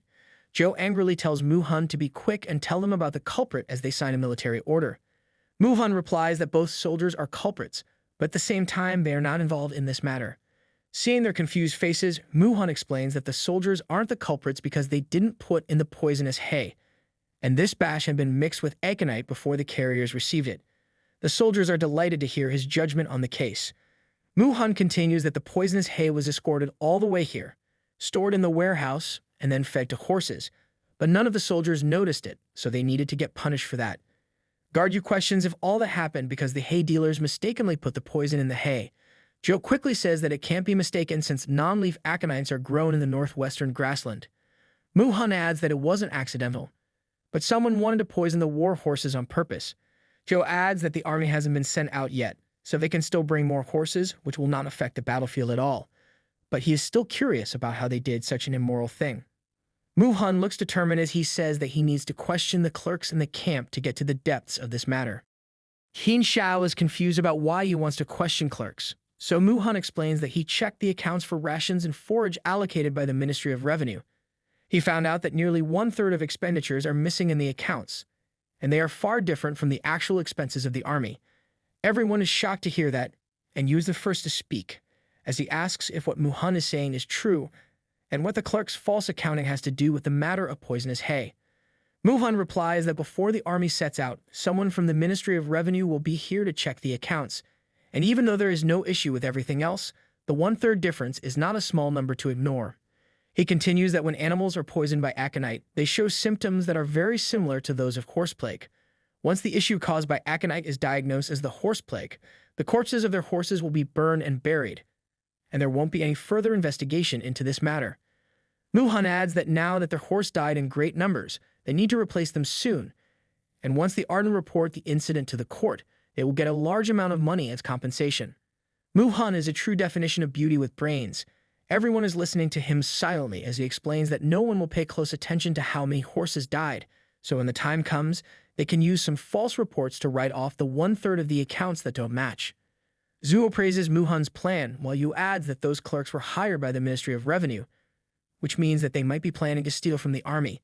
Mu-hun replies that there might be conflicts among the Ministry of Revenue, and he is curious about who will be sent to check the accounts this time, but it is good that they are from the same group as the embezzler before, which led the ministry to make such a despicable move. Listening to all this, Shao remembers how all of his money vanished even though he got a great amount from the Ministry of Revenue. And this must be the reason he was accused of stealing the money from the military provisions. He is determined to fix his mistakes and arrest those clerks. Joe has also realized his mistakes and apologized to Mu-hun, requesting that he look into this matter thoroughly. Later, they call the clerks for interrogation, and when they try to deny the accusations, Zhuo kicks them, saying that they pocketed all the money and he suffered because of that every day. Shao is the next one to speak, as he angrily says that they are just mere clerks, and if he sentences them to dissection, no one from the court will be able to find his fault. Gargu adds that since they are in the army, everything will be processed according to military law and asks if they are going to plead guilty. The clerks raise their heads from the ground, as one of them says that they are just following orders, and the only thing they know is that their superior is a counselor from the Ministry of Revenue. Shao is furious at their deception and asks soldiers to take the clerks back and follow him to the capital city so they can report this to the emperor. Mu-hun says to Shao that it is an important matter, so they can't take it lightly. His statement finally calms down Shao a little bit, and he orders the guard to lock these 4 soldiers first. He then asks everyone to leave the tent, saying that he will make a final decision after having a private discussion with the military advisor. After everyone leaves, Shao asks his husband what he wants to say about the matter. Mu-hun replies that if Shao sends those soldiers to the palace now, his enemy will be alerted, and knowing that Shao soon has to go to war, the emperor will deal with the matter in a hurry. Shao swipes everything off the table angrily, asking Mu-hun if he is supposed to suppress his anger. His ragging expression worries Mu-hun, who knows that Shao is not angry with him. But this ordeal still reminds him of their wedding night, and it scared him. It is not easy to forget a traumatic experience even if the person's behavior is changed. Shao also realizes the effect his words had on his husband. It is a relief to see how Prince realizes his mistake instantly. Turning his face away, Mu-hun says that he doesn't have to swallow his anger and goes to say something about the current situation. But before he can complete his sentence, Shao grabs him by his shoulders and makes him sit on a chair. He then kneels in front of Mu-hun and gently grabs his knee as he apologizes for his mistake, saying that he wasn't angry at him.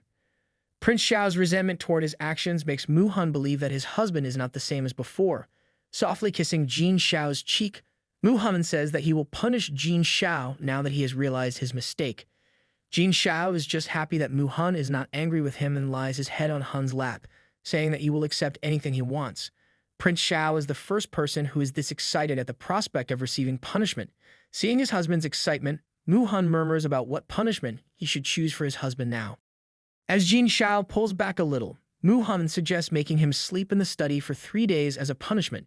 Jin Shao quickly lays his head back down and innocently asks Mu-hun if he will really go through this punishment. Slightly pulling back, Prince Shao asks Mu-hun if he knows why there is a saying that all arguments between couples can be solved in bed. I love how Prince Shao is mostly focused on only one thing. When Mu-hun asks him why, Jin Shao cups his cheek and says that it is because the couple will make up soon after being intimate with each other. At his cheeky remarks, Prince Shao gets scolded by Mu-hun, who says that he shouldn't say such things when he didn't handle today's incidents in a very effective way. Besides that, it is almost time for him to go to war, and he can't handle the issue at that time, so he should leave it to the sagacious. Recognizing his brother's title, Jin Shao figures that this will be a good solution since his brother is a social butterfly in the royal court, and this matter is related to the Ministry of Revenue. He will be able to find more things about this easily. Mu-hun continues that they still have a strong grip on this matter, so they need to take advantage of the situation at all costs. Jin Shao wraps his arms around his husband again, telling him that he is right and that he will soon discuss this matter with his brother. Mu-hun advises him to take the account books and the documents he copied with him. He tells Prince Shao to quickly report if someone is harassing him at the royal court and also sends his brother's assistant back. Jin Shao, who is silently listening to this, asks why he needs to send the assistant back, as they are his old acquaintances and they also assisted his brother in many situations. Mu-hun replies that if Jin Chun is going to inherit the throne, they have to get rid of these people, otherwise, their existence will be a threat to him. Jin Shao recalls how in his last life, these people kept showing their hostility toward him in Jin Chun's manner, and they might be the ones who made his brother more guarded toward him. Where can I get my own Hun? I need someone's guidance like that in my life. For giving him such good advice, Jin Shao thanks Mu-hun and promises to always listen to his advice. He remembers that he also made this promise to Mu-hun in his previous life, and he is determined to fulfill it. Mu-hun reminds him that it is time for him to leave, and once Jin Shao walks out of the tent, Mu-hun stands there thinking about how he should have more trust in Jin Shao in return for his absolute confidence in him. Outside, the guards are standing closer as he is happily talking about how they will get their full meal now that those corrupt clerks are arrested. Their discussion is interrupted when Mu-hun suddenly shows up there. Joe asks Hun why he came here, in reply to which Mu-hun shows him the military order they wrote, asking if he remembers it. Joe recognizes the paper, and Mu-hun reminds him how they agreed that the loser would face whatever punishment is given to those soldiers. Even though they are not going to face the death penalty after the truth is revealed, they are still going to receive 20 lashes as a punishment for neglecting their duties. He asks Joe if he is going to keep his word, which provokes the general, who determinedly announces that he will fulfill his word. Guard Yu asks Mu-hun to be easy on Joe, as he is a very impulsive guy. He is worried that Joe will still try to ride the horse after getting lashes on the march that is nearing, and he might not be able to fight in the war. After listening to Yu's request, Mu-hun asks Joe if the situation is reversed and if he will consider the military order as a moment of impulsiveness. Yu is amused by the situation, as he knows how persistent Joe is. Everyone is looking toward Joe, who announces that he will never go back on his words. Mu-hun also seems amused as he says how Joe is a hero and asks him if he is going to do everything written in the military order. Joe snatches the paper from his hand, saying he will do anything. But when he takes a look at the order, he is shocked to see that Han will have to suffer the same punishment as the offenders, but Joe will have to run 1 lap around the quarter without clothes. Guard Yu, who is reading the letter over Joe's shoulder, is shocked to see how the punishment for Han is written clearly, but what Joe has to face seems like a joke. Joe suddenly kneels in front of Mu-hun, saying how he is a real gentleman. Mu-hun is surprised at his sudden actions and asks him to stand, saying that he is just a military advisor, so it is not appropriate for him to accept worship from a general. He adds that he just hopes they can get along well with each other and try their best for the sake of Jin Shao. Joe stands up with his hands, still respectfully joined, and says that Mu-hun deserves to be a head military advisor. Without wasting another moment, Joe takes off his robe to fulfill his punishment. Seeing his naked shoulder, Yu comments on how good his body is, but suddenly his vision becomes dark, and Zuo covers his eyes. If you are a true yaoi lover, you will spot the ghost ship. I am sure I don't need to mention it. He starts complaining to Zuo, while Mu-hun just smiles at their banter adoringly. Meanwhile, Shao goes to meet his brother, and after telling him everything in detail, he asks for his opinion on the matter. Shan asks him if he knows who is going to audit the accounts this time, and after finding that Shao doesn't know about it, he tells him that it will be the Vice Minister of Revenue, Xiao Yuan. Chun continues that everyone in the royal court knows that Shao is friends with Shao, and knowing that he's auditing the accounts has scared many people. Shao comments that it is a good thing and asks if they should take advantage of this situation to completely overthrow the Minister of Revenue. Chun replies that the Minister of Revenue has been with their father for a very long time, and it is not easy to defame him in the royal court, but he is sure that the minister is involved in the fraud. He just needs more time to look into it. Shao tells his brother to work at his pace and then stands up, saying that he can't stay here for a long time since spies are everywhere in the imperial city.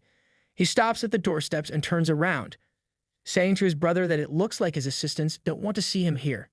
Chun replies that they are always guarded around everyone, while thinking to himself about how his little brother got so witted to see through these conspiracies. But he is sure that Mu-hun must have told him that. Love how confident Chun is that Mu-hun is behind his brother's wisdom. Peak elder sibling's behavior. Smiling softly at his brother, Chun tells him that he has his own ways, so Shao should just ignore them. After departing from his brother, Shao comes back to the military base and is surprised to see the dark billet. He asks the guard about Mu-hun, and finds out that he went to have a drink with other generals. Shao is shocked to hear this, not finding the situation ideal in his mind, and rushes to find his husband. He goes to a tent, where he finds most of the generals drunk, while he was telling Zuo about some fights from his childhood. At the other table, Zhou is telling Mu-hun about the time when Shao fell off the horse in the doom and his trousers got torn due to a stone. He laughs, explaining how if the cut had been a little bigger, Shao might have damaged his precious goods. When the emperor forces him to take a male bride, they all wonder if it is because his goods are no longer working after the accident. While telling the story, Zhou wraps an arm around Mu-hun's shoulders, and Shao finally loses his patience and punches Zhou for touching his husband. Zhou just lies on the ground, extremely drunk, and invites Prince Shao to join them for a drink. Shao helps Mu-hun stand up, who tells him not to make a big deal because Zhou is drunk. Still angry, Shao says that he can't let this matter go as Zhou harasses his husband. Mu-hun is embarrassed by his behavior and says that it is just normal men hugging each other. He then tells Shao that they should leave as everyone else is extremely drunk. Shao is amused at the fact that the generals wanted to make Mu-hun drunk, but instead, they are the ones who got wasted. Mu-hun stumbles on Zhou's legs and slumps on Shao's chest. Shao worriedly asks if he is drunk, to which Mu-hun replies that he only drank a couple of glasses, but the wine is too strong. Shao carries his husband and leaves after giving a final kick to Zhou. Our dream of seeing a drunk Mu-hun is coming true. The only other sober person, Zuo, is looking at them suspiciously, but his attention gets diverted when you keeps mumbling about some accident. He throws you on his shoulder and walks away, while you keep saying how he is flying. Once they are back in the tent, Shao asks Mu-hun if he should carry him to the bathroom, but Mu-hun refuses, saying he can take a bath on his own. Mu-hun tries to take off his robe, but accidentally tightens it more. Shao realizes that Mu-hun is very drunk and comes forward to help him, taking the chance to kiss his husband on the cheek. As Shao goes to take off his robe, Mu-hun warns him not to wander around. They finally manage to go into the bath, and Shao is amused by how obedient Mu-hun is when he is drunk, when normally he is very shy. Shao is impressed by his husband's muscles and takes this chance to be intimate with Mu-hun, ignoring all of his protests. Mu-hun doesn't want Shao to get his way, since he was planning to ignore him for the next few days. Pulling him closer, Shao says that he is not allowed to drink with those people again. He smiles amusedly when Mu-hun curses, and continues his exploration. When Mu-hun wakes up later, Shao has already left the tent, and he regrets forgiving him after the events of last night. During the next few days, Shao, who has offended the military advisor for taking advantage of him, has returned to the days when he had to stop at only kissing and some touches. The only way for the unsated prince to find peace is by training the soldiers daily and making their cries resound throughout the barracks. These times were very uneventful in the royal court, and the emperor sent the vice minister of revenue to check the army's account books next week. After the audit of the account books, the Minister of Revenue and his subordinates were hit by sudden impeachment. The emperor was furious at the accident and ordered a thorough investigation that revealed many frightening things during the process. With Prince Shao's army, the other armies near the city were also affected, and their funds were extracted by quite an amount. Emperor Hongzheng gave the order to arrest all the officials related to the investigation. When Xiao arrived at the military base, he received a warm welcome from Jin Shao. Xiao is Jin Shao's mentor, and we all know the reason why. Once they sit around the dining table, Jin Shao excitedly pulls Xiao closer to him, saying that it was thanks to his reputation that those people made a blender. After recovering from the sudden act of affection, Xiao replies that it was just discovered because Prince Shao has a great way of handling his subordinates. Jin Shao is curious about how the officials in the Ministry of Revenue let him come here for the inspection, as they must have disliked him. Chuckling slightly, Xiao tells him that he had his own plan to see them off before they went to war. He then whispers in Jin Shao's ear, asking him if the issue related to his married life has been solved. Jin Shao excitedly replies that his problem has been solved as Mu Han no longer resists him in bed. Xiao congratulates him on getting his wish, and as they both celebrate together, Mu Han wonders what wish they are talking about. The Ministry of Revenue took its time to send the new clerks, so Mu Han decided to promote some literate soldiers and teach them how to handle account books. Currently, Mu Han is in a meeting with those soldiers and asks if they understand all the accounts assigned to them. One of the clerks replies that the way Mu Han taught them, the literate people would also be able to understand it. Mu Han tells them that they need to submit their account books to him every 10 days for checking. If there is no emergency, they don't have to seek his opinion and are permitted to make their own decision. He continues that if they tried to steal a military provision or hide anything important from him, he would punish them by military law without any mercy. Everyone bows to him with respect, surprised at how Han is not just a show-off and can convince people with his talent. They leave after that, and Mu Han is worriedly thinking about how he still has to deal with a lot of things when they are supposed to head out for war in a few days. One of the servants is still there and asks Mu Han if he is tired. Mu Han replies that he is fine and gives him a paper, telling him to go back to the prince's residence and bring all the items here. Mu Han then asks him to leave, saying that he still has to work on some things. The servant Yu Song comes out of the tent and bumps into Prince Shao, who asks him to take a trip to the villa tomorrow and informs Run Feng to bring all the people he wants here. Yu Song tells him how Mu Han asked him to visit the palace. Listening to this, Jin Shao tells him to visit the palace first, and he can go to the villa the next day. Yu Song tells him how Mu Han is still working even after the clerks have left, and Jin Shao rushes to look for his husband without caring for himself. He grabs Mu Han's shoulders, asking him why he is still working. Mu Han requests that he let him finish first. Jin Shao seems worried as he asks Mu Han why he is still so busy when he has already handed over the accounts to the clerks. Mu Han replies that soldiers will send letters out every month, and they can be used to leak some private information if it's unintentional. He shows one of the letters to Jin Shao, who says the writer was living in barracks in the city's suburbs and his meal was getting better lately, giving them a chance to eat beef. He says that if the enemy found this, they would know the location of their army and the source of special ingredients, which can be dangerous for the soldiers. Han further tells him that he made some rules to be followed when writing a letter and made a list of things that shouldn't be in the letter. He asks Jin Shao to take a look at the list so he can add anything he wants, and then he tells people to make some copies to give to the clerks. Hearing the detailed plan from his husband, Jin Shao just stares at him in admiration, thinking about how there are always people assigned to check the letters, but the mistakes are hard to avoid, like in the beef situation. These people will not notice such things. His stare starts making Mu Han nervous, who asks him why he is looking at him like that. Prince Shao pulls Mu Han into a hug, saying that he is thinking about what good deeds he did in his past life to be blessed with Han in return. Standing up from the chair, Mu Han replies that he is the lucky one to have a husband like Prince Shao. They are so adorable. He leans forward to kiss his husband but stops when someone from outside calls him. Worried that someone will see them, Mu Han quickly pushes Jin Shao away, just as Zhou enters the tent and is surprised to see that Prince is also there.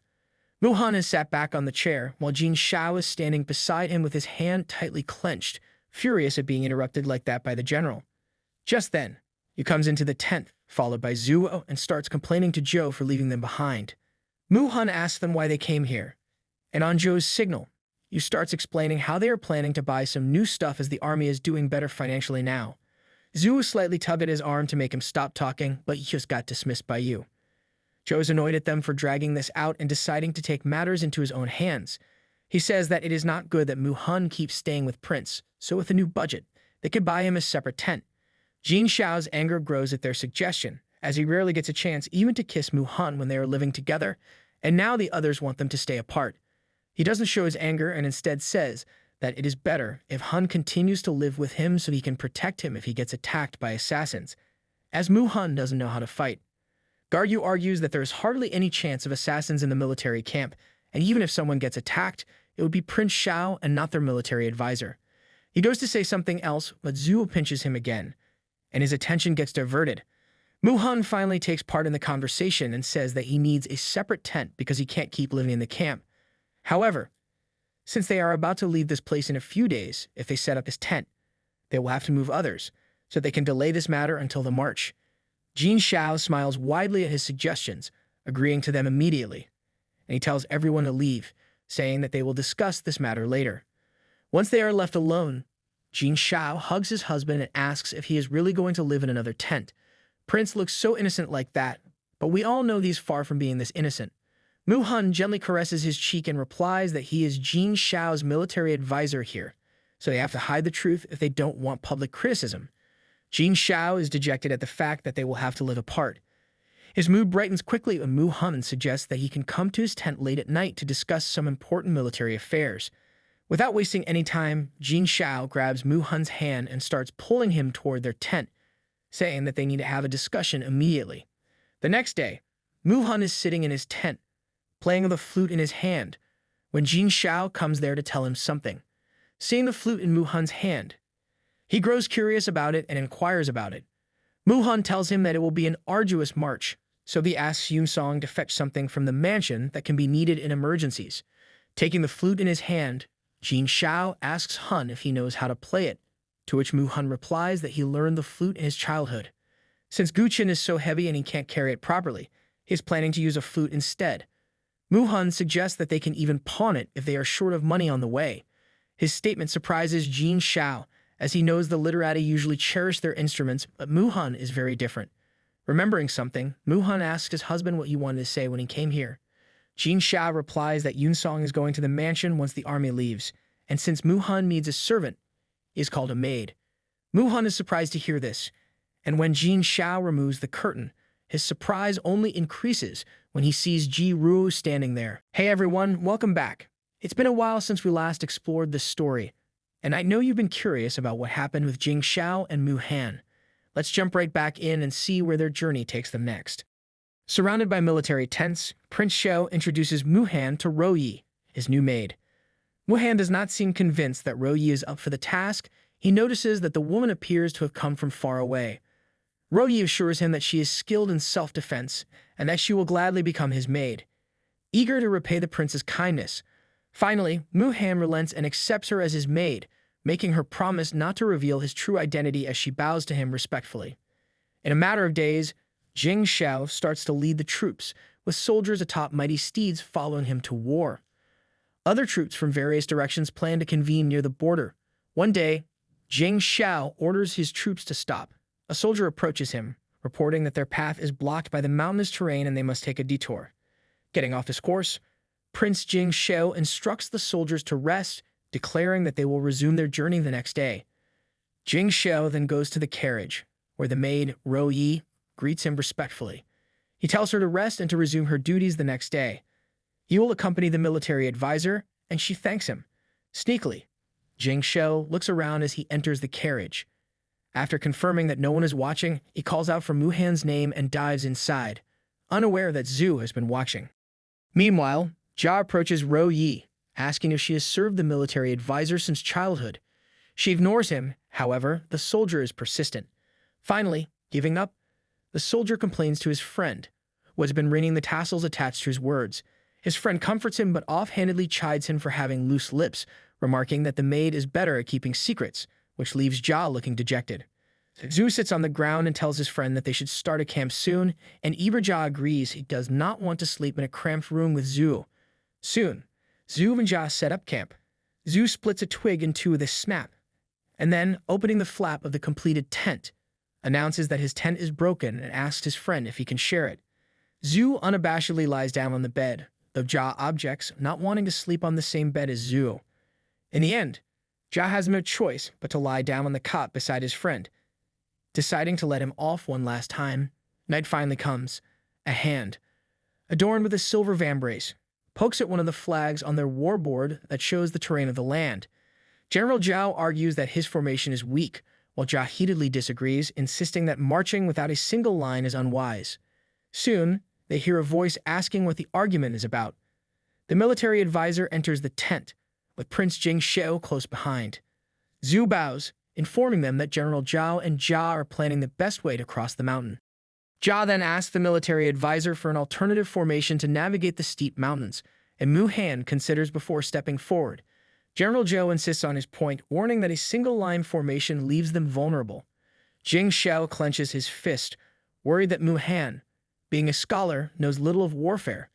Stepping forward to field questions, Shao stops mid-sentence as Mu Han takes out a long stick from his sleeve. Mu Han uses the stick to rearrange the flags on the board. The flags are no longer in a single line. For now, 4 flags surround one central flag, protecting it from all sides. The others look on, not understanding what it means. General Zhao is the first to ask what's going on, and it is Shao who calls it a yoke. Mu Han explains what the formation is called and describes how it would work, earning praise from both Jia and General Zhao. Shao then places a hand on Mu Han's shoulder, meeting his surprised gaze. Turning to the others, he excuses himself and the military advisor, telling them to proceed and that they will catch up in a few days. When the couple arrives in Mu Han's tent, Mu Han turns to Shao, wondering why he followed him to his tent. Shao hugs his husband from behind.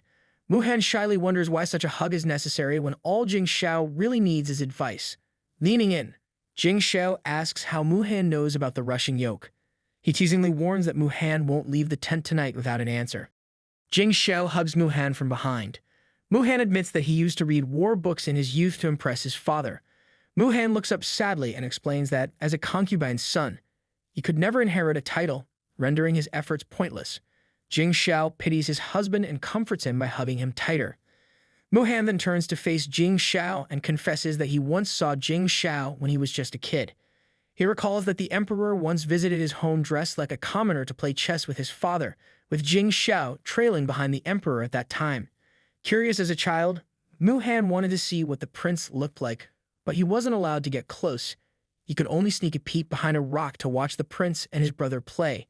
Shao, putting his hand to his head in embarrassment over not remembering, asks his husband what he did back then. Mu Han covers his mouth to stifle his laughter as he recalls how Shao once asked his elder brother to pretend to be a horse. When his brother refused, Shao beat him up. While Mu Han's brother was crying, Shao teased him further by placing flowers on his head. Meanwhile, Mu Han sneaks closer, and the young prince mockingly laughs at Mu Han's elder brother. He tells him that the flowers would help him get married. In the present, Shao teases Mu Han by playing with his bangs, thinking that even back then, Mu Han wanted to marry him. Mu Han pushes Shao away, insisting that he could have married a wife instead.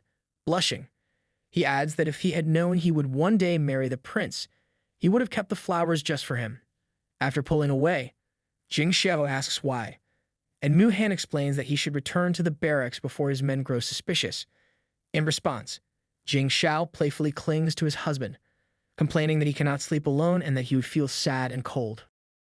To ease his worries, Mu Han promises that he could sneak into Shao's tent after lights out. Shao then leans in and flirtatiously whispers that he will come back to discuss military affairs with Mu Han after taking a bath.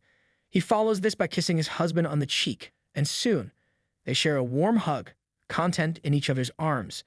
The next day brings a sunny scene in a mountain village at the foot of the Da Hang Mountains. In a bustling market, Shao leads Mu Han by holding his hand. When Mu Han asks why they are there, Shao replies that they are after a rare treasure. Their attention is caught by the sound of a hunter selling tiger furs. The crowd admires the hunter, who boasts that he caught the tiger himself, while they pass by a woman who sadly murmurs that the female tiger must have hunted to bring food to her cubs. Feeling pity for the cubs, Mu Han watches as Shao pulls something from inside his robes. Shao reveals a handful of silver coins and approaches the hunter, asking him to bring the tiger cubs, with the coins serving as a down payment. He promises the hunter 10 times the silver if he can get it done in 2 days, an offer that excites the hunter. Shao then looks at his wifey, making sure that Mu-Han is satisfied with the arrangement, and Mu-Han is indeed happy. Suddenly, a man speaks up from the crowd, and Mu-Han turns his head towards the speaker. It turns out to be the butcher, who believes that one need not sympathize with wild animals. Mu-Han explains that the cubs will starve and die without help. At that moment, Shao realizes he has finally found who he was looking for. The butcher, it turns out, is a descendant of a previous general in Shao's former life. This very butcher was one of his loyal men. His name is Hao Dao. Shao clasps his hands in front of him to respectfully address the butcher, pretending not to know him as he asks for his name. The butcher points to his sign with his cleaver and flippantly scolds them for not reading. The stall is called Haoju Butcher's Shop. Shao looks stunned, and Mu-Han raises his hand to his mouth to cover his snickers. A woman carrying a wooden basin full of meat scolds the butcher for dallying and dumps the heavy meat on the table. She bosses him to cut up the meat quickly as customers wait, and the butcher merely turns to her with a smile. Mu-Han realizes that this butcher might be the secret treasure Shao came here for, and Shao admits that he came to this town specifically to recruit him. Shao then politely approaches the butcher to discuss something, but the butcher tells him to bring it up later since he is busy chopping meat, and he begins chopping viciously, leaving Shao no choice but to agree. Turning to Mu-Han, Shao urges him to return to the inn, worried that the heat is too much for his fragile body, promising to return after speaking with the butcher. Mu-Han returns to the inn and sits at a table laden with food. It has been 2 hours since he parted ways with Shao. Finally, Shao returns looking downtrodden. He sits in front of Mu-Han, clutching his forehead.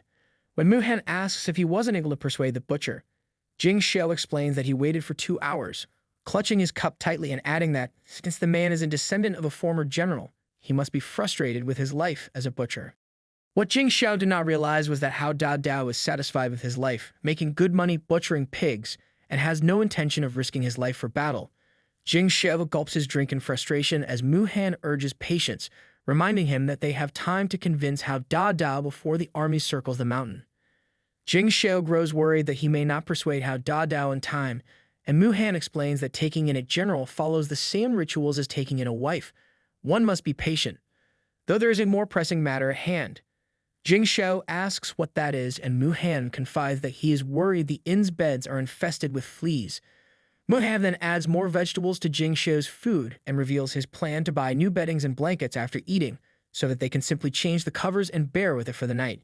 Shao wonders why they couldn't just ask the servants to do it for them, fearing that bedbugs might mar his wife's porcelain-like skin.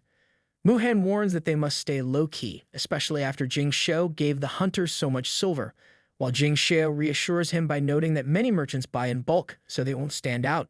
A small Shao complains that he is still hungry, and Mu-Han, placing more food in his bowl, explains it will be cheaper to buy beddings from the market than to rely on the inn staff. Shao coughs when he realizes that his wife was just being stingy, and he confronts Mu-Han, insisting that he has plenty of money and need not be a money pincher. In response, Mu-Han taps Shao's forehead with a stick, scolding him that as the palace budget manager he must avoid frivolous spending, or people will talk. Shao is exasperated. He feels lucky to have a thrifty wife, but is frustrated that he cannot spoil him. In the end, the two cannot stand the room they were given at the inn and decide to camp out on the roof. Shao lays the bedding on the roof, pats the makeshift bed, and invites Mu-Han to join him, while Mu-Han feels his head overheat. Tucking his wife in for the night, Shao explains that he asked the waiter for new blankets. Without them, they freeze in the cold mountain night. Mu-Han laments the loss of money spent on the blankets, but Shao insists there was no choice, since this was the only inn in town. Snuggling closer, Shao listens as Mu-Han shares his plans to open up more business after the war.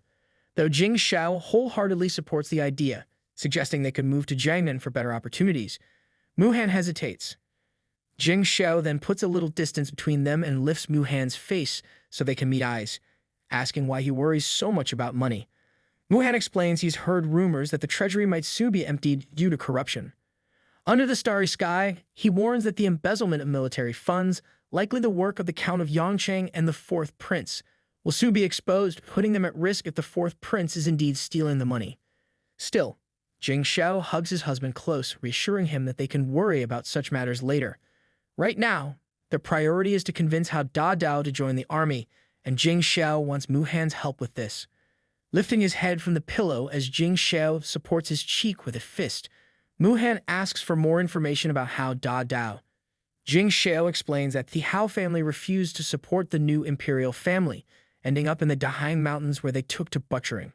Realizing the challenge ahead, Mu Han decides he will accompany Jing Shao the next day to see what can be done.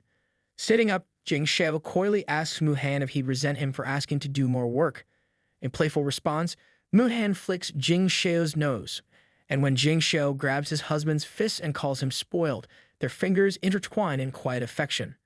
Later that night, Jing Shao mentions that the inn is very old and warns that the roof could be infested with mice, a comment that earns a look of contempt from Mu Han. Still, Jing Shao hugs his husband to encourage him to sleep, reminding him they need to wake early tomorrow. Soon, Mu Han closes his eyes and drifts off. The next day, as the couple walks through town, they hear someone calling their names. It turns out to be the hunter, carrying a large basket. He managed to catch a tiger cub and quickly brought it to them to collect the silver he was promised. Peering into the basket, they see the cute tiger cub roaring, and Jing Shao passes it over to Mu Han. In an instant, the cub takes a liking to Mu Han. It's love at first sight, a sentiment clearly mutual. Jing Shao pays the hunter, who happily accepts the payment. Nearby, the woman at the butcher's place excitedly looks up at the sight of the tiger cub. Mu Han asks if she has some warm water to bathe it in, and she invites them in to wash the cub. Turning to Jing Shao, Mu Han asks him to wait outside. Bossily, the woman tells the man to man the front stall while she washes the cub. Hao Dao turns to his wife as he sharpens his cleaver. Soon, Mu Han returns with the tiger cub, and Hao Dao agrees to the arrangement. Inside, water is transferred from a bucket to a basin. The woman dips her hand in to check that it's the proper temperature. Mu Han places the basket on a ledge while the woman teases the tiger by playing with it, prompting him to ask if she's always loved animals. While bathing the cub, she replies that she's adored animals since childhood, and the cub seems to relish her attention. As Mu Han plays with the cub's playful murder mittens, he asks about the Hao family ancestors, once rulers of the Dahang Mountains. The woman denies any such royal past, explaining that the Hao family's wealth declined long ago. Meanwhile, the cub sneezes adorably. Mu Han then remarks that the butcher's physique seems suited for martial arts, thinking his potential is wasted. As they finish drying the cub, it seems eager to come closer to Mu Han. With a note of sadness, the woman explains that she has long advised her husband to take the martial exams, but he has been very stubborn. Mu Han concludes that the woman is already aware of their reasons for coming that morning, a thought he shares tenderly while petting the adorable, plump tiger cub. The woman agrees as the tiger cub gazes at Mu Han with adoration, and Mu Han sees that she is a sensible woman. He takes a cloth and teases the tiger, prompting the cub to pounce on it happily. He then tells her that her husband could achieve greater things with his abilities. Holding the tiger cub as it playfully claws at his clothes, Mu Han remarks that although the Hao family could become rich as butchers, he wonders if she really wants their children to follow that same path. The woman sighs. Conflicted, she dreams of a better future and wants her husband to aim higher. She explains that while a son might manage as a butcher, marriage prospects for daughters would be difficult. Mu Han spoils the cub by scratching its chin and lets it slip that his husband is the third prince, one who would not force his husband, yet it would be a waste to disregard Hao Dao's talents. He explains that time is short, as the army is already on the move and they must leave the next day. With that, Mu Han places a gold tael on the table for her troubles. She bids her farewell, taking the adorable tiger cub with her. Though it seems she still wishes to talk more, she then grabs her husband by the ear and manhandles him inside the house for a chat. Inside, she asks if he heard her conversation with Mu Han. Hao Dao hesitates. Wary of the third prince's tyrannical and moody reputation, getting involved in the battle for the crown appears risky. However, his wife disagrees. She notes that the prince respects his advisor and assures him that a leader who values his subordinates is better than a cunning scholar. She urges him not to miss the chance, and Hao Dao, looking conflicted, promises to think about it. That night, Mu Han lies with his husband on the roof while the cub watches over them.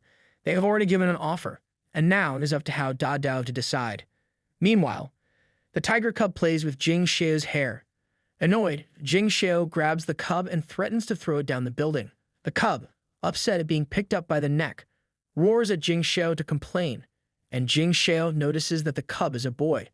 Soon after, the cub bites Jing Shao's finger. Jing Shao sits up as Mu Han grabs the cub with both hands. Still, the cub continues to roar, leading Jing Shao to realize that bringing the cub along to war would not be wise. With a playful tone, Jing Shao coyly tells Mu Han that he would let him raise the cub if he gets a kiss. Mu Han excitedly asks if he could really raise the tiger, and Jing Shao, equally excited by the thought of a kiss, urges him on. Closing his eyes, Jing Shao awaits the kiss until he feels something wet and hair brushing against his lips. When he opens his eyes, he realizes that he has gotten what he calls first base with the tiger. Holding the tiger cub with both hands, Mu Han reminds him that since he got a kiss, he should keep his promise.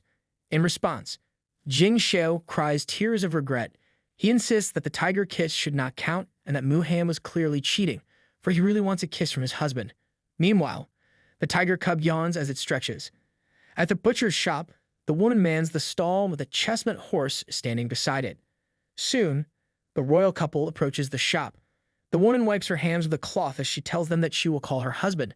Mu Han looks at Jing Shao, certain that they have convinced Hao Da Dao to agree. The woman then nudges her husband, and Hao Da Dao comes out wielding a large cleaver. Jing Shao puts his hand on the man's shoulder, smiling to encourage him to join the army. Hao Da Dao, however, doubts that he is up for the task. Yet, he can tell that the prince is very young while his stature shows a wealth of experience, so he decides to test the waters by following the prince for a while. Hao Da Dao mounts his chestnut horse, his few belongings slung over his shoulder. His wife vows to follow him with her 2 cleavers, and Mu Han, seated in front of Jing Shao, bids her farewell. They leave, and the woman waves at them from the butcher shop. As they depart the town, Hao Da Dao finds it strange that the military advisor does not have his own horse. Meanwhile, Jing Shao rubs his cheek with his fingers, hesitatingly wondering if he should tell the truth. Jing Shao remarked that Mu Han was not good at riding and that he usually stayed in the carriage during marches. Mu Han nudged him with his elbow in response, and gave a side-eye even though Mu Han was skilled at riding. Jing Shao, ever overprotective, wouldn't let him ride alone. Nearby, the tiger cub snored and blew a small snot bubble. Hao Da Dao observed the scene and thought it improper for the prince to be so close to another man when he was already married, though he soon decided it was none of his business as long as the prince's wife remained unaware of any cheating tendencies. Later, Jing Shao asked Mu Han what he wanted to call the tiger cub. He suggested the name Shao Huang as he lifted his fingers to stroke the cub's fur, but the cub disliked the touch and bit his fingers. Jing Shao looked at his sore fingers and the defiant cub, while Mu Han stroked the cub's fur to calm it. Jing Shao explained that all the palace animals had names beginning with Shao, even his black horse, Shao He, which raised its head at the mention of its name. He then playfully scolded the horse. Mu Han realized that his husband's name also contained Shao. When Jing Shao asked what he meant, Mu Han simply confirmed that Shao Wang was a good name for the cub, though Jing Shao pestered him for further explanation, insisting he wouldn't sleep until he understood. Meanwhile, in the army camp in the suburbs, tents were set up and 2 guards tended a fire as General Zhou spotted Jing Shao and Mu Han approaching. Jing Shao helped Mu Han dismount while Mu Han clutched the tiger cub, and General Zhou asked about the newcomer. Jing Shao introduced Hao Da Dao as their new recruit. Noticing Hao Da Dao's cleaver, General Zhou invited him to show his skills. Hao Da Dao agreed, and the 2 faced off while the soldiers cheered. Mu Han admitted that he had worried the 2 might not get along because both were impatient, and Jing Shao chuckled, remarking that big men were simple, they just competed and drank. Not long after, Jia noticed a bundle in Mu Han's hands and inquired about it. The tiger cub yawned and stretched, and Jia lifted it up excitedly. The cub scratched his cheeks, causing Jia to drop it, and Mu Han quickly reached out to catch it. To everyone's surprise, it was Ro Yi who caught the cub. Jia became excited at her display of skill, realizing that the maid was no ordinary girl but a master of martial arts, a skill passed down through her family. Interested in learning, Jia asked her to teach him her tricks, though the cub pawed at him in an attempt to shoo him off. The cub's small body showed a big temper as it continued to roar, and Ro Yi seemed to notice something about it. Jia then excitedly declared his wish to volunteer, but before he could finish, a hand slapped him from behind. He turned around to see a large bump forming on his head. When he asked Zhu why he had hit him, Zhu replied nonchalantly that his face was bleeding. Although Jia did not mind the wound since it would heal, the pain was clear on his face. Zhu then dragged him away to get his face treated, and Jia complained, mentioning that scars were symbols of manliness that could even earn rewards. Zhu stopped him to ask if he planned to make a heroic story out of the scar, and Jia, with tears in his eyes, realized he could not. In truth, he only wanted to avoid General Zhou laughing at him for appearing weak. Finally, Mu Han decided to trim the cub's claws while Jing Shao grew noticeably jealous of how clingy the tiger cub had become. Mu Han sinks into a plush pillow with his eyes closed in contentment, savoring the comfort of a real bed after 2 cold nights on a rooftop. The tiger cub crawls toward him and nestles close to his face as he relaxes. Soon after, Rouyi enters the massive tent carrying a tray of food. Mu Han, still playing with the cub on his lap, asks if she prepared the meal. She sets the plate down and explains that the third prince wanted him to eat well. The tiger, meanwhile, licks his paws. Mu Han appreciates the gesture, but thinks he should have the same food as the soldiers. He orders Rouyi to get some meat for the tiger. Rouyi advises that Mu Han should feed the cub himself so it will recognize him as its master. Mu Han looks up, curious about how she knows so much. With a touch of sadness, Rouyi explains that her father once brought home a lion cub. That lion had shielded her from attackers from the Southeast Kingdom, and she had hidden beneath it, remaining silent. Although she escaped, she had to leave the injured lion behind. She shows Mu Han a purse containing the lion's fur, explaining that one day, after her revenge, she will let the fur go, allowing the lion to rest in peace. Mu Han tells her that the Southeast King will soon make his move and that he cannot sit idly by knowing that once the Southwest King is defeated, he might be next. Rouyi, unable to rely on the army, is driven by her own hatred to act independently. Mu Han looks at her with concern. After 2 weeks, they move their camp to the border of Shu. The sky is bright, yet rain pours on the tents as soldiers busy themselves setting up camp. Jing Shao instructs Mu Han to remain in the carriage until the camp is ready. As Mu Han brushes his hands against Jing Shao's cheek and invites him to come rest in the carriage too, Jing Shao insists he must oversee the soldiers. Soon, Rouyi approaches them, wearing a bamboo hat and coat to fend off the rain, and indicates that she wishes to leave first. Mu Han is surprised by her haste, aware that the Southeast King seeks beauties as concubines, so she must hurry to the selection venue. Jing Shao grants her permission to leave and assures her that someone will accompany her along the way. He provides her with documents and cautions her to act carefully and wait for their further instructions. Rouyi is taken aback before kneeling in thanks and promising that, if she survives, she will return to repay their kindness. She then steps onto the saddle, and with a kick to the horse's side, she gallops away in pursuit of her revenge.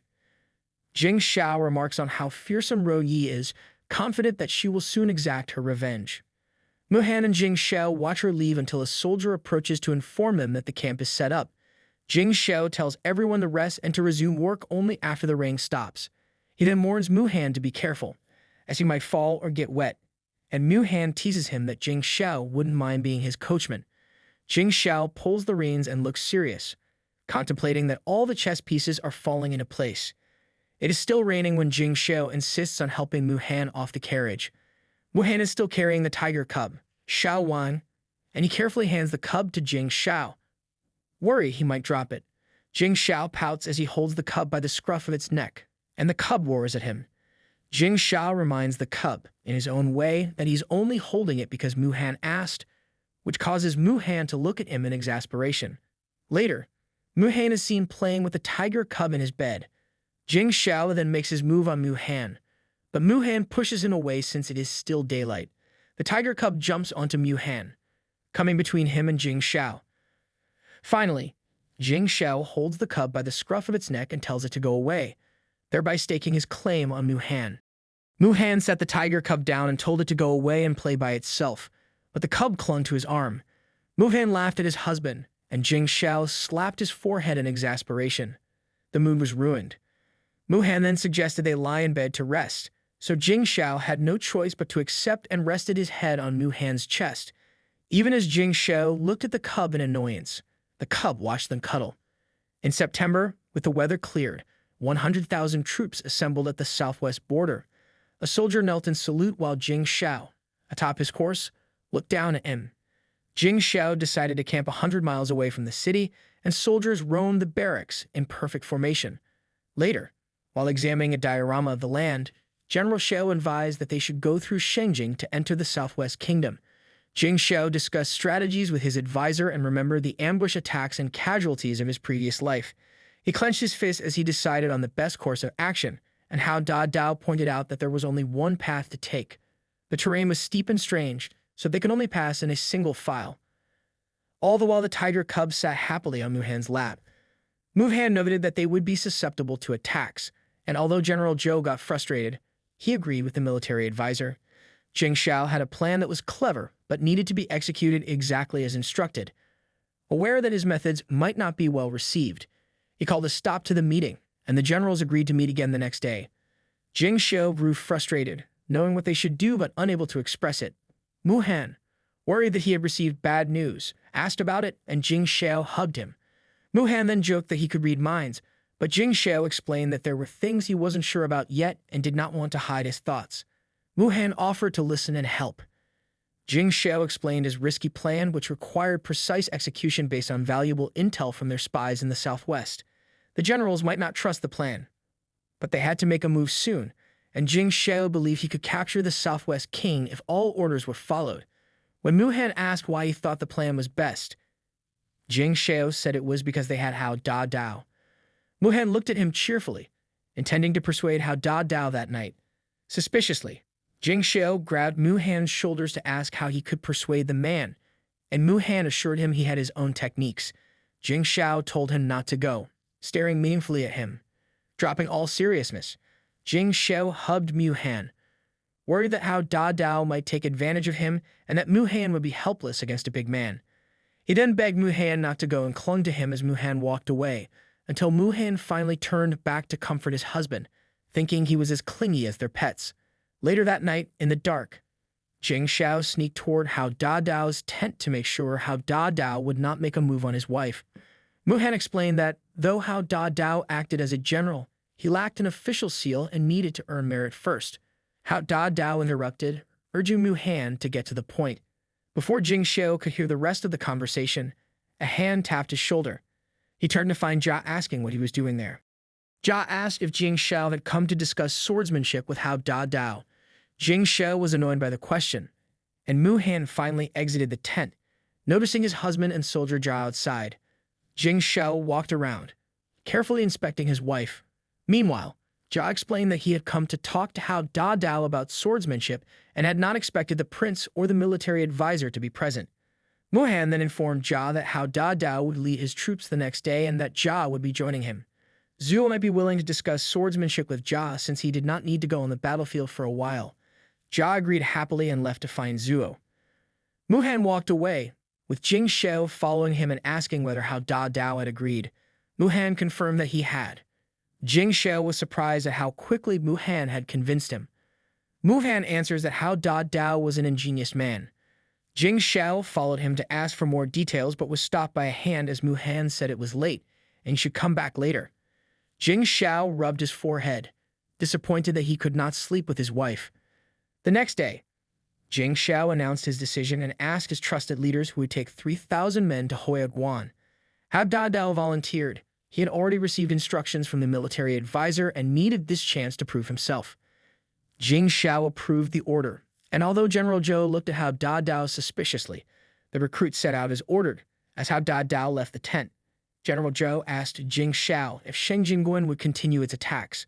Mu Han, holding a black fan, explained that he had found a path for them while gazing at the stars the previous night. General Zhao was to lead the troops to Shengjing despite the dangerous path. When he asked for more details, Mu Han explained his plans, offering insights into the weak points of their troops and the terrain without giving all the details. General Zhao asked if Mu Han was sure of his plan, and Jing Shao assured him that the military advisor was never wrong. Jing Shao then ordered General Zhao to lead 50,000 troops to attack Shengjing. General Zhao accepted the order, and Mu Han handed him a small pouch containing 3 pieces of instruction to be opened only during specific instances, instructing him not to open the pouch in advance. General Zhao accepted the pouch and agreed to the plan. Jing Shao then addressed a 3rd general, instructing him to lead 30,000 soldiers to support Hao Dao by joining the Shu army. The 3rd general agreed and left the tent. Later, Jing Shao laughed at his wife's antics, remarking silently that no one else could pull off the role of an astrologer as well as she did. Muhan commended him for playing along, noting that without his support the generals would not have been convinced. Jing Shao worried that this might affect Muhan's reputation in the army, but Muhan replied that he did not plan to continue as military advisor in the long run, since he still had the prince to rely on. In a teasing moment, Jing Shao lifted his chin and asked if Muhan had changed his mind about getting a divorce, to which Muhan replied that they could divorce, and that he would marry Jing Shao and take him as a wife instead.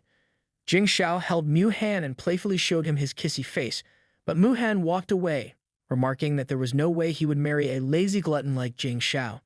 Finally, Jing Shao picked up the feather fan that Muhan had used as a prop and smiled as he watched him leave, thinking that one day he would teach Muhan to submit and be a proper wife. The gate to Shenjingguan Fortress stood intimidating. A soldier advised General Zhou that the gates were suspiciously open. General Zhou pulled out the paper from Muhan's pouch. The message had foreseen the open gates and warned them not to enter. He then ordered his troops to retreat. For the next 2 days, the Southwest Army coaxed them to engage, with the enemy forces coming out to fight and then running back to the gates. This cycle repeated until General Zhou grew frustrated and finally snapped, ordering his small troop to enter the gates. He drew his sword, ready to attack, and led his men inside while the rest were left outside. As soon as they stepped in, the gates slammed shut with a resounding bang, and by then, they realized they were trapped. Sweat beaded on General Zhou's forehead as enemy troops attacked them from all directions. At the main base of operations, Jing Shao sat beside Muhan as he received a report. A soldier informed them that General Zhou had disobeyed orders and was now trapped inside, leaving the remaining army leaderless and bombarded with arrows. A cup smashed on the ground. Jing Shao had thrown it in anger. He then ordered a soldier gather 200 men, declaring that he would join the small troop. Jing Shao donned his armor, and Muhan called out to him, warning him to be careful. Jing Shao replied that Muhan should stay put and wait for his return. They hugged, and Muhan agreed, praying for their safety as he watched his husband leave for war. The troops soon saw the third prince arrive, mounted on his horse. Jing Shao asked for a report on the current situation. A soldier reported that General Zhou had been inside the gate for half a day. After a period of noise, all was quiet. Jing Shao then ordered his troops to use a giant tree trunk to force the gates open. Enemy troops attacked with a barrage of arrows, but using their shields. Jing Shao's men fended off the assault with a clever formation. Finally, the gates gave way as the tree trunk forced them open, throwing many enemy soldiers back. Jing Shao ordered his men to enter the gates. Meanwhile, Muhan waited in the barracks with Jia and Zhu, with Zhu playing with Shao Huang. Muhan worried for his husband since they had yet to receive any news, and he dropped the scroll he had been reading. Then a messenger reported that thousands of enemy soldiers were on their way to attack their camp, and that they needed to act fast. Muhan could not believe that this was happening. There were fewer than 20,000 people in the camp, and only about 4,000 of them were not soldiers. Muhan began to think of a plan to survive the coming attack. He set the tiger cub, Shao Wang, down on the ground. Jia told him that he should remain within the barracks, with Zhu for protection, but Muhan insisted that he stay put. Muhan then ordered Jia to send out soldiers to tie tripping ropes to the stakes they had already installed outside the camp, and Jia agreed before leaving the tent. Muhan turned to Zhu and asked about the difference between infantry and cavalry and their chances of winning. Zhu replied that infantry's odds against cavalry were 3-1, so Muhan calculated that with their numbers they could prevail, although caution was needed. The right guard army was acting rashly, so Muhan ordered Zhu to position his troops near the tripping ropes, and Zhu accepted the order. Not long after, a soldier was found lying on the ground in a pool of blood, and another soldier lay nearby. General Zhu sat atop his horse in desperation, aware that booby traps had been set at every step. A soldier informed him that enemy soldiers were hunting them down, and the general rummaged through his armor for something. He passed a pouch to the soldier and ordered him to read its contents. The message was cryptic and not immediately understood, but it reminded General Zhu that he needed to turn back in time. They could not afford any more casualties. Consequently, he ordered his remaining troops to return to Shenjingguan. Meanwhile, Jing Shao fought at the gates. He heard someone call out and looked back to see General Zhou galloping toward him. Relieved to see him, Jing Shao ordered General Zhou to return to the main camp. General Zhou bowed in apology for his recklessness and asked for another chance to redeem himself. Soon after, another messenger joined in to report. Jing Shao turned his head toward the speaker. his face looking worried but composed as the soldier reported that their camp was being raided. A look of dread crossed Jing Shao's face. Most of their troops had left the camp, and his wife was in the barracks. General Zhao then asked Jing Shao to return to camp and leave the fight at the gates to him, and Jing Shao agreed, ordering his troop to return. Inside the camp, Mu Han's face looked very worried yet determined as he waited for the enemy troops to attack. An enemy soldier rushed into their camp, unaware of the trap that had been set. The soldier's horse tripped on one of the ropes that Mu Han had ordered Jia to set up, causing the horses to stumble and fall. Seeing this, the enemy soldiers began to shoot arrows. Mu Han managed to dodge one arrow directed his way. He quickly realized that the attackers were archers, an indication that the Southwest King had planned this carefully, willing to sacrifice elite troops, as horseback archers were among the best warriors. Mu Han then noticed that the arrows were now targeting his tent. A soldier came to the tent to protect him. It was Jia, who handed a knife to Mu Han for self-defense and told him to stay close. Mu Han brandished the knife, deflecting an arrow headed in his direction, and Jia stabbed an enemy soldier who had managed to enter the tent. Jia then bragged about his skill while he and Mu Han stood back to back. Mu Han turned his head when he heard the sound of horses galloping. He went outside to check and found his husband, Jing Shao, charging toward them at full speed. Jing Shao was happy to see Mu Han, but before anyone could notice, an enemy soldier sneaked up from behind Mu Han and Jia, ready to strike. Jing Shao's heart sank as he rushed to his wife's side to save him. Mu Han turned in shock and his attacker as blood splattered on the ground. He was stabbed on the shoulder, and blood seeped into his clothes. Jia quickly turned to him, calling his name, while Jing Shao rushed toward the attacker and used his horse to kick the man. Stepping off his horse, Jing Shao caught Mu Han before he could fall. Jing Shao continued calling Mu Han's name as Mu Han assured him that the injury was small. Jing Shao then called for a physician to attend to him and lifted him up in a bridal style. Jia kept attacking the remaining enemies while Jing Shao got Mu Han to safety, assuring him that a doctor would arrive soon. In a sudden flash, Jing Shao remembered his previous life when Mu Han had died, and he berated himself for failing to save the one person who mattered most. Mu Han reassured him that everything would be fine. Soon after, Jia barged in, dragging the doctor along. Jing Shao instructed the doctor to attend to Mu Han immediately, and the doctor agreed. He began to strip Mu Han's clothes, prompting Jing Shao to ask what he was doing. The doctor explained that he needed to open the collar to examine the wound better, and Jing Shao agreed. With Mu Han's shirt opened, his wounded chest was exposed. The wound did not appear deep. The doctor explained that Mu Han had dodged in time, so the injury could be bandaged and would heal soon. Jing Shao then told everyone to leave and volunteered to take care of Mu Han's wound himself. Jia remarked to Zhu that the prince and the military advisor were acting strangely, hinting at something more in their relationship. Zhu grabbed Jia's arm and dragged him along as Jia complained. Mu Han told Jing Shao that he did not need medicine, and then said he would use wonder medicine so he could heal quickly and remain at camp, insisting that Jing Shao lead the front lines instead of acting as a nurse. Jing Shao refused, explaining that the wonder medicine would make the pain 10 times harder to bear. He put a drop of the medicine on his 2 fingers and spread it on Mu Han's wound. Mu Han flinched and bit his lips in pain. Jing Shao told him not to bite his lips and that he should bite his finger instead. Mu Han then said that he was feeling better and told Jing Shao to finish applying the medicine. After bandaging Mu Han, Jing Shao dressed him and laid him in bed to rest, offering to fetch water to freshen him up, though Mu Han insisted he was fine. Watching Mu Han sleep, Jing Shao reflected on the Southwest King's strategy. He noted that the archers were from the Southeast King, who must have lent their forces, and he realized that he had become cocky. Despite the echoes of his past life, things had changed. Jing Shao pressed Mu Han's hand to his cheek, conveying that he cared nothing for power or wealth, only a life with Mu Han. Without him, there was no point in living. Mu Han opened his eyes and thought that Jing Shao must be blaming himself. Then, Mu Han asked his husband to fetch the tiger cub, which had gone missing, as a way to distract him. Jing Shao told him to rest as he set off to find Shao Huang. Roaming the barracks, Jing Shao eventually found the tiger cub hiding among boxes. That makes sense. Even wild cats can't resist the joy of boxes. He lifted the tiger by the scruff of its neck, realizing that it had deliberately hidden there, and ordered a soldier to wash the tiger. Shortly after, a soldier reported that most of the fallen soldiers had been buried. Jing Shao surveyed the fallen enemies, Their uniforms and weapons belonged to the Southeast Army. A raid had been expected, but it was clear they had specifically targeted Mu Han. Shao asked Jia if any enemy soldiers had survived. Jia explained that the elite archers were too ruthless to capture alive, and that the one who attacked Mu Han had acted out of desperation. Shao then ordered his men to repair the damages and fortify their defense as he headed back. Shao Wang stooped onto Shao's shoulders as they both watched over their important person.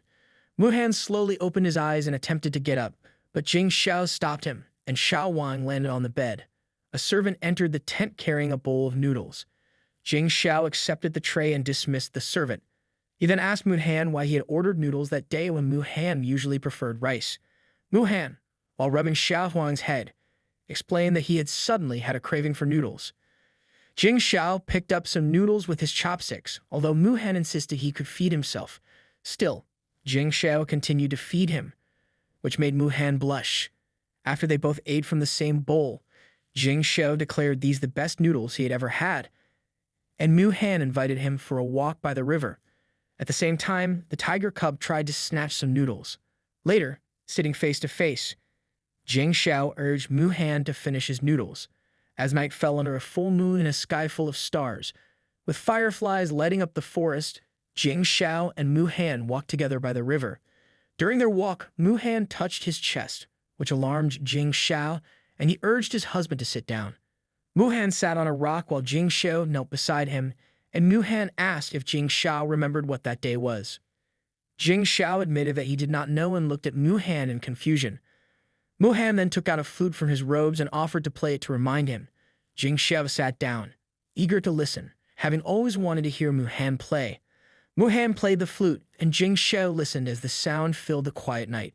He imagined a phoenix dancing and rising to the heavens. When Mu Han stopped playing, his face was lit by the moon. Shao asked why he had stopped, and Mu Han asked him what the song reminded him of. Shao replied that the melody reminded him of a rising phoenix. Mu Han then asked if it reminded him of anything else. Shao quoted a popular proverb and explained that he did not remember the song but remembered who played it. Mu Han asked if he knew the title. Shao sat down and called it Phoenix, Seeking the Phoenix. Mu Han called his bluff heatedly, and Shao grabbed Mu Han's head and kissed him. After they parted, Shao asked what the song was called, and Mu Han answered that its title was Shao Shao. He added that there used to be 9 chapters of the story, but only 3 were left. Shao remarked that the song was ancient. No wonder he did not remember it, and Mu Han gently reminded him it was September 19th. Finally, Shao realized that September 19th was his birthday.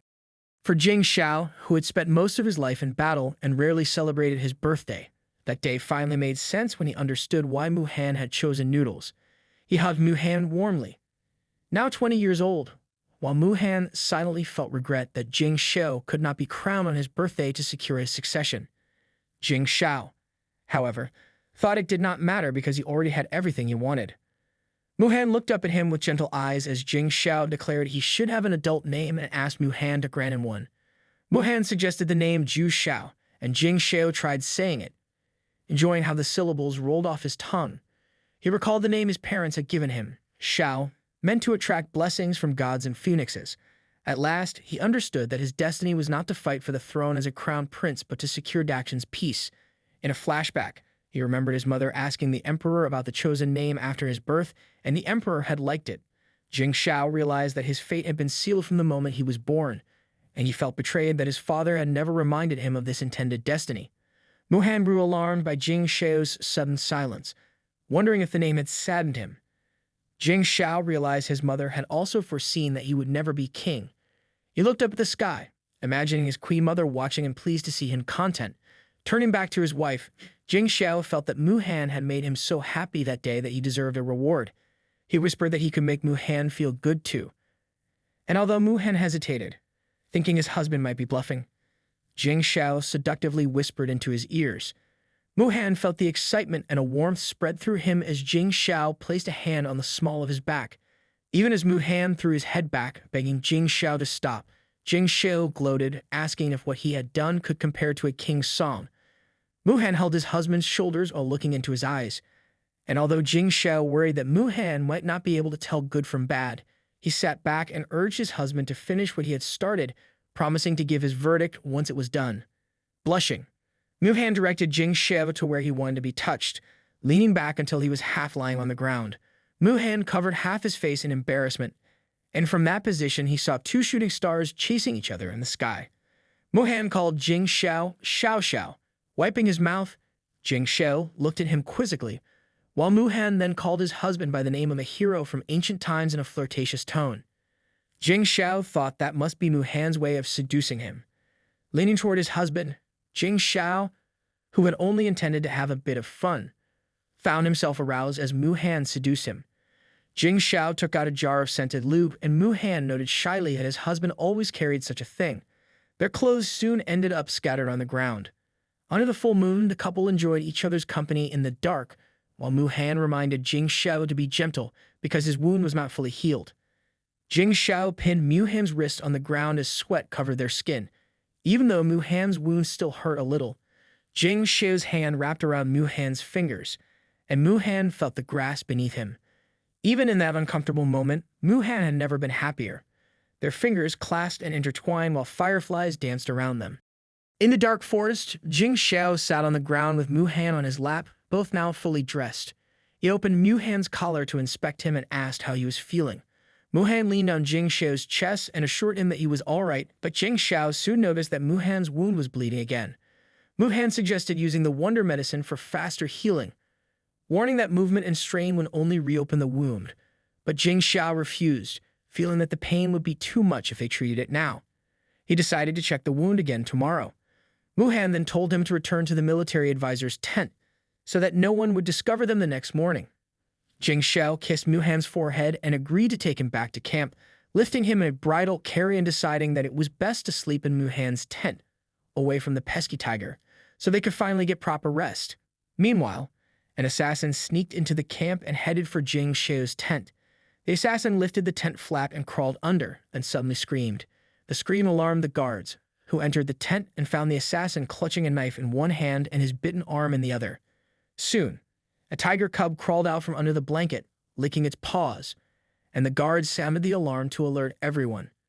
Jing Shao emerged from the military advisor's tent, wondering what the commotion was about. Soldiers Jia and Zhu rushed toward him, checking if he was all right. They stopped when they saw both the prince and the military advisor coming out of the same tent. Jia was confused by what was happening, while Zhu simply stared. Jia then praised the military advisor for predicting the assassin's move and for wisely hiding the prince. Muhan coughed to mask his embarrassment as Jing Shao asked if the assassin had been caught. A soldier reported that the assassin, along with the dagger he carried, had been captured and was now being escorted with his hands tied behind his back. Jing Shao inspected the dagger and noted that it was similar to those found with the archers who had attacked his camp. He asked the assassin whether the Southeast King was so desperate as to send assassins, and the assassin, surprised that Jing Shao knew his origin, hesitantly explained that they did not know the third prince's face, only a rough idea of his height and build, and had mistaken Muhan for him. Enraged by what he heard, Jing Shao slammed his fist on the table. Jia then suggested, heatedly, sending the assassin back to the Southeast King as a warning. Before any decision could be made, the voice announced that the assassin could not leave, and the three militants looked toward the tent's entrance. Muhan entered the tent, and Jing Shao quickly sat up to assist him, asking why he was not resting, but Muhan assured him he was fine. Muhan sat down and immediately felt soreness on his bum. He bit his lip and endured the pain. Jia was once again confused by how differently the prince and the military advisor acted and by the advisor's reluctance to let the assassin leave. He also noticed red marks on the military advisor's neck and wondered what had caused them. Later that day, a soldier reported to Jing Shao that the assassin had been an archer who had hidden during the chaos, and that the Southeast King had ordered them to kill the third prince or never return.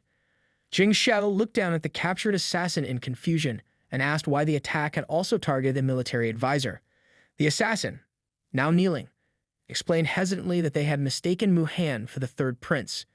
Jing Shao grew angry at this revelation and slammed his fist on the table once more. Jia continued to stare at the military advisor in confusion while Muhan explained that the Southeast King feared his vassal estate would be targeted once the Southwest King fell. So to prevent that, he aided the Southwest King. Mu Han added that sending the assassin back to the Southeast King would reveal that they already knew of his plans, forcing him to fully support the Southwest King. Jing Shao explained that they must prevent the two kings from joining forces and suggested escorting the assassin back to the capital, but Mu Han disagreed. He argued that they needed to force the Southeast King to recall his troops since the assassin could easily be denied as evidence, and suggested that a warning letter would be enough. At the same time, Jing Shao watched the way Mu Han sat and knew his husband was not feeling well. Jing Shao then ordered his men to take the prisoner away and ensure that nothing of their conversation got out. The two men grabbed the prisoner's arms and left. Later, as two hands wrapped around Mu Han's waist, Jing Shao asked if his husband was still sore. Mu Han leaned away, embarrassed, and assured him that his wounds were not serious. Jing Shao pulled Mu Han onto his lap, teasing that he was welcome to sit there any time. But Mu Han scolded him, reminding him to be careful after last night's incident. Jing Shao hugged Mu Han from behind, certain that their subordinates already knew, and traced his husband's throat to point out the uncovered hickeys.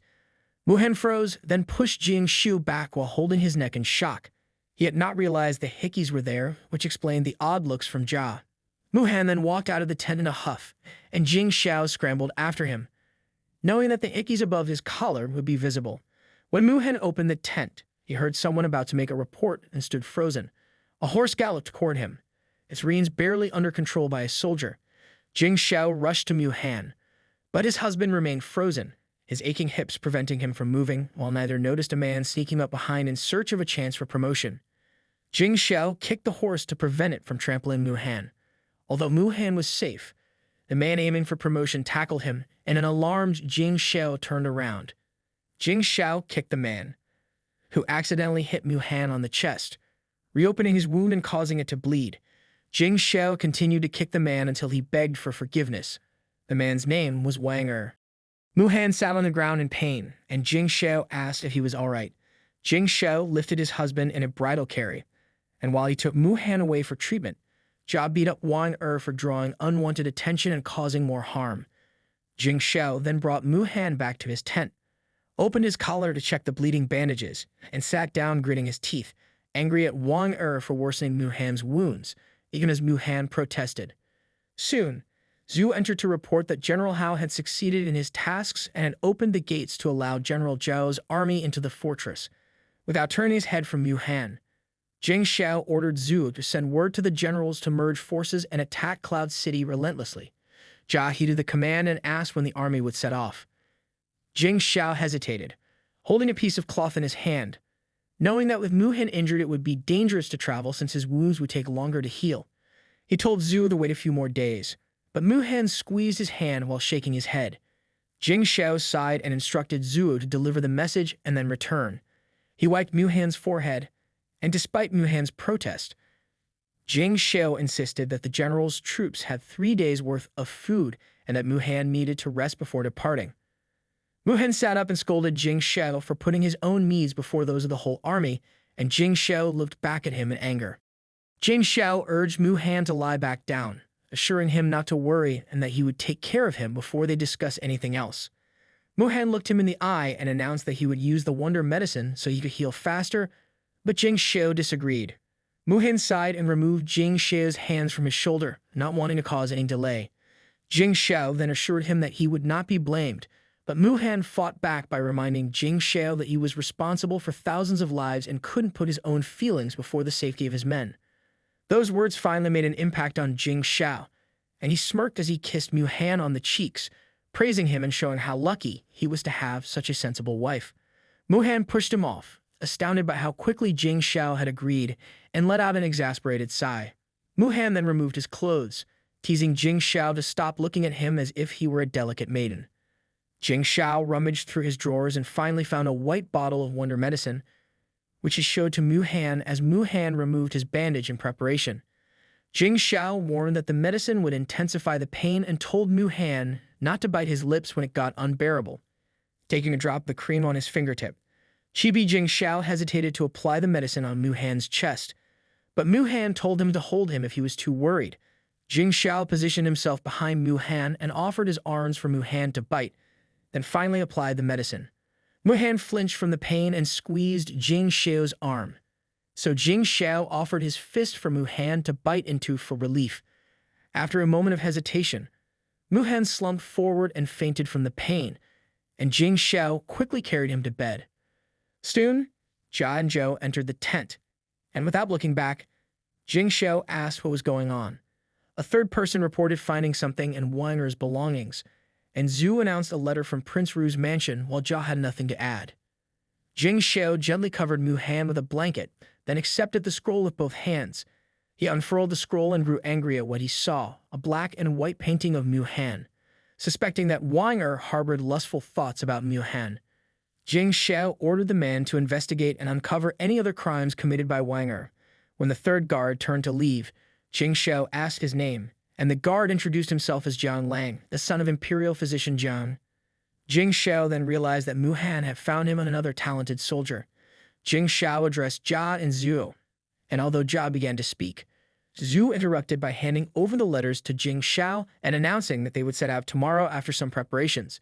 Jia then asked if Zhu had purposely interrupted him when he was about to inquire about the prince's relationship with a military advisor, and Zhu told him to shut up. Jing Shao opened the letter, which revealed that the emperor was fine but had uncovered rampant military corruption. With war raging, the emperor was biding his time, and the fourth prince was in trouble. Mu Han then called for Jing Shao, who turned around to check if his wife was truly awake. Jing Shao asked if his chest still hurt, and Mu Han replied that the medicine had worked wonders, also asking how long he had been asleep. Jing Shao explained that he had arranged for the camp to start moving tomorrow so that Mu Han could rest another day. Mu Han then inquired about the letter Jing Shao had received from his brother. Jing Shao picked up the letter lying on top of Mu Han's blanket and asked how Mu Han knew about it, starting to think that his husband might indeed be a fortune teller. Mu Han told him to stop joking and took the letters to read. As he read, he understood that there were people within the court acting as spies for the Southeast King. Jing Shao agreed that the Southeast King knew the treasury was depleted and couldn't support the war, and that pinpointing the mastermind might extend the conflict another year and a half. Mu Han realized that the Southwest King was so confident because he was aware of the treasury's state. At that moment, Jing Shao held Mu Han's hands, distracted by how smooth they felt, and then kissed his hand. Mu Han looked at him, upset that he wasn't listening. So, changing the subject, Jing Shao asked about the second tip he had given General Zhao. As they talked, Shao Wang entered the tent. Mu Han explained that the tip was only a precaution. He had expected General Zhao to charge in impulsively, but the tip was meant to ensure Zhao Meng returns to the main gate rather than wander into enemy territory. Meanwhile, Shao Wang leaped up to Mu Han. Jing Shao thought his plan was ingenious as he rubbed the tiger cub's fur until Shao Wang bit his finger. Inspecting the cub's teeth, Jing Shao realized they were getting long, and Mu Han warned him not to let the cub bite him, lest he contract a disease. Mu Han then held his hands lovingly, and Jing Shao felt touched that Mu Han still loved him more than the tiger cub.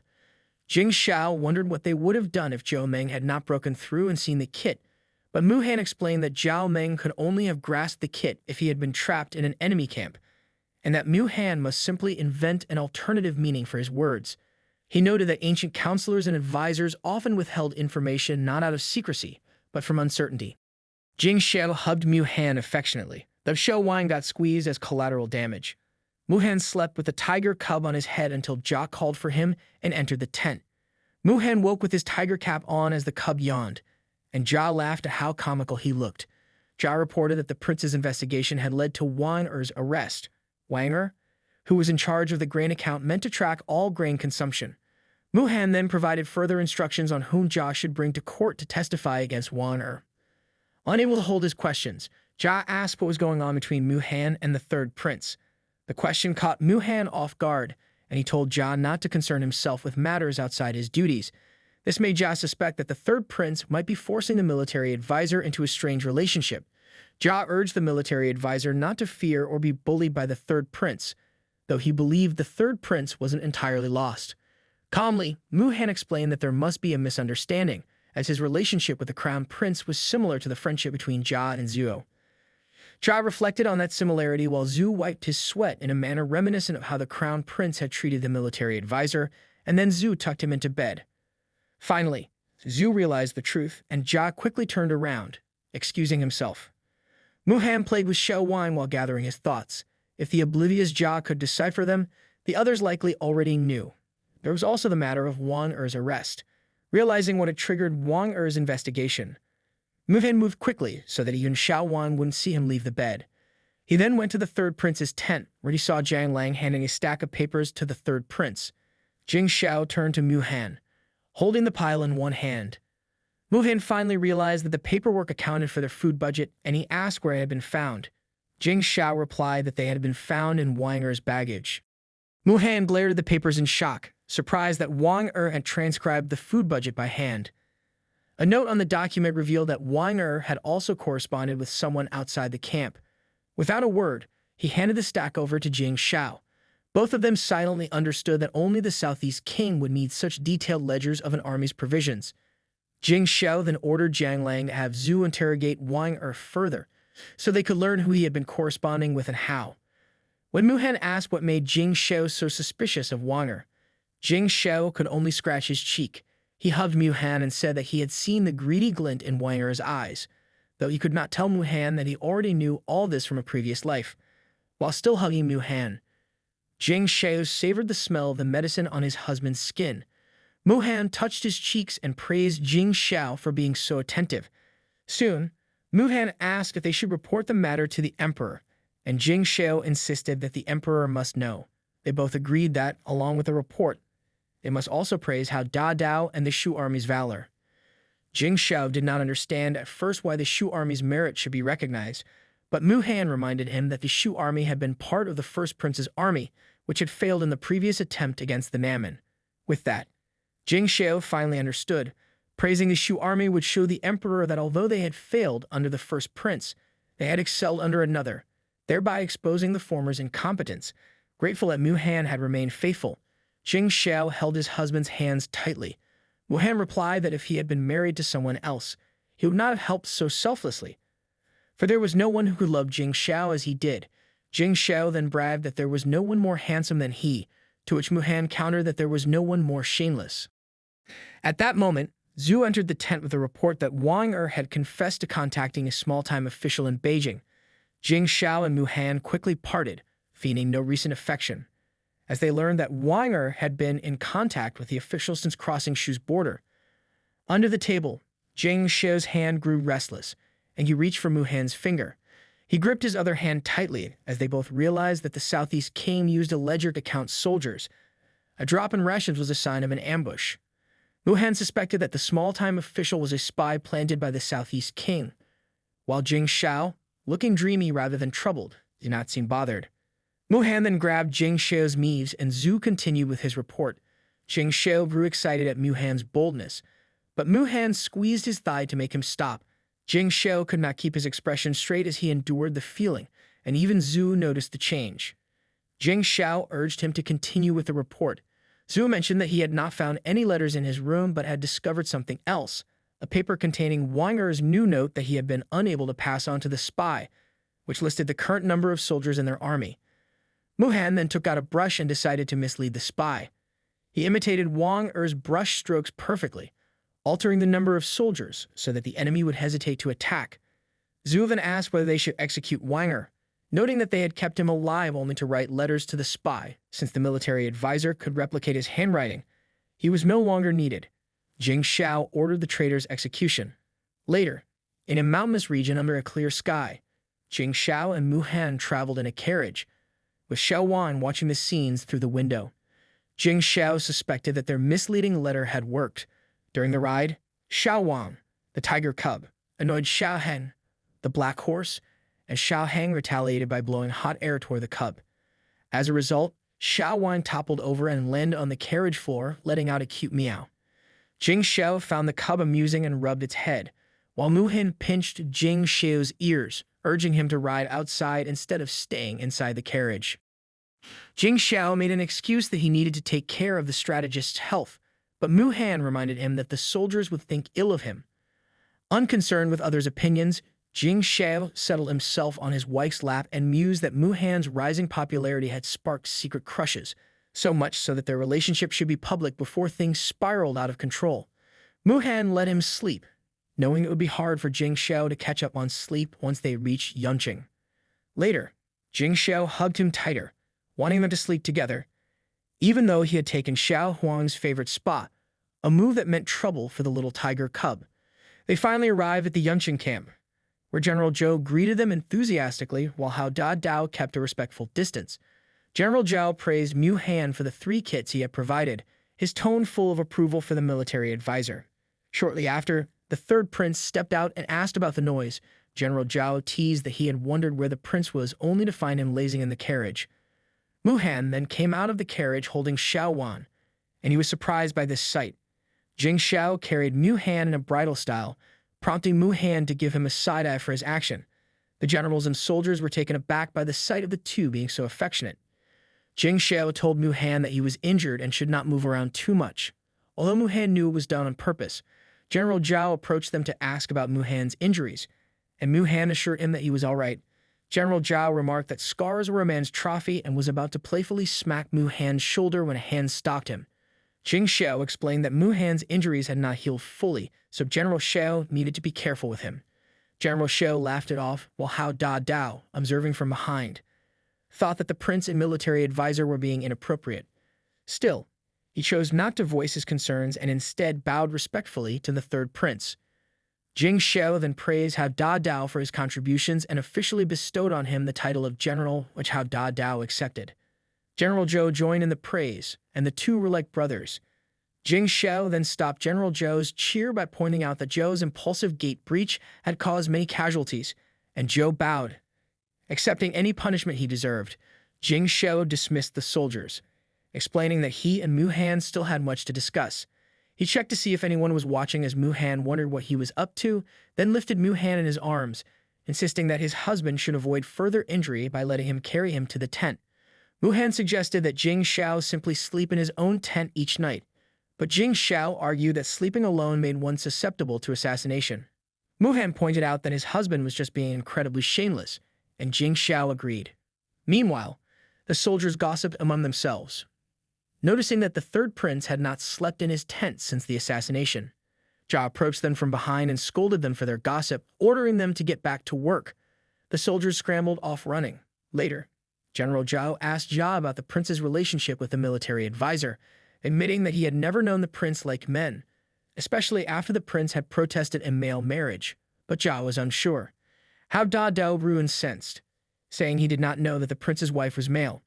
General Zhou then explained that the princess was the son of the northern minister, known for his talents.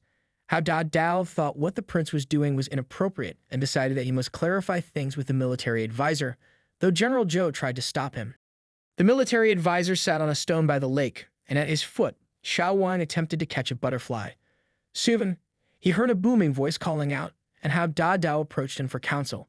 Mu Han asked Hao Dao to sit down, and the military advisor, usually so accommodating, suddenly hesitated. Mu Han inquired about what was wrong, and Hao Dao replied that he did not care if the military advisor and the prince were having an affair. When he learned that the prince's wife was male, Hao Dao decided to step in, and Mu Han asked him to explain further. Hao Dao pointed out that under Daxin law, male concubines were not allowed, meaning that what was happening between the prince and the military advisor was taboo. He noted that the military advisor's overt flirting with the 3rd prince disrespected the princess, even as he remained unaware of the prince standing behind him, while Shao Wang chewed on his pouch. Hao Dao continued to preach to Mu Han about the sanctity of marriage. Mu Han noticed the prince, and he motioned for the prince not to interfere. Hao Dao then advised Mu Han that he should not allow himself to become someone's side piece, for he was far too talented. Jing Shao let out a sigh and smiled, while Hao Dao admired the military advisor and refused to let him tarnish his reputation, unaware that Shao Wang had already devoured his snacks. Mu Han admired Hao Dao for his righteousness and kindness, although there was something that troubled him. Hao Dao leaned forward in worry, and at that moment Jing Shao thought it was the best time to step in. Hao Dao finally noticed Jing Shao, and he also saw that his pouch had been chewed through by Shao Huan. Jing Shao then held both of Mu Han's hands and introduced him as his wife. He frowned at his men for approaching, and with his hands wrapped around Mu Han's waist from behind, they faced Hao Dao. Mu Han removed Jing Shao's hands, uncomfortable with public displays of affection, and explained that they had kept their relationship secret because wives of the royal family were not allowed to join the war. He feared that the soldiers would not look past his princess status. At last, Hao Dao understood that Muhan was the princess. The third prince looked smugly at Hao Dao while touching Muhan's side, and Hao Dao felt ashamed for confronting the military advisor. He scratched his head in embarrassment as Muhan asked him to keep it a secret. Hao Dao then warned them about rumors circulating in the army. Shao ordered him to tell the other generals but to omit the information from the other soldiers, a command Hao Dao agreed to. Muhan smacked Shao's chest, knowing his husband had gotten exactly what he wanted, and Shao pretended not to understand. Muhan pointed out that Shao had been too obvious about their relationship, and he lifted up Shao Huang. It was noted that the emperor might have allowed for the male wife to join the war, though no one else knew about it. Muhan expressed worry that having the princess join the war could stir up trouble in the capital, and Shao hugged him, assuring him that nothing bad would happen. Later, Hao Dao entered the tent where the other generals and officials were gathered, and he was greeted casually. He sat down and ate the snacks on the table, upset that the tiger cub had eaten all his food, while Jia told him he could hoard the jerky since he had his own rations. The three then asked if he had seen the military advisor. General Zhao disagreed with confronting the military advisor, and Jia shared the same sentiment. Hao Dao grew angry and blurted out that they knew nothing, and that the military advisor was the prince's male wife from the capital. The rest of the group fell silent, and their minds seemed to short-circuit for a moment. General Zhao was the first to panic, realizing that he had made many mistakes around the princess. Jia comforted the general, saying that everything should be water under the bridge by now. Jia then remembered what the military advisor had said about their relationship being similar. He wondered, if the military advisor and the prince were lovers, did that mean he and Zhu were the same? Jia looked at Zhu, who had been collecting his rations, and when their eyes met, Jia turned away in embarrassment. General Zhao and the rest of the group avoided the military advisor for several days after knowing the truth. They pored over a diorama of Cloud City, noting that the city was hard to attack because the terrain was steep and the fortress was hard to penetrate. There were only 2 doors leading to the city, and the walls were too high and thick. Muhan pointed out that the city was built when the country was founded. He explained that the wall was built with rice soup and mud, which made it sturdy. General Zhao realized that the walls were really going to be a problem. Hao Dao and General Zhao praised the military advisor for being knowledgeable. General Zhao was about to smack his shoulder but managed to stop himself in time.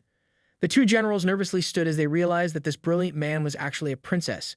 Muhan then revealed that there was 1 inch of the wall that was not made from rice soup and mud. They wondered how the princess would know that it was not made with rice soup and mud. Before Muhan could answer, the third prince ordered them to split their troops, 1 at the front and 1 at the back. Shao approached Muhan from behind. He held Muhan's arm and asked him why he wanted to know how Shao knew about the west side of the city gate. Muhan wondered why he should ask, and Shao replied that if he asked, then he would surely tell him. Muhan reasoned that it was not unusual for a royal family member to know about the secrets of previously built fortresses. Shao admitted that he had actually learned about the fortress's weakness during his past life when it was accidentally discovered during an attack. Muhan praised him, confident that even without royal secrets, the third prince was smart enough to figure things out on his own, thus boosting the prince's ego. Shao then ordered an attack on Cloud City Fortress, taking advantage of the weakness in the fortress. The door finally broke. He ordered everyone to rush in and invade and instructed the guards to leave the civilians alone and only attack the Southwest King's mansion.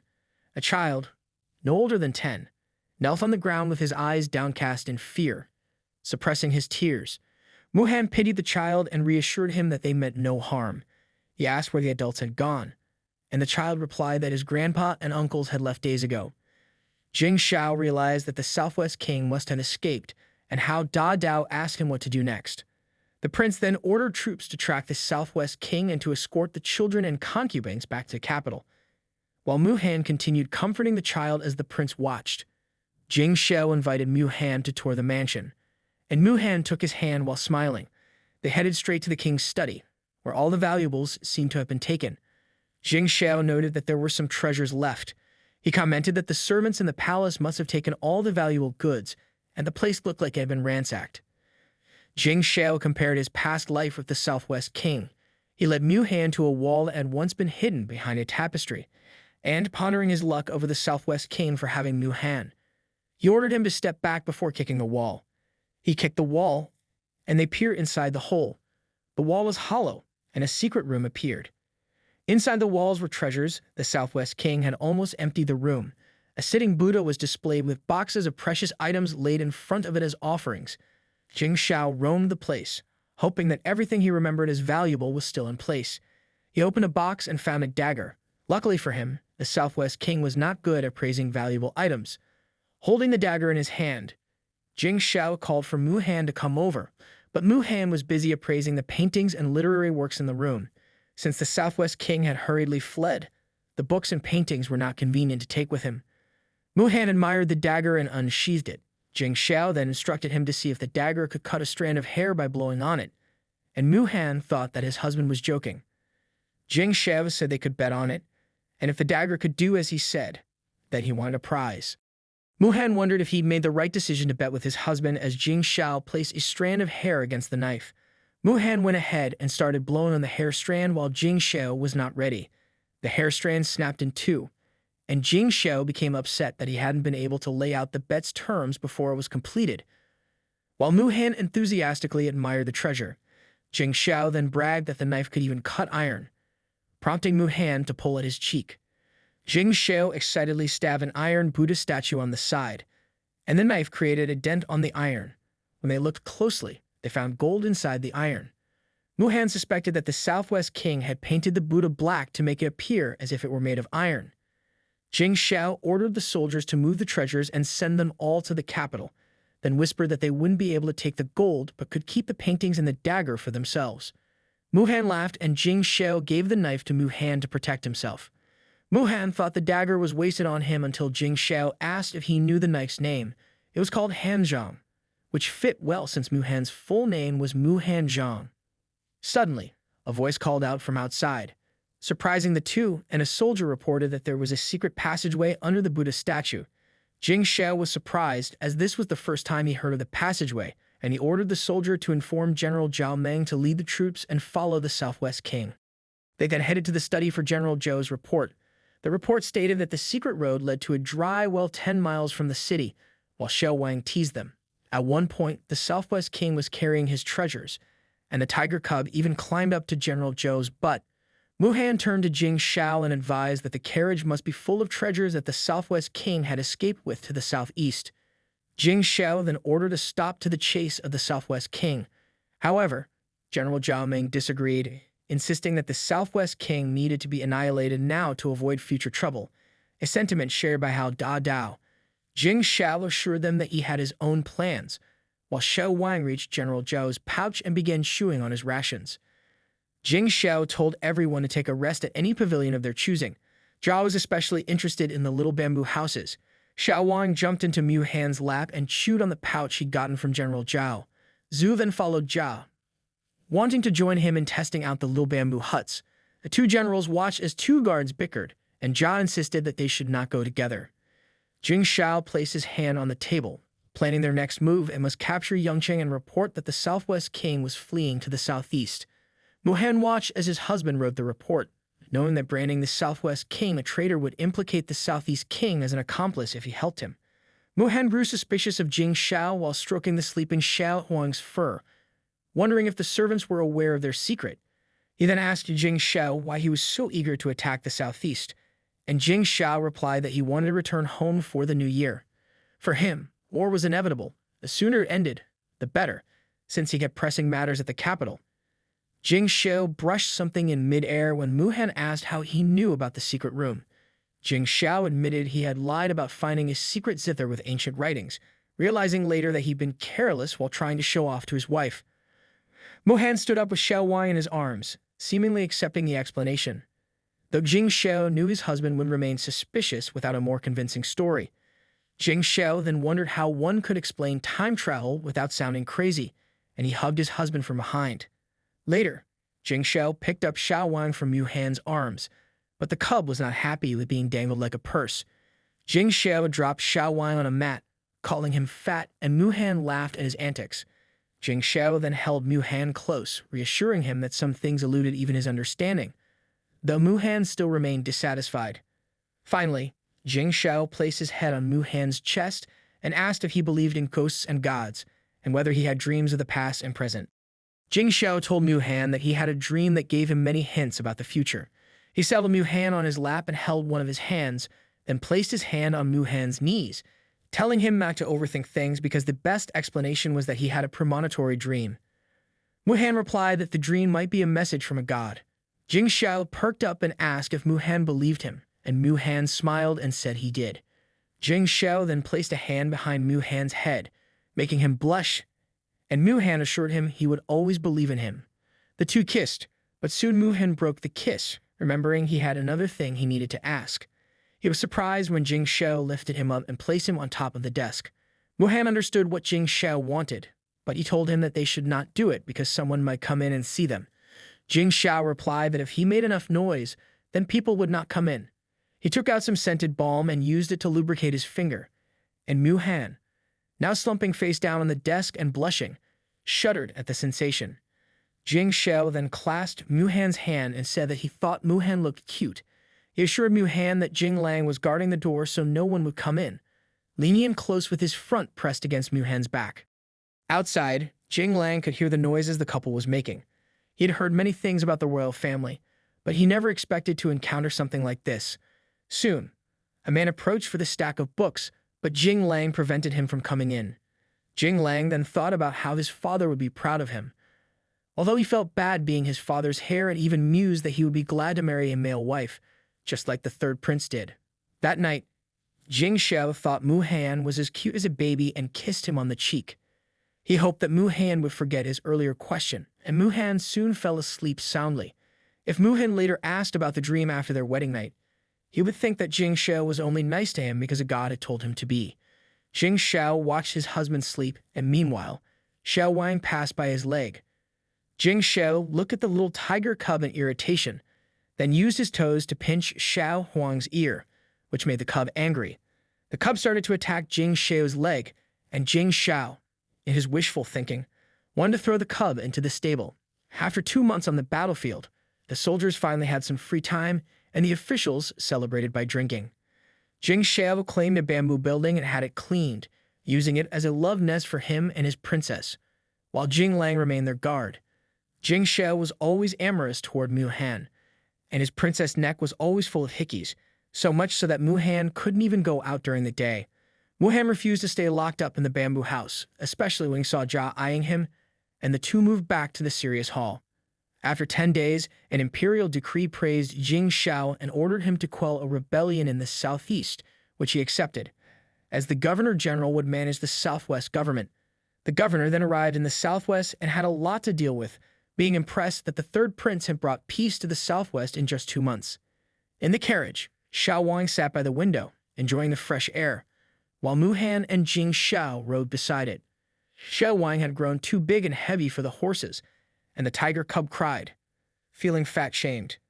The couple rode on the horse while being lovey-dovey, and Jia couldn't help but watch them from behind.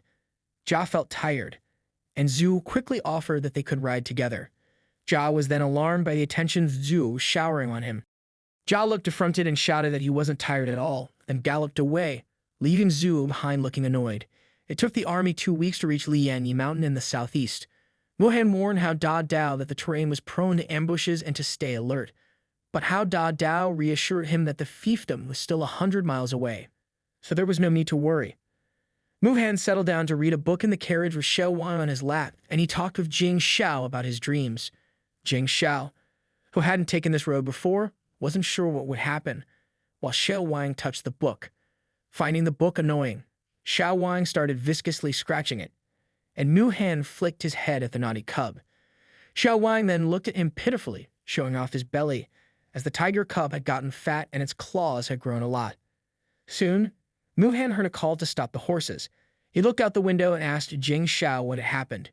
Jing Shao, looking alert, explained that the southeast king had sent an army to ambush them. Jing Shao ordered the infantry to move forward and set up the spears to protect them, with the archers ready behind the shields to attack. The fight started as thousands of arrows murdered the blue skies, while shields did their best to protect the soldiers. The southeast commander was surprised by how quickly Jing Shao's army countered the ambush, even as his own soldiers' numbers dwindled. Jing Shao then ordered General Zhou to lead the cavalry in an attack. He told his wife to stay in the carriage to keep safe, and left Zhao and Zhao to guard her. The Southeast commander attacked with his spear, a crazy look in his eyes, and Jing Shao faced him calmly with a spear of his own. They exchanged blows in a fierce battle. Jing Shao maneuvered his spears unpredictably, overwhelming the Southeast commander.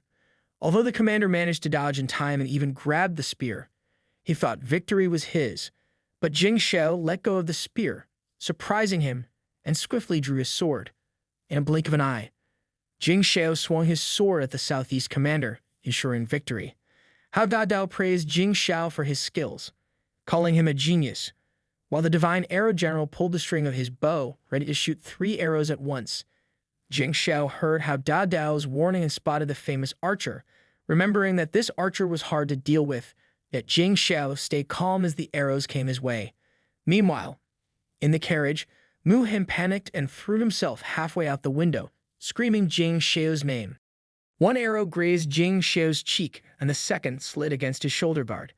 Then a third arrow hit his right arm, making Jing Shao wince in pain. He pulled the arrow from his arm and, with determination, drew his bow to prepare to shoot. The divine arrow general readied his own shot, knowing that Jing Shao could dodge and fight back quickly, and soon their arrows collided midair. The divine arrow general was shocked and decided it was time to retreat, pulling back his troops, while Hao Dao ordered his men to chase the enemies.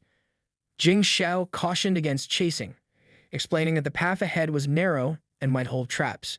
Noticing Jing Shao's injury, Zhu suggested that he join the military advisor in the carriage for treatment. Jing Shao walked toward the carriage, ordering his men to continue their journey as they bowed respectfully. Inside, bloody bandages and jars of medicine were scattered on a seat. Jing Shao assured Mu Han that the arrow hadn't hit a bone and that he was fine, though Mu Han stayed quiet. Mu Han then applied the wonder medicine to the wound, and Jing Shao screamed in pain. Covering his face, he asked Mu Han to be more gentle, while the bandages were wrapped around his arm. Jing Shao felt lucky the arrow hadn't wounded him critically, as it had in his past life. Sensing that Mu Han might be upset, Jing Shao called out for him, and Mu Han responded with a tight hug, grateful that Jing Shao was still alive. After asking if Jing Shao was tired and offering to hold him, Mu Han let Jing Shao happily lay on his lap to sleep, then kissed him on the cheek. The army soon passed the mountainous terrain and reached the plains, where there was no danger in sight. Jing Shao stayed in Mu Han's carriage to recover while Mu Han pampered him, and Jing Shao kept Shao Wang from interrupting their tender moments with his foot. When Shao Wang finally bit, Jing Shao cradled his bitten foot and glared at the mischievous cub, as Mu Han gently told him to stop. Jing Shao then joked that Mu Han should try stepping on the cub since its fur was soft. At the thought of Mu Han playing with him, the tiger cub showed off its white belly, and when Mu Han's foot made contact, the cub hugged it in adoration. Jing Shao realized then that the tiger cub clearly had a favorite parent, and it wasn't him. The army reached the southeastern border, where the hill-like terrain made maneuvering difficult and left them at a stalemate with the enemy. With travel taking longer and winter almost upon them, Jing Shao pored over a map planning his next moves. Mu Han advised him to take it easy, and Jing Shao held his hand as Mu Han asked why he was so eager to return to Beijing quickly. Jing Shao's eyes grew shifty as he lifted a cup to his mouth, leaving Mu Han to wonder about his husband's true motives. Jing Shao brushed off Mu Han's question, casually assuring him that it wasn't a big deal, that someone in Beijing would handle the matter. Jing Shao's tone and proud smile didn't quite convince Mu Han, who eyed him suspiciously. Not long after, Mu Han excused himself, but Jing Shao quickly followed, eager to see where he was headed. They soon came upon Shao Wang standing at the edge of a river, watching the little fish swim by. Mu Han couldn't help but wonder what Shao Wang was doing there. It wasn't long before the tiger seemed determined to act. Its cub leaped into the river, causing a commotion among the fish. Shao Wang, disappointed by the lack of a catch, climbed out of the water dejectedly. At that moment, the tiger, now in a happier mood, raced towards Mu Han. Mu Han silently cursed the fact that he had bathed the tiger the previous day, leaving it dirty once again. While the cub rolled on the grass, proudly showing off its belly, Jing Shao remarked to the cub that it didn't deserve any belly rubs since it hadn't caught any fish, a comment that brought a laugh from Mu Han. Later, as the couple strolled hand in hand, Mu Han asked Jing Shao if he had heard any news about Ro Yi. Jing Shao admitted he hadn't. Mu Han then pressed on, asking why the Southeast Army had retreated. Jing Shao suggested there might be internal issues at play, and Mu Han suspected that Ro Yi might be involved. Their conversation was interrupted by a soldier asking if they should pursue the Southeast Army. Jing Shao replied that they should give chase, but Mu Han countered that they ought to return and listen to Hao Da Dao's report instead. When Mu Han glanced behind him, he noticed Jing Shao lagging, and with a hurt expression. Jing Shao explained that his arm was aching. Blushing, Mu Han tenderly promised to hold him, and soon enough, their hands were entwined once more. Before long, Jing Shao made a promise that after the war, they would go on dates. Mu Han happily agreed, saying he followed Jing Shao anywhere, even as Shao Wang trailed them from behind. Meanwhile, rumors spread quickly. Word had it that the Southeast King had died suddenly, and the secret white banners of his sons unwittingly broadcast the loss. In the Southeast Palace, the news of the king's death plunged everyone into mourning, and soon the news reached the army as well. Determined, Mu Han entered the Southeast Palace in search of Ro Yi. Inside, a woman cloaked in a white veil clung to him, proclaiming her innocence and confessing that the Southeast King had forced her into a union she never wanted. She begged him to take her away, but her plea was abruptly cut short when a foot kicked her aside.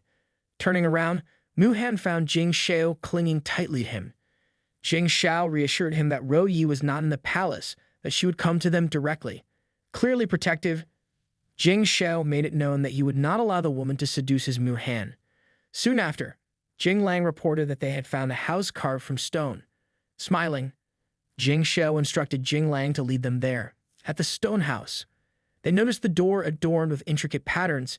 Jing Lang explained that it could only be opened from the inside. Mu Han wondered aloud if there might be another way to enter the cave when, suddenly, the door creaked open. Out stepped a woman in simple orange garments. It was Ro Yi. She greeted them politely, and a wave of relief washed over Mu Han as he rushed to her side. With tears in her eyes, Ro Yi explained that she had kept herself alive in the hope of repaying the kindness once shown to her by the prince and princess. Jing Shao gently told her to rest, acknowledging the hardships she must have endured. Not long after, Jing Shao excitedly invited Mu Han to join him inside the cave. There, the two were stunned by the sight. Treasures upon treasures filled the space, glimmering in the subdued light. Overwhelmed by the discovery, Mu Han tugged at Jing Shao's clothes, calling out his name, and in that moment, as they looked at each other with astonishment and joy, they realized they had truly hit the jackpot. After the war, the rule was clear. All loots should be turned over to the estate treasury. However, Jing Shao, the greedy bastard as always, declared finders keepers and told Mu Han to grab a big box for hiding the loot. Soon, he cautioned that a big box couldn't be hidden without drawing criticism. People would notice them lugging such a large container, so they needed to be careful. Mu Han suggested that a smaller box would do, and although Jing Shao was a bit saddened by the compromise, he agreed that they should at least try not to appear too corrupt. The two rummaged through the treasury, being selective about what they picked. Mu Han's eyes lit up when he found a bowl carved from jade, and he couldn't help but blush at its beauty. Not to be outdone, Jing Shao discovered a jade hairpin and, with a mischievous smile, attached it to Mu Han's hair. Mu Han blushed even more, but then he smiled happily at Jing Shao, who remarked that the hairpin suited him perfectly before rubbing his face affectionately against Mu Han's. Jing Shao then asked why Mu Han wanted the bowl, and Mu Han replied that it must be valuable and rare. Jing Shao sighed and noted that the bowl was actually common and cheap in the southeast, even suggesting that Mu Han sell all the palace cups in Jiangnan instead. When Mu Han asked if they were heading to Jiangnan, Jing Shao pressed his finger between his eyes and stated that they must pass by Jiangnan before returning to Beijing, adding that he had someone to meet there. With that, Jing Shao returned the bowl to Mu Han. Once they had selected the treasures they liked, they planned to order the guards to take an inventory of the rest of the loot, not minding if the officials got a glimpse. Mu Han already foresaw that General Hao, with his self-righteous attitude, and General Zhao, with his loose lips, would be problematic. They both realized that involving the generals would only land them in more trouble, so Jing Shao made sure to allocate the remaining funds to the army as a reward for their services, and soon enough, everyone set off to return home. In the carriage on the way back, Jing Shao couldn't keep his hands off Mu Han, even though the tiger cub, perched on his wife's head, did little to distract him. Mu Han gently told him to stop, pointing out that Ro Yi, outside the carriage, would surely hear them. Jing Shao replied that, after all, they were married, so it was only natural to be intimate. Mu Han blushed at the comment, especially as Shao Huang's tail brushed against his face, and he opened his eyes to see the tail dangling in front of him. Jing Shao grew annoyed by the persistent tale while Xiao Wang found the jade hairpin far too interesting. Finally, Jing Shao threw the tiger off them, urging Mu Han to continue. Before long, they reached Jiangnan City, a flourishing place with white walls. After a few days, the army arrived, camping outside the city. Jing Shao and Mu Han then visited the Jiangnan military mansion. Jing Shao burst in, calling for Braised Bird, with a worried servant trailing behind. Their entrance was halted when they heard someone reprimanding them. It turned out that the speaker was the general of Jiangnan, Lu Zonpeng. Mu Han noted that the general, likely a martial arts master, looked surprisingly young, contrary to his expectations of someone older. Jing Shao, in a playful tone, accused the general of being lazy when he should be ready to greet them, but General Lu retorted that the prince shouldn't break protocol by calling officials nicknames. The two friends even playfully butted heads, which Mu Han found amusing, thinking their friendship was interesting.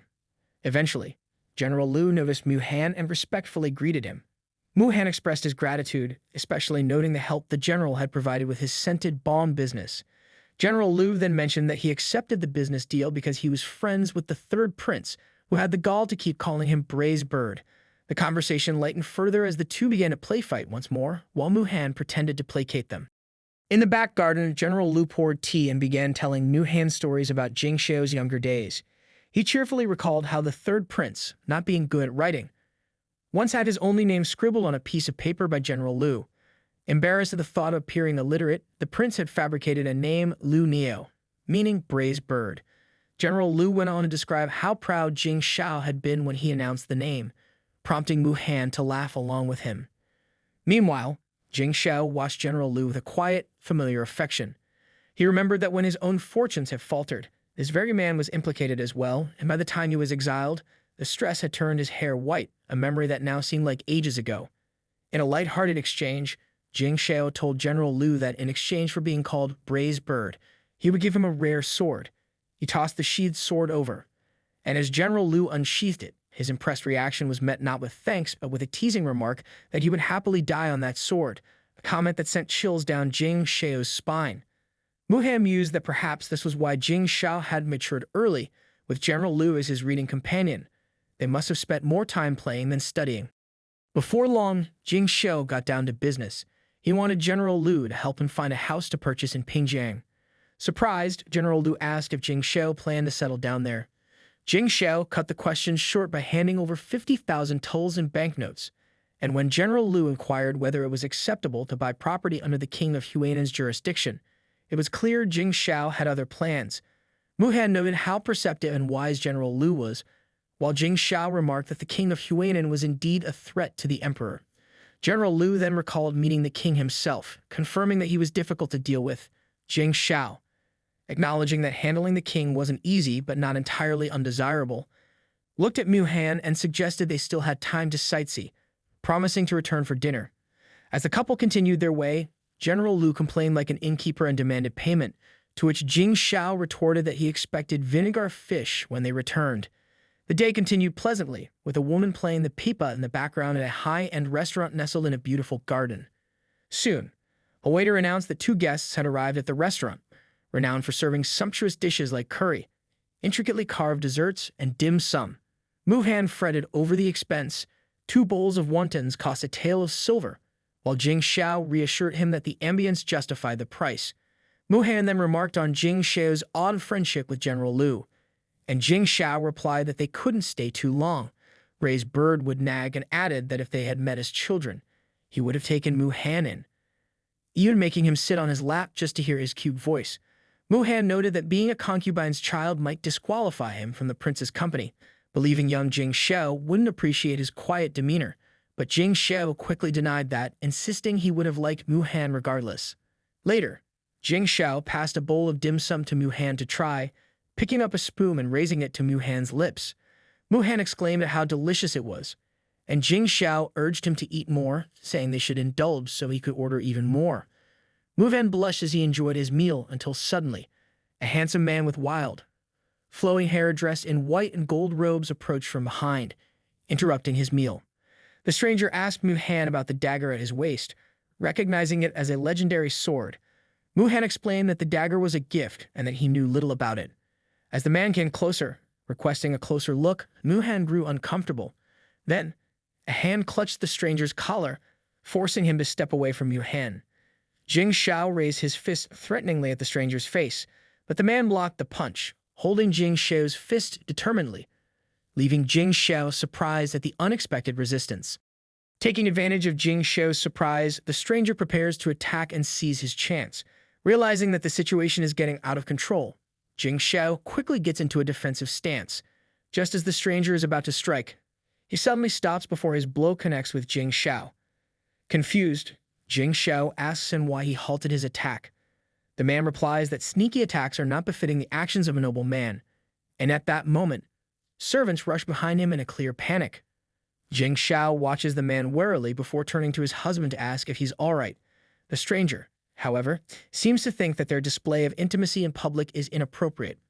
Muhan clings even closer to Jing Shao, assuring him that he's okay while throwing a dirty look at the stranger. Jing Shao notes that Muhan never gets clingy in public, so his behavior must signal that he feels very uncomfortable. Fueled by anger, Jing Shao turns to the other man. He doesn't care if this man is the Huainan king. He must teach him a lesson. The strange man then instructs his own attendants not to draw their swords. With determined eyes, the stranger begins his attack. In a surprising turn, they both adopt a chibi form and start fighting like children, calling out their finishing moves in a playful manner. Jing Shao announces that he will punch, but the stranger deftly dodges. Not to be outdone, the stranger declares that he will kick, and Jing Shao manages to catch his leg.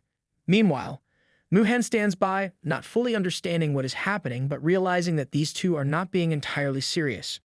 The commotion draws the attention of the restaurant owner, who tells them to stop, insisting that all this fighting is bad for business. In an effort to appease him, Muhan hands over a South Sea pearl for his troubles. The owner accepts the compensation and kindly prepares a pot of tea to help everyone calm down. Despite the interruption, the two continue their playful bout, persistently pushing each other's faces away from each other. The playful fight ended in a childish huff.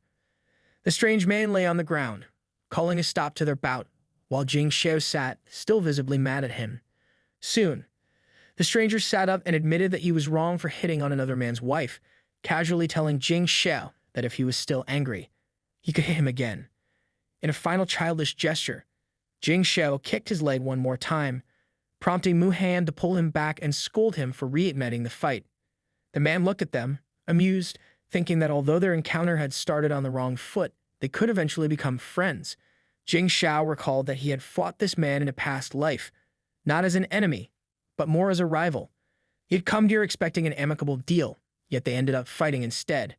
Still, Jing Shao did not care. Regardless of who the man was, he should not have touched Muhan, even as the stranger found Jing Shao's stubbornness rather funny. Unexpectedly, the stranger declared that he and Jing Shao were kindred spirits and proposed becoming sworn brothers right there and then. Jing Shao felt it wasn't right to casually make such a vow out of the blue, but the stranger persisted, lifting a cup of tea and insisting on the oath. He handed the tea to Jing Shao and urged that they make the vow that very day. The stranger solemnly raised his cup to the sky and began his pledge, but halfway through his speech, he stopped, realizing that he did not even know the name of the person he was swearing allegiance to. In a cute manner, he asked Jing Shao for his name, prompting Jing Shao to look at him as if he were crazy. Yes, even sworn oaths have a name to be filled in later clause. In response, Jing Shao knelt beside him and announced his name. At that moment, the king of Huainan connected the dots, surprised to learn that the man he had just fought was the third prince. Jing Shao asked if the man still wanted to be sworn brothers, and the king of Huainan agreed that they should continue their vows. The king finished his vows, promising to become sworn brothers with Jing Shao, and together they made a pledge to the heavens. Muhan thought that they were perfect for each other, and soon the two began calling each other brothers. He tells the couple where he's staying and invites them to drop by whenever they have time, and Jing Shao readily agrees. Soon after, Jing Shao suggests that they should meet again. As the couple leaves the restaurant, the king of Huainan watches them intently, assessing their talents.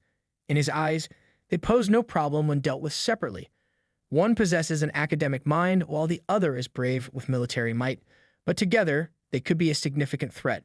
On their way back, the couple takes the long road, and Jing Shao complains that he had not realized how lengthy the journey to the restaurant would be. Now tired, every step seems even longer. In a lighthearted moment, Jing Shao kneels down and offers to let Mu Han ride on his back. Mu Han, however, refuses, feeling embarrassed at the thought of being seen in public. Jing Shao then urges him to hurry, teasing that if Mu Han doesn't, he will carry him bridal style.